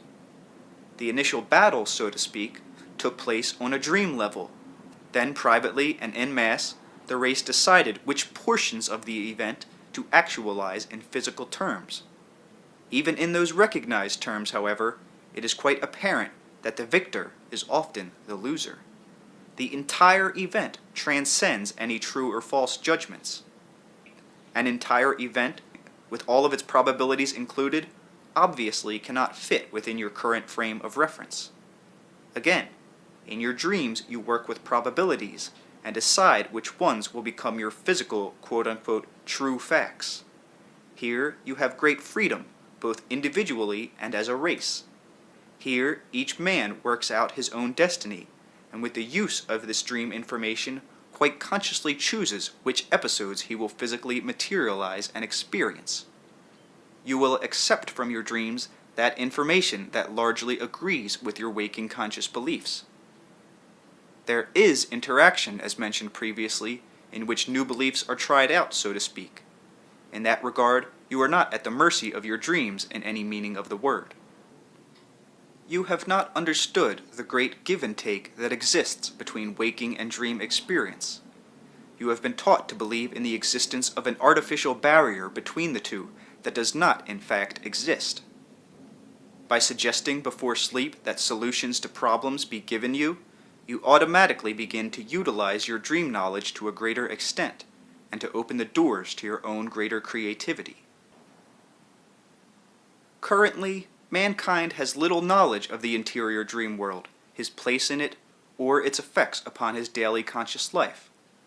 Many of the most powerful aspects of consciousness are at work precisely when it seems to you that you are relatively unconscious and asleep to physical reality. It would be impossible for you to handle the vast amount of material available in the context of time as you presently experience it. To operate adequately in your highly specific field, an almost infinite amount of information must be instantly assimilated, probabilities calculated, and certain balances maintained of which you are not even aware. Latently, your consciousness is capable of performing these feats, but the work cannot be done with the part of your consciousness that is strongly attached to the space-time relationship. What you think of as your conscious mind is given the task of assessing the quote-unquote facts of daily living. It then forms beliefs about reality, and these are used in the dream state as one of the many yardsticks, so to speak, that activate the emergence of certain probable events rather than others. You used your beliefs like searchlights in the dream state, looking for other events that fit in with your ideas about reality. Your convictions help you sift out probable actions appearing as dreams, of course, from others that do not concern you. Since you are not only a physically focused creature, however, other issues also operate. You have within yourself the condensed knowledge of your entire being. This information cannot appear in any complete fashion within a consciousness connected with a physical brain. The multidimensional reality simply cannot be expressed. In the dreaming state, when consciousness relates opaquely to physical concerns, glimpses of this multidimensional self can appear in dream imagery and fantasies that will symbolically express your greater existence. If your conscious beliefs are causing you great distress, countering beneficial beliefs may be received from this source. Your being, the greater consciousness that is yourself, intersects with space and time. It is born in flesh, simultaneously at many quote-unquote points. You would call each of these immersions into three-dimensional existence a life, with its own self, and you are one of these.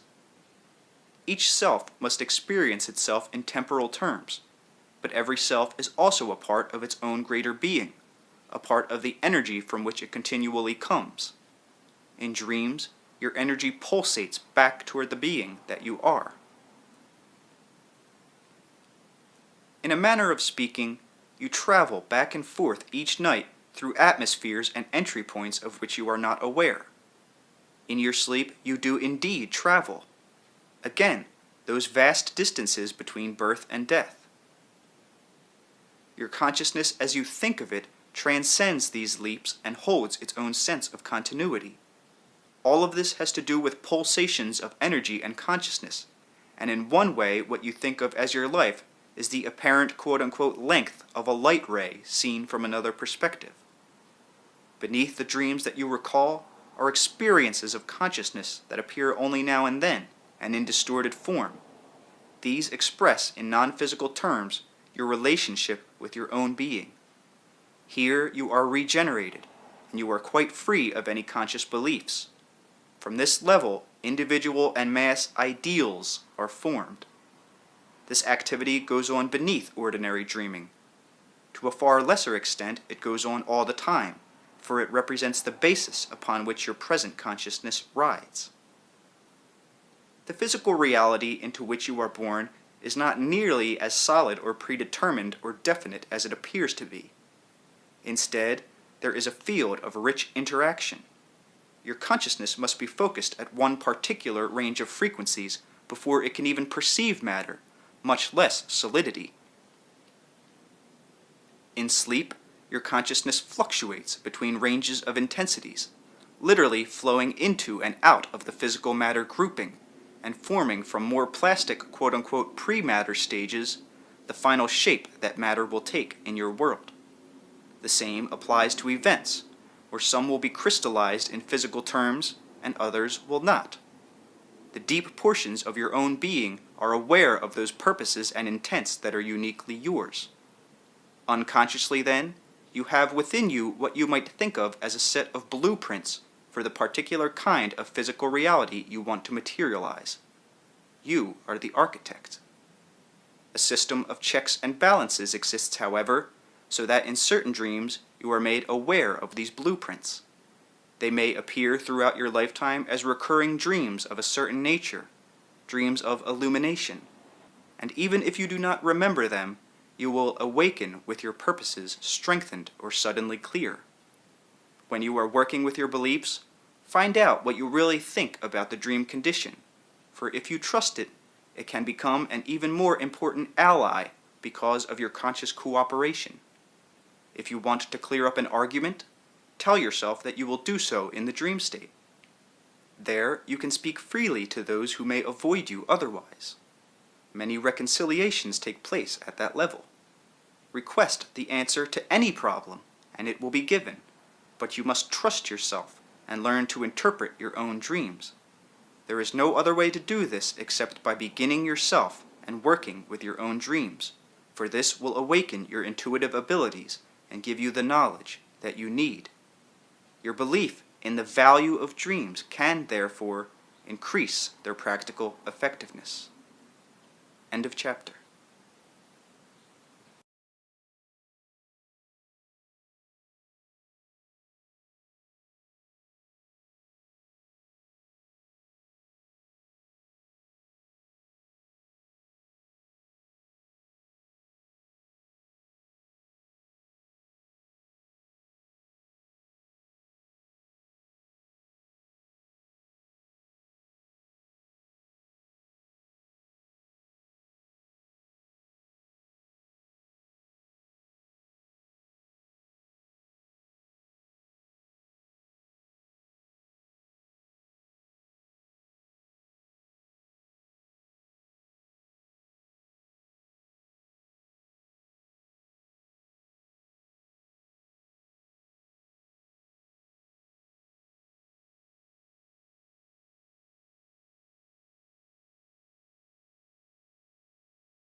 Chapter 21.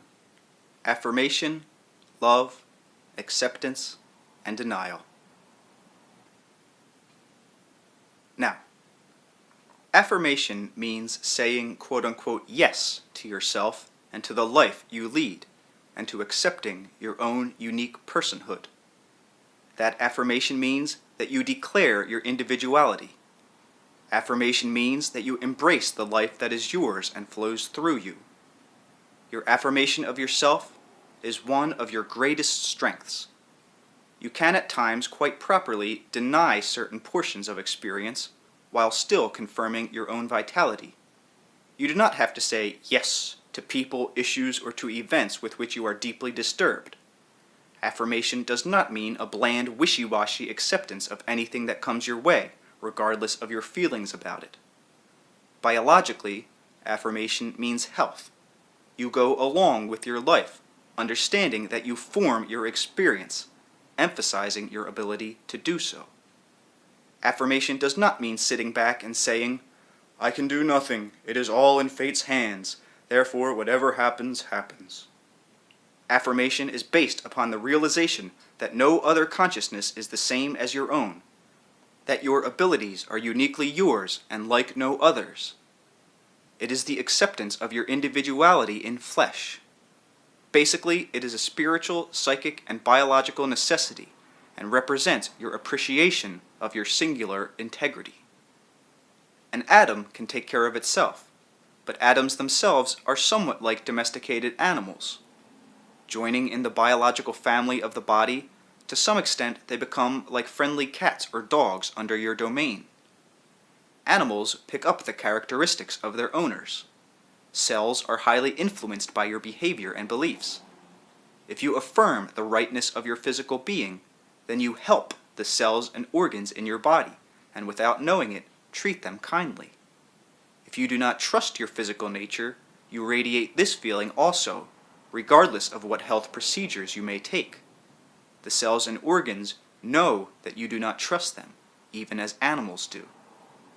In a way, you set up antibodies against yourself, simply because you do not confirm the rightness of your physical being as it exists in space and time. You can affirm your uniqueness quite properly at times by saying no. Individuality grants you the right of making decisions. In your terms, this means saying yes or no. By implication, to always acquiesce may very well mean that you are denying your own personhood. I hate. A person who says, "I hate," is at least stating that he has an I capable of hating. The one who says, "I have no right to hate," is not facing his own individuality. A man or woman who knows hate also understands the difference between that emotion and love. The ambiguities, the contrasts, the similarities, the affirmation of the creature self, allows for the free flow of emotion. Many disavow the experience of feelings they consider negative. They try to quote-unquote affirm what they think of as positive emotions. They do not permit themselves the dimensions of their creaturehood, and by pretending not to feel what they feel, they deny the integrity of their own experience. The emotions follow beliefs. They are natural, ever-changing states of feeling, each leading into another in a free flow of energy and activity, colorful, rich, glowing tints that bring variety to the quality of consciousness. Such states of personality can be compared to colors alone, bright and dark, the strong patterns of energy that always represent motion, life, and variety. To refuse them is futile. They are one of the means by which physically attuned consciousness knows itself. They are not destructive. One emotion is not good and another one evil. Emotions simply are. They are elements of the power of consciousness, filled with energy. They merge into a powerful sea of being when left alone. You cannot affirm one emotion and deny another without setting up barriers. You try to hide what you think of as negative feelings in the closet of your mind, as in the past they closeted insane relatives. All of this because you do not trust the aspects of your individuality in flesh. Affirmation means accepting your soul as it appears in your creaturehood. I said this earlier, but you cannot deny your creaturehood without denying your soul, and you cannot deny your soul without denying your creaturehood. Now, left alone, hate does not last. Often it is akin to love, for the hater is attracted to the object of his hatred by deep bonds. It can also be a method of communication, but it is never a steady, constant state, and will automatically change if not tampered with. If you believe that hate is wrong and evil, and then you find yourself hating someone, you may try to inhibit the emotion or turn it against yourself, raging against yourself rather than another. On the other hand, you may try to pretend the feeling out of existence, in which case you dam up that massive energy and cannot use it for other purposes. In its natural state, hatred has a powerful rousing characteristic that initiates change and action. Regardless of what you have been told, hatred does not initiate strong violence. As covered earlier in this book, the outbreak of violence is often the result of a built-in sense of powerlessness. Many who unexpectedly commit great crimes, sudden murders, even bringing about mass death, have a history of docility and conventional attitudes, and were considered models, in fact, of deportment. All natural aggressive elements were denied in their natures, and any evidence of momentary hatred was considered evil and wrong. As a result, such individuals find it difficult finally to express the most normal denial or to go against their given code of conventionality and respect. They cannot communicate as, say, even animals can, with their fellow men as far as the expression of a disagreement is concerned. Psychologically, only a massive explosion can free them. They feel so powerless that this adds to their difficulties, so they try to liberate themselves by showing great power in terms of violence. Some such individuals, model sons for example, who seldom even spoke back to their parents, were suddenly sent to war and given carte blanche to release all such feelings in combat, and I am referring particularly to the last two wars, not the Second World War. In these wars, aggressions could be released and codes still followed. The individuals were faced, however, with the horror of their violently released pent-up hatreds and aggressions. Seeing these bloody results, they became even more frightened, more awed by what they thought of as this terrible energy that sometimes seemed to drive them to kill. On their return home, the code of behavior changed back to one suited to civilian life, and they clamped down upon themselves again as hard as they could. Many would appear as super-conventional. The quote-unquote luxury of expressing emotion, even in exaggerated form, was suddenly denied them, and the sense of powerlessness grew by contrast. This is not to be a chapter devoted to war. However, there are a few points that I do want to make. It is a sense of powerlessness that also causes nations to initiate wars. This has little to do with their quote-unquote actual world situation, or with the power that others might assign to them, but to an overall sense of powerlessness, even sometimes regardless of world dominance. In a way, I am sorry that this is not the place to discuss the Second World War, for it was also the result of a sense of powerlessness, which then erupted into a mass bloodbath on a grand scale. The same course was followed privately in the case of such individuals as just mentioned. Without going into any detail, I simply want to point out that in the United States, strong national efforts were made after World War II to divert the servicemen's energies into other areas on their return home. Many who entered that war feeling powerless were given advantages after it was over, incentives, education, benefits they did not have before it. They were given the means to power in their own eyes. They were also accepted home as heroes, and while many certainly were disillusioned, in the whole framework of the country's mood, the veterans were welcomed. I am speaking generally now about the war under discussion, for there were certainly exceptions, yet most of the men involved in it learned something from their experiences.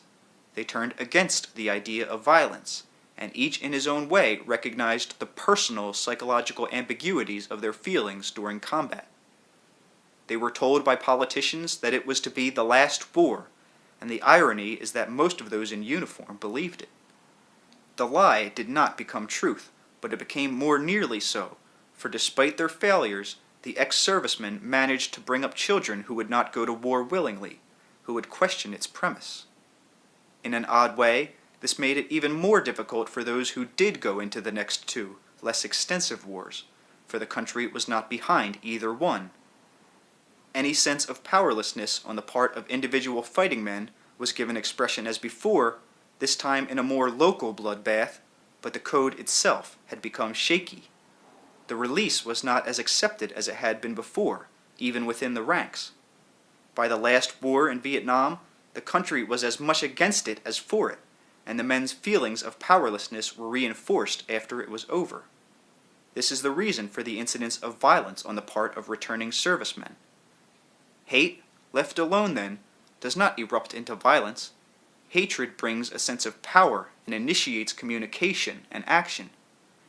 In your terms, it is the buildup of natural anger. In animals, say, it would lead to a face-to-face encounter of battle stances in which each creature's body language, motion, and ritual would serve to communicate a dangerous position. One animal or the other would simply back down. Growling or roaring might be involved. Power would be effectively shown, but symbolically. This type of animal encounter occurs infrequently, for the animals involved would have had to ignore or short-circuit many lesser preliminary anger or initiation encounters, each meant to make positions clear and to ward off violence. Another small point here. Christ's dictum to turn the other cheek was a psychologically crafty method of warding off violence, not of accepting it. Symbolically, it represented an animal showing its belly to an adversary. The remark was meant symbolically. On certain levels, it was the gesture of defeat that brought triumph and survival. It was not meant to be the cringing act of a martyr who said, "Hit me again," but represented a biologically pertinent statement, a communication of body language.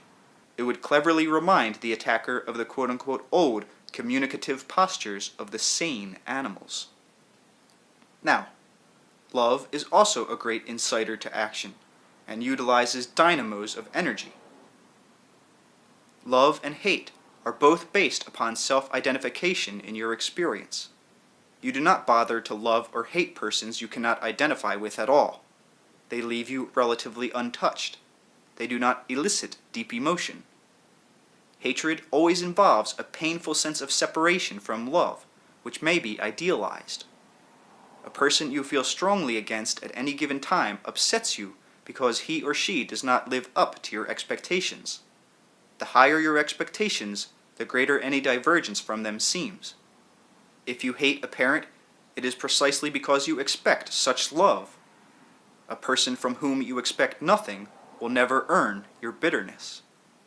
In a strange manner, then, hatred is a means of returning to love, and left alone and expressed, it is meant to communicate a separation that exists in relation to what is expected. Love, therefore, can contain hate very nicely. Hatred can contain love and be driven by it, particularly by an idealized love.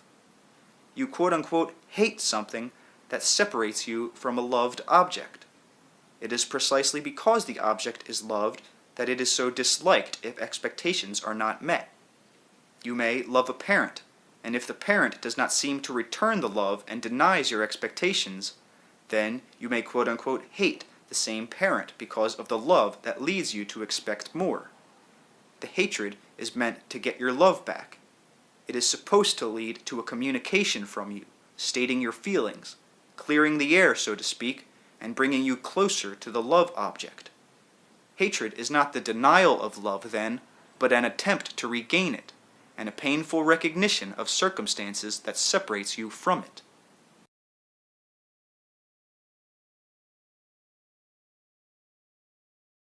If you understood the nature of love, you would be able to accept feelings of hatred. Affirmation can include the expression of such strong emotions.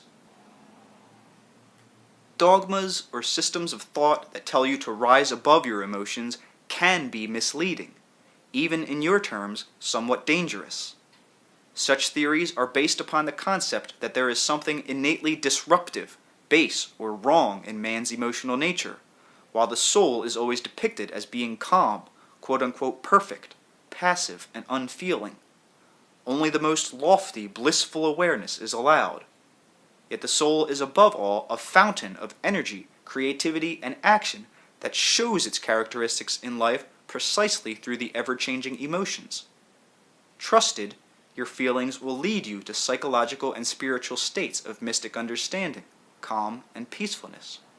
Followed, your emotions will lead you to deep understandings. But you cannot have a physical self without emotions, any more than you can have a day without weather. In personal contact, you can be quite aware of an enduring love for another person, and still recognize moments of hatred when separations of a kind exist that you resent because of the love you know is involved. In the same way, it is possible to love your fellow human beings on a grand scale, while at times hating them precisely because they so often seem to fall short of that love. When you rage against humanity, it is because you love it. To deny the existence of hate, then, is to deny love. It is not that those emotions are opposites. It is that they are different aspects and experienced differently. To some extent, you want to identify with those you feel deeply about. You do not love someone simply because you associate portions of yourself with another. You often do love another individual because such a person evokes within you glimpses of your own quote-unquote idealized self. The loved one draws your best from you. In his or her eyes, you see what you can be. In the other's love, you sense your potential. This does not mean that in a beloved person you react only to your own idealized self, for you are also able to see in the other the beloved's potential idealized self. This is a peculiar kind of vision shared by those involved, whether it be wife and husband or parent and child. This vision is quite able to perceive the differences between the practical and the ideal, so that in ascendant periods of love, the discrepancies in, say, actual behavior are overlooked and considered relatively unimportant. Love is, of course, always changing. There is no one permanent state of deep mutual attraction in which two people are forever involved. As an emotion, love is mobile and can change quite easily to anger or hatred and back again. Yet, in the fabric of experience, love can be predominant even while it is not static, and if so, then there is always a vision toward the ideal, and some annoyance because of the differences that naturally occur between the actualized and the vision. There are adults who quail when one of their children says, quote-unquote, "I hate you." Often children quickly learn not to be so honest. What the child is really saying is, "I love you so. Why are you so mean to me?" Or, "What stands between us and the love for you that I feel?" The child's antagonism is based upon a firm understanding of its love. Parents, taught to believe that hatred is wrong, do not know how to handle such a situation. Punishment simply adds to the child's problem. If a parent shows fear, then the child is effectively taught to be afraid of this anger and hatred before which the powerful parent shrinks. The young one is conditioned then to forget such instinctive understanding and to ignore the connections between hatred and love. Now, often you are taught not only to repress verbal expression of hate, but also told that hateful thoughts are as bad as hateful actions. You become conditioned so that you feel guilty when you even contemplate hating another. You try to hide such thoughts from yourself. You may succeed so well that you literally do not know what you are feeling on a conscious level. The emotions are there, but they are invisible to you because you are afraid to look. To that extent, you are divorced from your own reality and disconnected from your own feelings of love. These denied emotional states may be projected outward upon others, an enemy in war, a neighbor. Even if you find yourself hating the symbolic enemy, you will also be aware of a deep attraction. A bond of hate will unite you, but the bond was originally based upon love. In this case, however, you aggravate and exaggerate all those differences from the ideal and focus upon them predominantly. In any case, all of this is consciously available to you. It requires only an honest and determined attempt to become aware of your own feelings and beliefs. Even your hateful fantasies, left alone, will return you to a reconciliation and release love. A fantasy of beating a parent or a child, even to death, will, if followed through, lead to tears of love and understanding.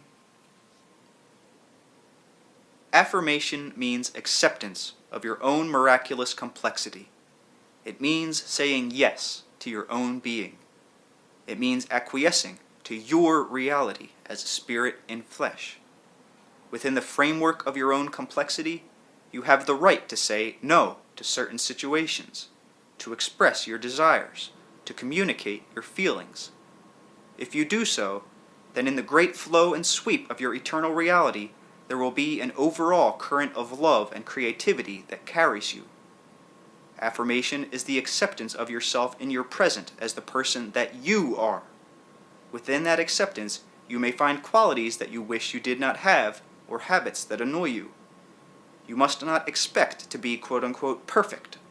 As mentioned earlier, your ideas of perfection mean a state of fulfillment beyond which there is no future growth, and no such state exists. Quote-unquote, love your neighbor as yourself. Turn this around and say, love yourself as you love your neighbor. For often you will recognize the goodness in another and ignore it in yourself. Some people believe there is a great merit and holy virtue in what they think of as humility. Therefore, to be proud of oneself seems a sin, and in that frame of reference, true affirmation of the self is impossible. Genuine self-pride is the loving recognition of your own integrity and value. True humility is based upon the affectionate regard for yourself, plus the recognition that you live in a universe in which all other beings also possess this undeniable individuality and self-worth. False humility tells you that you are nothing. It often hides a distorted, puffed-up, denied self-pride, because no man or woman can really accept a theory that denies personal self-worth. Fake humility can cause you to tear down the value of others, because if you accept no worth in yourself, you cannot see it in anyone else either. True self-pride allows you to perceive the integrity of your fellow human beings, and permits you to help them use their strengths. Many people make a great show out of helping others, for example, encouraging them to lean upon them. They believe this to be a quite holy, virtuous enterprise. Instead, they are keeping other people from recognizing and using their own strengths and abilities. Regardless of what you have been told, there is no merit in self-sacrifice. For one thing, it is impossible. The self grows and develops. It cannot be annihilated. Usually, self-sacrifice means throwing the quote-unquote burden of yourself upon someone else and making it their responsibility. A mother who says to her child, "I gave up my life for you," is speaking nonsense. In basic terms, such a mother believes, no matter what she says, that she did not have much to give up, and the quote-unquote giving up gave her a life that she wanted. A child who says, "I gave up my life for my parents and devoted myself to their care," means, I was afraid to live my own life, and afraid to let them live theirs, and so in giving up my life, I gained the life I wanted. Love does not demand sacrifice. Those who fear to affirm their own being also fear to let others live for themselves. You do not help your children by keeping them chained to you, but you do not help your aged parents either by encouraging their sense of helplessness. The ordinary sense of communication given you through your creaturehood, if spontaneously and honestly followed, would solve many of your problems. Only repressed communication leads to violence. The natural force of love is everywhere within you, and the normal methods of communication are always meant to bring you in greater contact with your fellow creatures.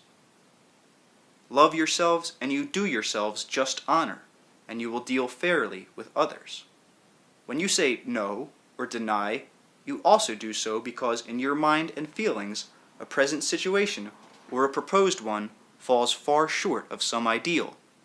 The refusal is always in response to something that is considered, at least, to be a greater good. If you do not have too rigid ideas of perfection, then ordinary denial serves a quite practical purpose. But never negate the present reality of yourself because you compare it to some idealized perfection. Perfection is not being, for all being is in a state of becoming. This does not mean that all being is in a state of becoming perfect, but in a state of becoming more itself. All other emotions are based on love, and in one way or another they all relate to it, and all are methods of returning to it and expanding its capacities.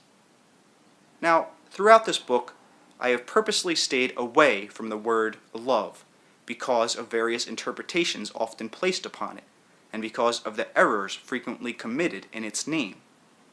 You must first love yourself before you love another. By accepting yourself and joyfully being what you are, you fulfill your own abilities, and your simple presence can make others happy. You cannot hate yourself and love anyone else. It is impossible. You will instead project all the qualities you do not think you possess upon someone else, do them lip service, and hate the other individual for possessing them. Though you profess to love the other, you will try to undermine the very foundations of his or her being. When you love others, you grant them their innate freedom and do not cravenly insist that they always attend you. There are no divisions to love. There is no basic difference between the love of a child for a parent for a child, a wife for a husband, a brother for a sister. There are only various expressions and characteristics of love, and all love affirms. It can accept deviations from the ideal vision without condemning them. It does not compare the practical state of the beloved's being with the idealized perceived one that is potential. In this vision, the potential is seen as present, and the distance between the practical and the ideal forms no contradiction, since they coexist. Now, sometimes you may think that you hate mankind. You may consider people insane, the individual creatures with whom you share the planet. You may rail against what you think of as their stupid behavior, their bloodthirsty ways, and the inadequate and short-sighted methods that they use to solve their problems. All of this is based upon your idealized concept of what the race should be, your love for your fellow man, in other words. But your love can get lost if you concentrate upon those variations that are less than idyllic. When you think you hate the race most, you are actually caught in a dilemma of love. You are comparing the race to your loving idealized conception of it. In this case, however, you are losing sight of the actual people involved. You are putting love on such a plane that you divorce yourself from your real feelings and do not understand the loving emotions that are the basis for your discontent. Your affection has fallen short of itself in your experience because you have denied the impact of this emotion, for fear that the beloved, in this case the race as a whole, will not measure up to it. Therefore, you concentrate upon the digressions from the ideal. If instead you allowed yourself to free the feeling of love that is actually behind your dissatisfaction, then it alone would allow you to see the loving characteristics in the race that now escape your observation to a large degree.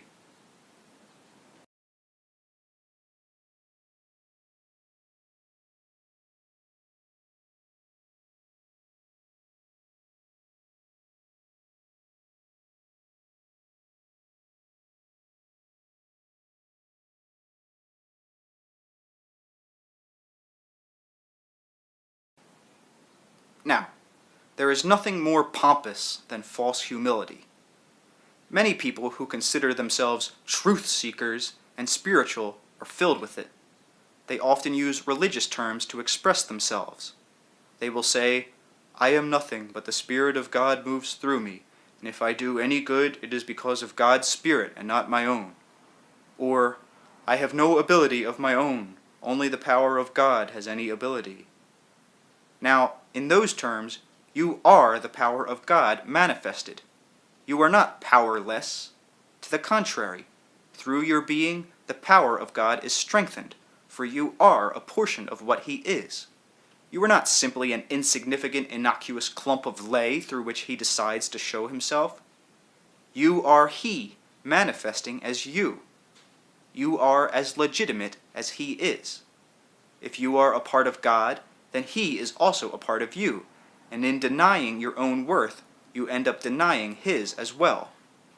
I do not like to use the term quote-unquote He, meaning God, since all that is the origin of not only all sexes, but of all realities, in some of which sex as you think of it does not exist.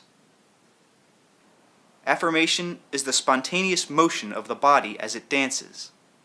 Many churchgoers who consider themselves quite religious do not understand the nature of love or affirmation as much as some bar patrons who celebrate the nature of their bodies and enjoy the spontaneous transcendence as they let themselves go with the motion of their beings. True religion is not repressive, as life itself is not. When Christ spoke, he did so in the context of his times, using the symbolism and vocabulary that made sense to a particular people in a particular period of history in your terms.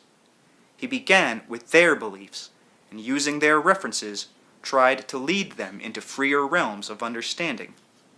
With every translation, the Bible has changed its meaning, being interpreted in the language of the times. Christ spoke in terms of good and bad spirits because these represented the people's beliefs.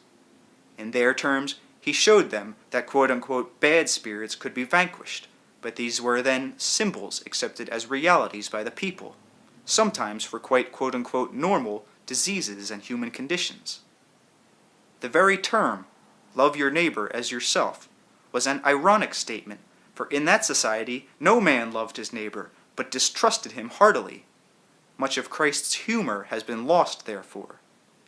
In the Sermon on the Mount, the meek shall inherit the earth, has been grossly misinterpreted. Christ meant, you form your own reality. Those who think thoughts of peace will find themselves safe from war and dissension. They will be untouched by it. They will escape, and indeed inherit the earth. Thoughts of peace, particularly in the middle of chaos, take great energy. People who can ignore the physical evidence of wars and purposely think thoughts of peace will triumph. But in your terminology, the word quote-unquote meek has come to mean spineless, inadequate, lacking energy. In Christ's time, the phrase about the meek inheriting the earth implied the energetic use of affirmation, of love, and peace. As mentioned in Seth's speak, the Christ entity was too great to be contained in any one man, or for that matter in any one time, so the man you think of as Christ was not crucified, nor was the idea of self-sacrifice then involved. The myth became more quote-unquote real than the physical event, which of course is the case in many so-called important historical events. But even the myth was distorted. God did not sacrifice his dearly beloved Son by allowing that Son to be physical. The Christ entity desired to be born in space and time, to straddle creaturehood in order to serve as a leader and to translate certain truths in physical terms. Each of you survived death. The man who was crucified knew this beyond all doubt, and he sacrificed nothing. The quote-unquote substitute was a personality seemingly deluded, but in his delusion he knew that each person is resurrected.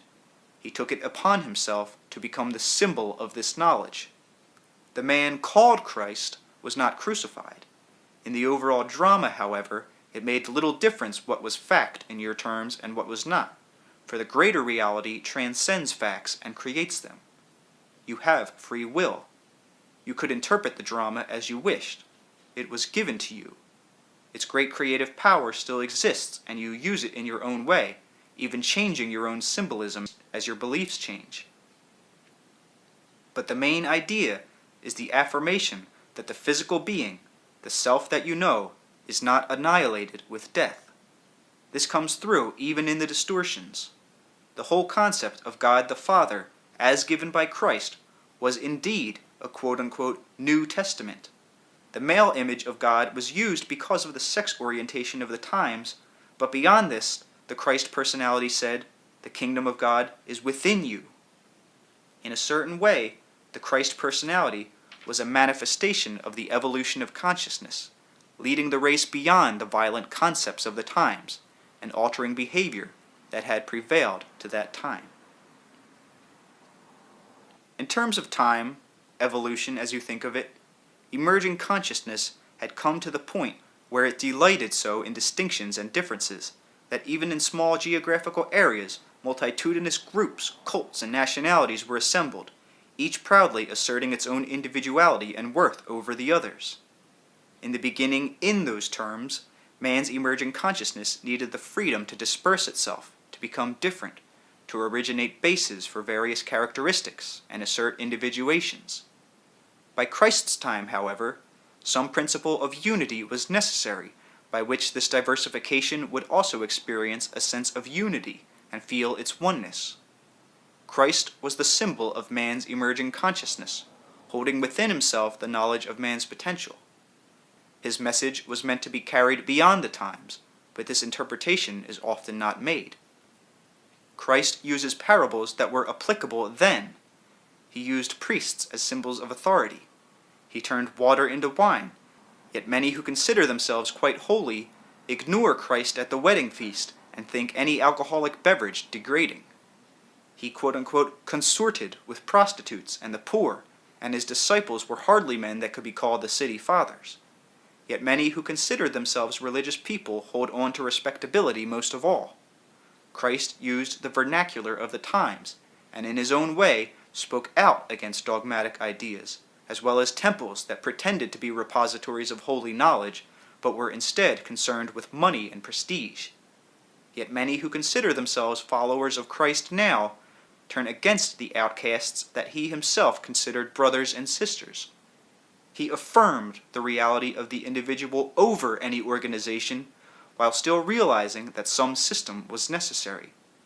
His whole message was that the exterior world is the manifestation of the interior one, that the quote-unquote kingdom of God is made flesh. There are indeed two gospels written by men in other countries in that time relating to Christ's unknown life, to episodes not given in the Bible. These formed a quite separate framework of knowledge that could be accepted by people who had different beliefs than the Jews at the time. The messages were given in other terms, but again, they reflected the affirmation of the self and its continued existence after physical death. Love was always stressed. One of the Gospels is a counterfeit. That is, it was written after the others, and the events twisted to make it appear that some of them happened in a completely different context than they did. Regardless, Christ's message was one of affirmation. At the time, Christ united man's consciousness in ways that reached out into history. The Christ consciousness was not isolated. I am speaking in your terms now.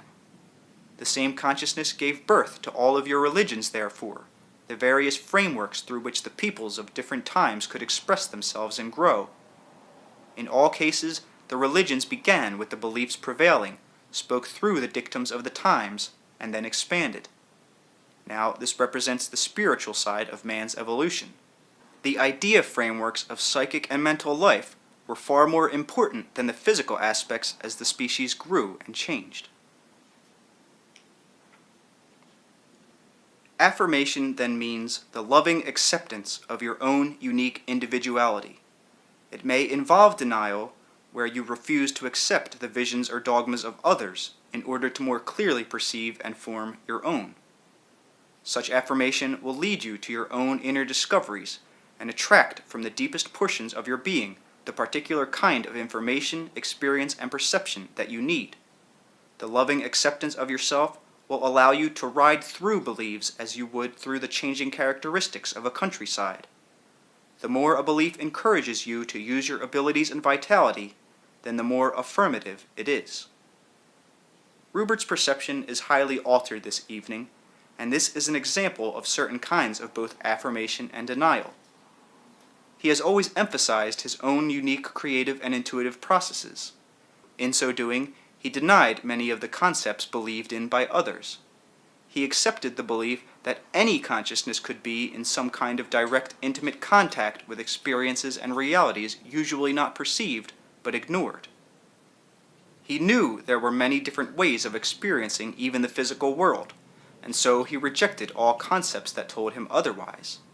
The very belief allowed him to use those abilities, and as muscles become more resilient with use, so do psychic and intuitive powers. The legs run and leap over areas of ground. They cannot themselves interpret the reality beneath them. The feet are not aware of the ants they crush.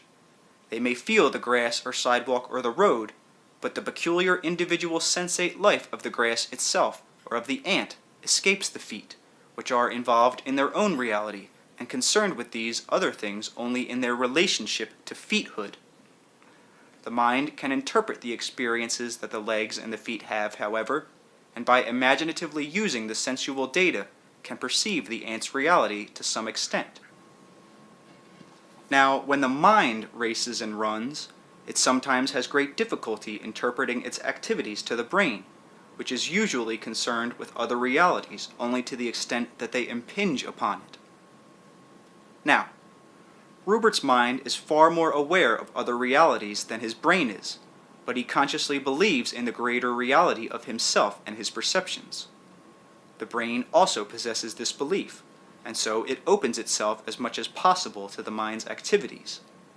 Because it does, certain intuitive, psychic, and quote-unquote intellectually spacious experiences can be physically felt to some extent. The knowledge is interpreted through alterations in body sensation, which give it an important corporeal validity. In such cases, high mental and psychic activity is reflected in the body's experience, providing a beneficial unity. Here I have used the term spacious for workings of the mind and intuitions that exist in what you might call an accelerated range of action. The normal intellect, oriented so precisely by beliefs to the inevitability of a one-focused kind of perception, is limited. A certain kind of affirmation of self allows the brain to tune into these more spacious methods of perception that are the natural characteristics of the mind. There are very good reasons why this type of assertion must first occur. The brain and the entire physical system is meant to ensure your bodily survival and to follow your conscious beliefs about reality. There is always a harmonious unifying connection between your beliefs and activities. Some people feel utterly confident in certain areas and are timorous in others. Some aspects of life may be ignored or even refuted for a time, while others are focused upon. The individual will very cleverly and shrewdly go ahead in those areas in which he or she feels safe, often when in the process of altering beliefs. You will not use your spacious mind until you affirm its reality within yourself, and until you are ready to handle the additional data, which will then become consciously available to one extent or another. But the spacious mind operates through your creaturehood. In your terms, it represents latent abilities of consciousness that can be more or less normal functions. There are built-in biological structures that are activated for the reception of such messages, and they have always been a part of your physical nature as a species. They will not be triggered on a personal basis until your own beliefs allow you to perceive the multidimensional layers of your own experience, or at least accept the possibilities.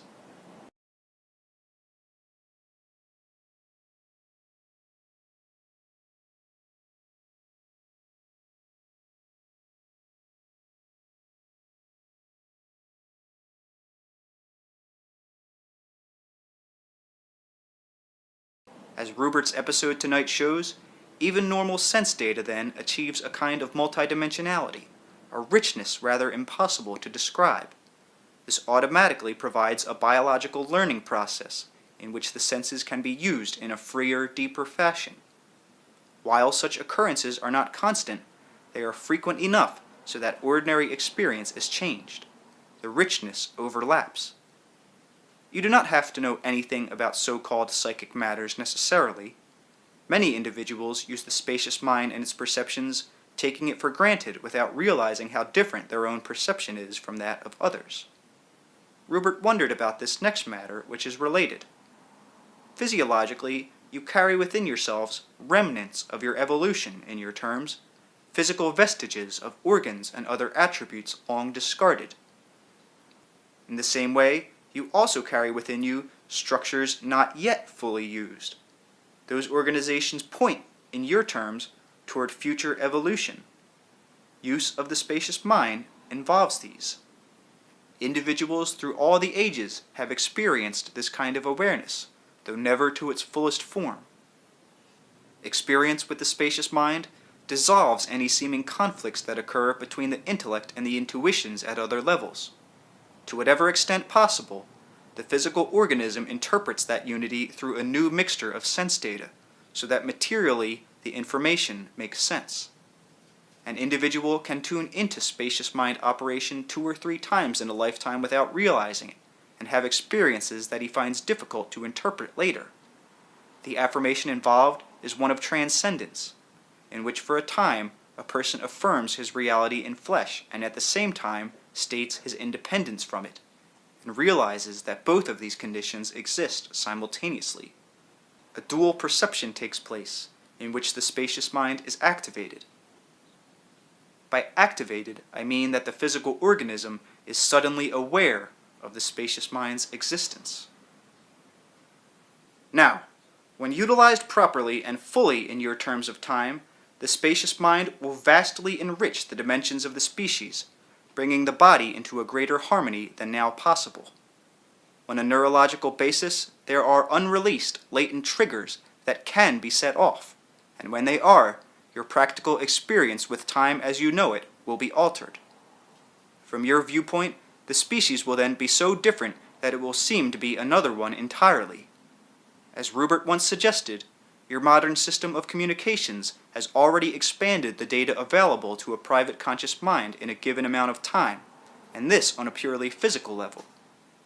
You have to handle and assimilate information now available as to happenings in other places that in previous centuries no ordinary individual would have been aware of. Events in distant places then become present knowledge. Time intervals between an episode and your knowledge of it are shortened, though the event may occur on the other side of the world. Jet travel scrambles your idea and experience of time, and in so doing alters your concepts of it. But within the mechanisms of the body, there are unused and unrecognized triggers that will allow you, as a species, to consciously handle greater perceptions of time, just as you now handle greater perceptions of space.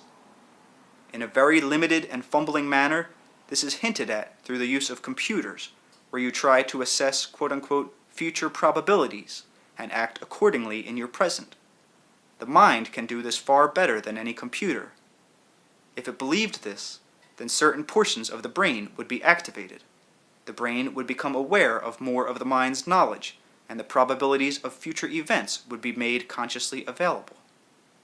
Now, the brain would have to sort out this information so that the physically attuned mechanism was clearly able to maintain its temporal present.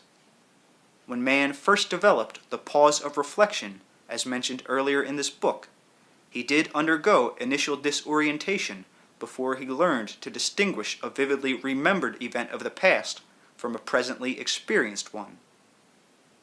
The growing consciousness had to make such distinctions for practical behavior.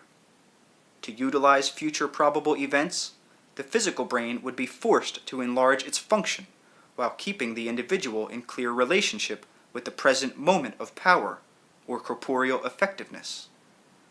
Affirmation always involves the acknowledgement of your power in the present. In greater terms, denial is the surrendering of that power. Affirmation, then, is the acquiescence to your ability, as a spirit within flesh, to form the physical reality of your creaturehood. Now, you can alter your present through altering your past, or you can change your present from the future.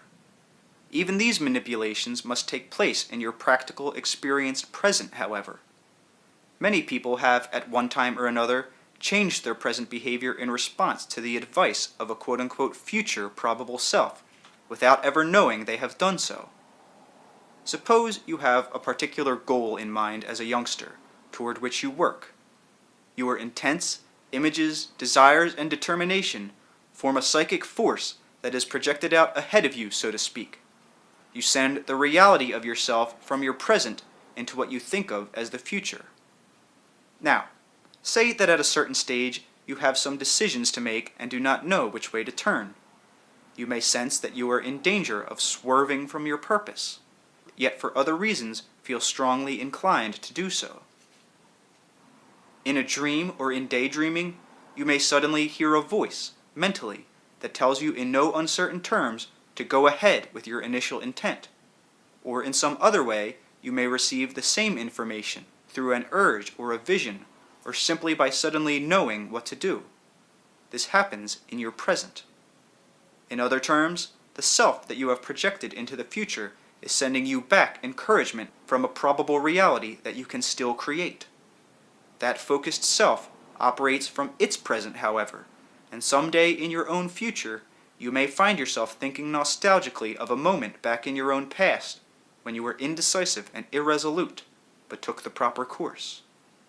You may think, I am glad I did that, or, knowing what I know now, how lucky I am that I made that decision. And in that moment, you are the future self that quote-unquote once spoke encouragingly to the person of the past. The probable future has caught up with the practical present. The early affirmation of yourself projected into the future made such an incident possible. In the same way, your acceptance of yourself and your own integrity can, at any moment in your present, alter your past and future. End of chapter.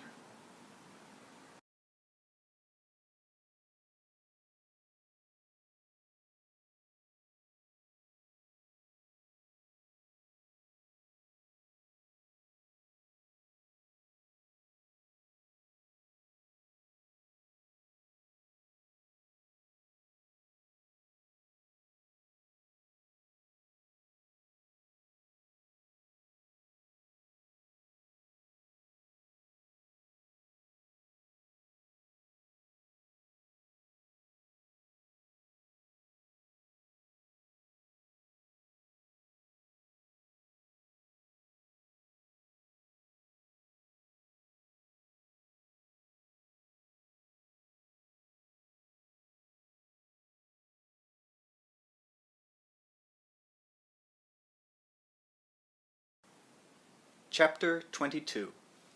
Affirmation, the practical betterment of your life, and the new structuring of beliefs. If you have a loving regard for yourself, then you will trust in your own direction. You will accept your present position, whatever it is, as being a part of that direction, and realize that from it can come all the creative elements that you need. Being yourself and trusting in your own integrity, you will automatically help others.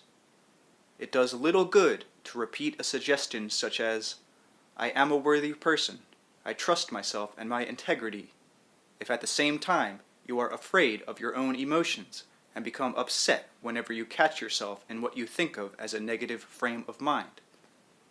As lovers can see the quote-unquote ideal in their beloved, and yet be well aware of certain inadequacies, certain deviations from that ideal, so can you, loving yourself, realize that what you think of as imperfections are instead gropings toward more complete becoming.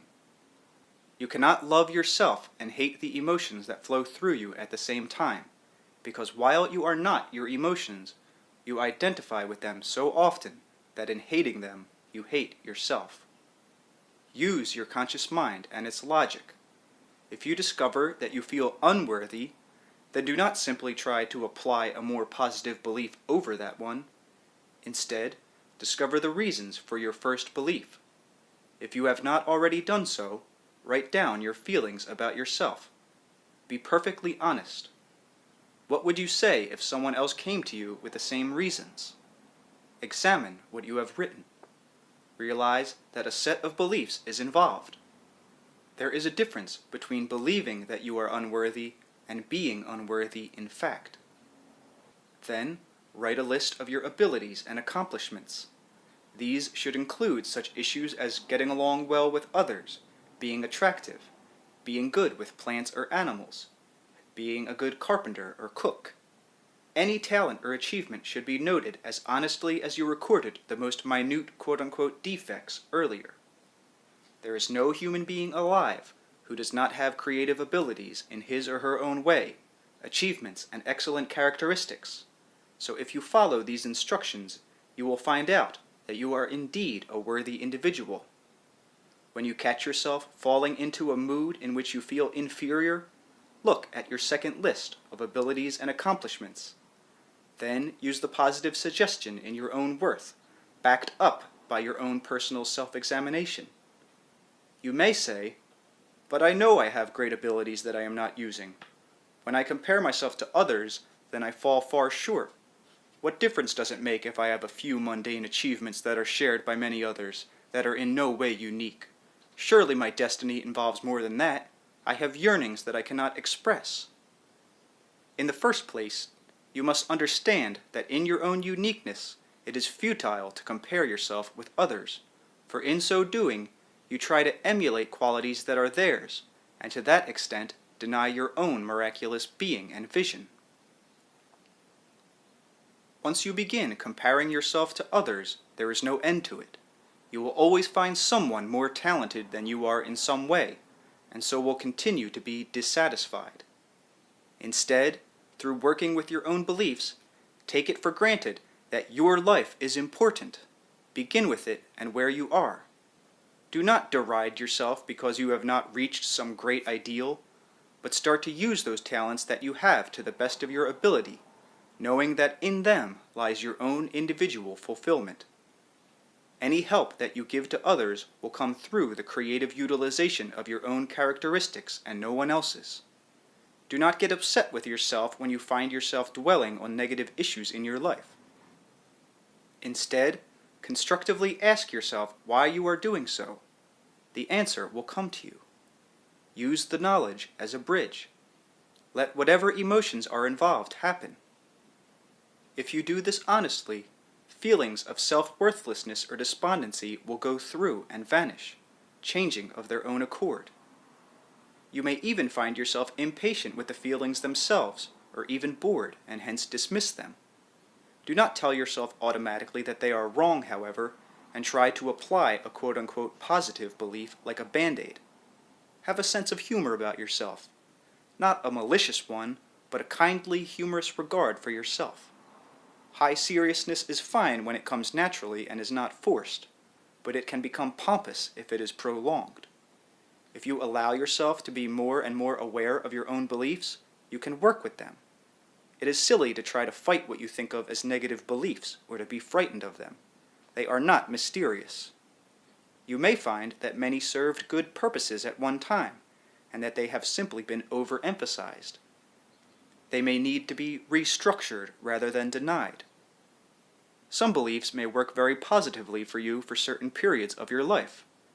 Because you have not examined them, however, you may carry them long after they have served their purpose, and now they may work against you.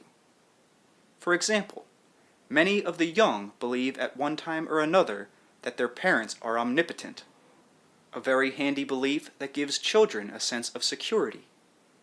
Grown into adolescent years, the same offspring are then shocked to discover their parents to be quite human and fallible, and another conviction often takes over, a belief in the inadequacy and inferiority of the older generations, and in the rigidity and callousness of those who run the world. Many embarking upon young adulthood think that the older generations have done everything wrong. However, this belief frees them from childish concepts in which older persons were always not only right but infallible, and it gives them the challenge to tackle personal and world problems. For a while, the new adults often feel themselves to be invincible, beyond the boundaries of creaturehood even. This belief again endows them with the strength and energy they need to begin a life for themselves and to form their own mass world. Yet in material terms, they must all realize, sooner or later, not only the challenges, but the other peculiar characteristics of creaturehood, in which basically no such generalized beliefs make sense. If, at the age of 40, you still believe in the infallibility of your parents, then you hold that idea way beyond its advantageous state for you. Using the methods in this book, you should discover the reasons for this belief, for it will prevent you from exerting your own independence and making your own world. If you are 50 and are still convinced that the older generations are rigid, fast in the way of growing senile, mentally incompetent, and physically deteriorating, then you are holding an old belief in the ineffectiveness of the older generations and setting up negative suggestions for yourself. Conversely, if you are 50 and still believe that youth is the one glorious and effective part of a lifetime, you are of course doing the same thing. A young adult, gifted in a particular area, may hold a belief that this ability makes him or her superior to all others. This may be quite beneficial for the person involved at a given time, to provide the needed impetus for development and the necessary independence in which the ability can grow. The same person, years older, may find that the identical belief has been held too long, so that it denies very important emotional give and take with contemporaries, or becomes restrictive in other ways. A young mother may believe that her child is even more important than her husband, and according to the circumstances, this belief may help her pay the necessary attention to the child. But if the concept is held as the child grows older, then this can also become highly restrictive. A woman's entire adult life can be structured according to such an idea if she does not learn to examine the contents of her mind. A belief that has positive results for a woman of 20 will not necessarily have the same effect for a woman of 40, who, for example, may still pay far more attention to her children than her husband. Many of your beliefs are of course cultural, but you have still accepted those that serve your own purposes. As a rule, men in your society believe themselves logical, while women are considered intuitive. Women, now trying to assert their rights, often fall into the same trap, but backwards, trying to deny what they think of as inferior intuitive elements for what they think of as superior logical ones. Certain beliefs then will structure your lives, often for given periods. You will grow out of many of them. When you do, the inner structuring will change, but you must not cravenly acquiesce to quote-unquote leftover beliefs once you recognize them. I feel inferior because my mother hated me, or I feel unworthy because I was scrawny and small as a child. You may find as you work with your beliefs that a feeling of inferiority seems to stem from such episodes. It is up to you as an adult to get on top of your beliefs, to realize that a mother who hates her child is already in difficulties, and that such a hate says far more about the mother than it does about her offspring.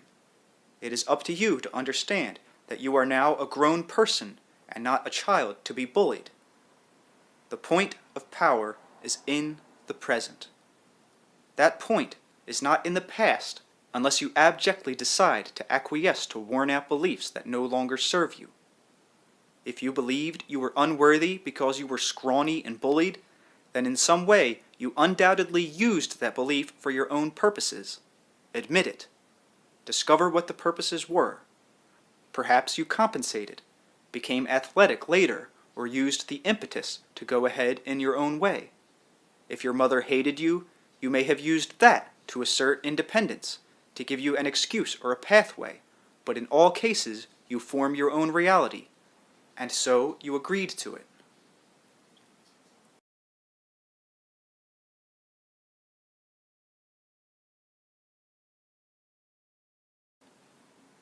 Many people who write to me feel that they have unusual psychic or writing abilities, or sense an outstanding need to help others.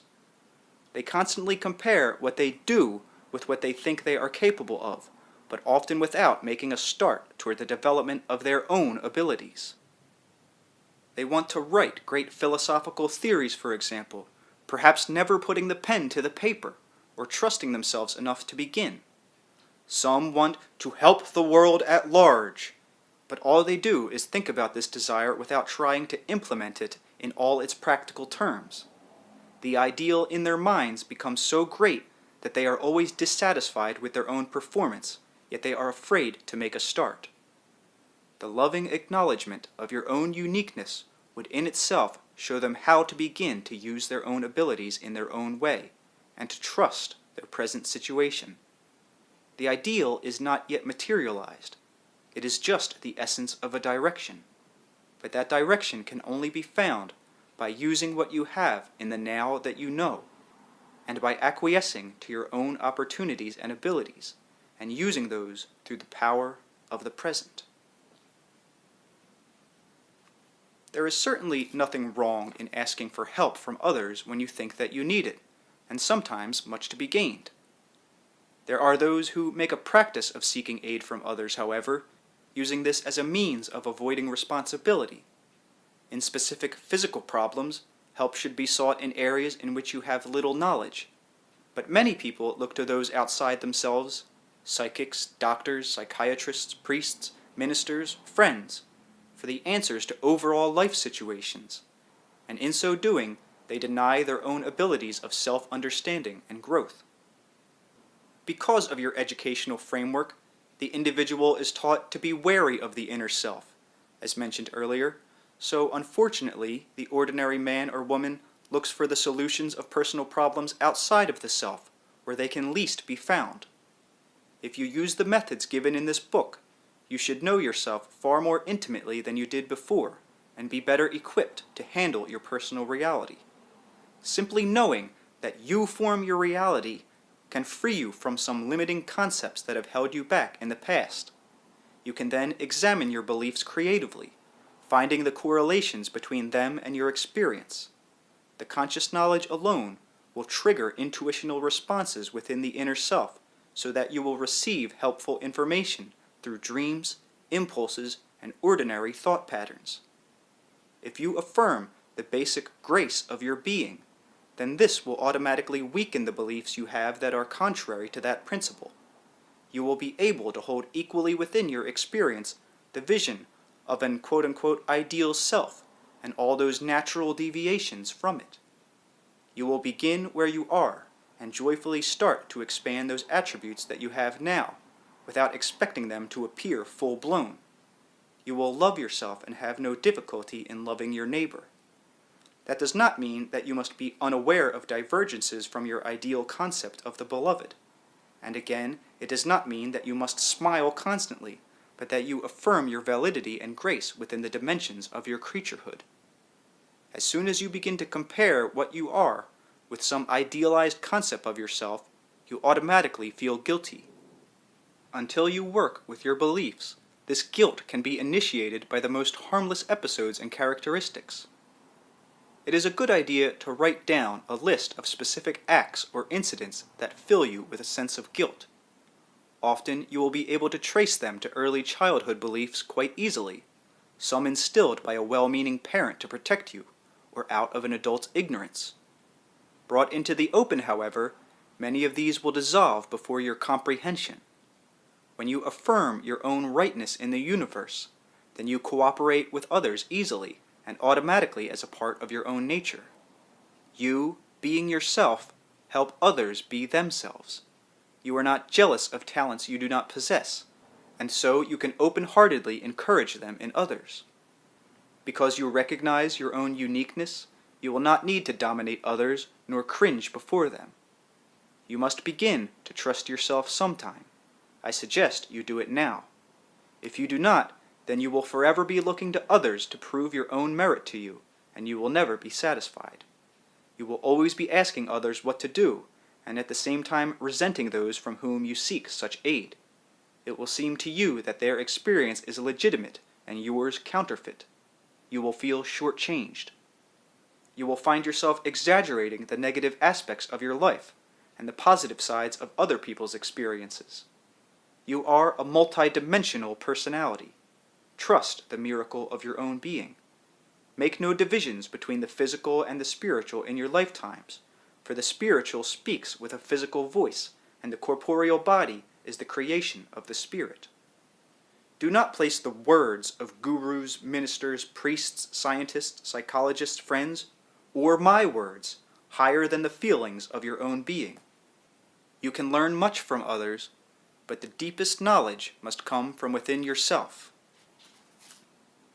Your own consciousness is embarked upon a reality that basically can be experienced by no other, that is unique and untranslatable, with its own meaning, following its own paths and becoming. You share an existence with others who are experiencing their own journeys in their own ways, and you have journeying in common then. Be kind to yourself and to your companions. I am also journeying. What information and knowledge I have, I try to give to you through Rupert and Joseph, who are parts of me in your space and time, but they are themselves as I am myself. Now, Rupert's own beliefs in the nature of his consciousness helped bring about these sessions. Rupert and Joseph have both worked with the nature of creativity, and from an early age, each of them sought for answers, but most of all, they trusted the destiny and grace of their beings. They might have felt that they had lost direction at times. For certain periods, they might have had problems in which they forgot their aims momentarily, and yet their beliefs in themselves Individually and together, we're strong enough to give them their present reality. Many who write want to develop and use the same abilities, yet it is obvious from their letters that their beliefs prevent them from trusting the inner self enough. You cannot fear your own being and expect to travel through it to explore its dimensions. First, you must take the simple step of affirming your identity. That affirmation will release those attributes that you have and open up new avenues of experience. They will and must be your own. When you ask others to interpret your dreams, for example, you are automatically putting the fulfillment of your own potentials a step away. When you ask another to tell you the direction of your life, then to some extent you keep from yourself the realization that you yourself possess. Without that awareness, no methods will help you. Now, in ordinary terms, this book has included no esoteric instructions to help you achieve what you may think of as spiritual development or psychic expertise. Yet, it is a preliminary for all of those who want to use creaturehood as a framework through which to perceive and experience other realities. As I mentioned earlier, you will not become more spiritual by denying your flesh. This is the life you are living. Trust the living that flows through you. By doing so, other realities will make themselves known. They will add dimension and depth to your present reality. You make your own reality, wherever you travel and in whichever dimension you find yourself. Before you embark upon other journeys of consciousness, understand that your beliefs will follow you and form your experience there as they do here. If you believe in demons, you will meet them, in this life as enemies, and in other realms of consciousness as devils or quote-unquote evil spirits. If you are frightened of your emotions and believe them wrong, then when you try quote-unquote psychic experiments, you may believe that you are possessed. Your feelings, the repressed ones, will seem demonic. You will be afraid to assign them to yourself, and so will think that they belong to a disembodied spirit. It is very important that you understand the true innocence of all feelings, for each of them, if left alone and followed, will lead you back to the reality of love. Trust no person who tells you that you are evil or guilty by reason of your nature or your physical existence, or any such dogma. Trust no one who leads you away from the reality of yourself. Do not follow those who tell you that you must do penance in whatever form. Trust instead the spontaneity of your own being and the life that is your own. If you do not like where you are, then examine those beliefs that you have. Bring them out into the open. There is nothing within you to fear. My life is mine, and I form it. Tell yourself this often. Create your own life now, using your beliefs as an artist uses color. There is no condition that you cannot change, except one indisputably physically accepted at birth within the realms of creaturehood, such as a liability in terms of a missing organ or a functional lack. If you have been filled with self-pity because of a disease or a life situation, then seize the initiative. Face your beliefs honestly and find out the reason for the difficulty. I speak with the inner vitality that is inherent within each of my readers, with the inner knowledge that also belongs to them.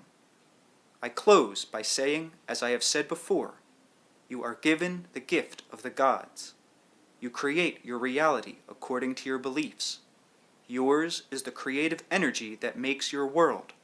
There are no limitations to the self except those that you believe in. I am Seth.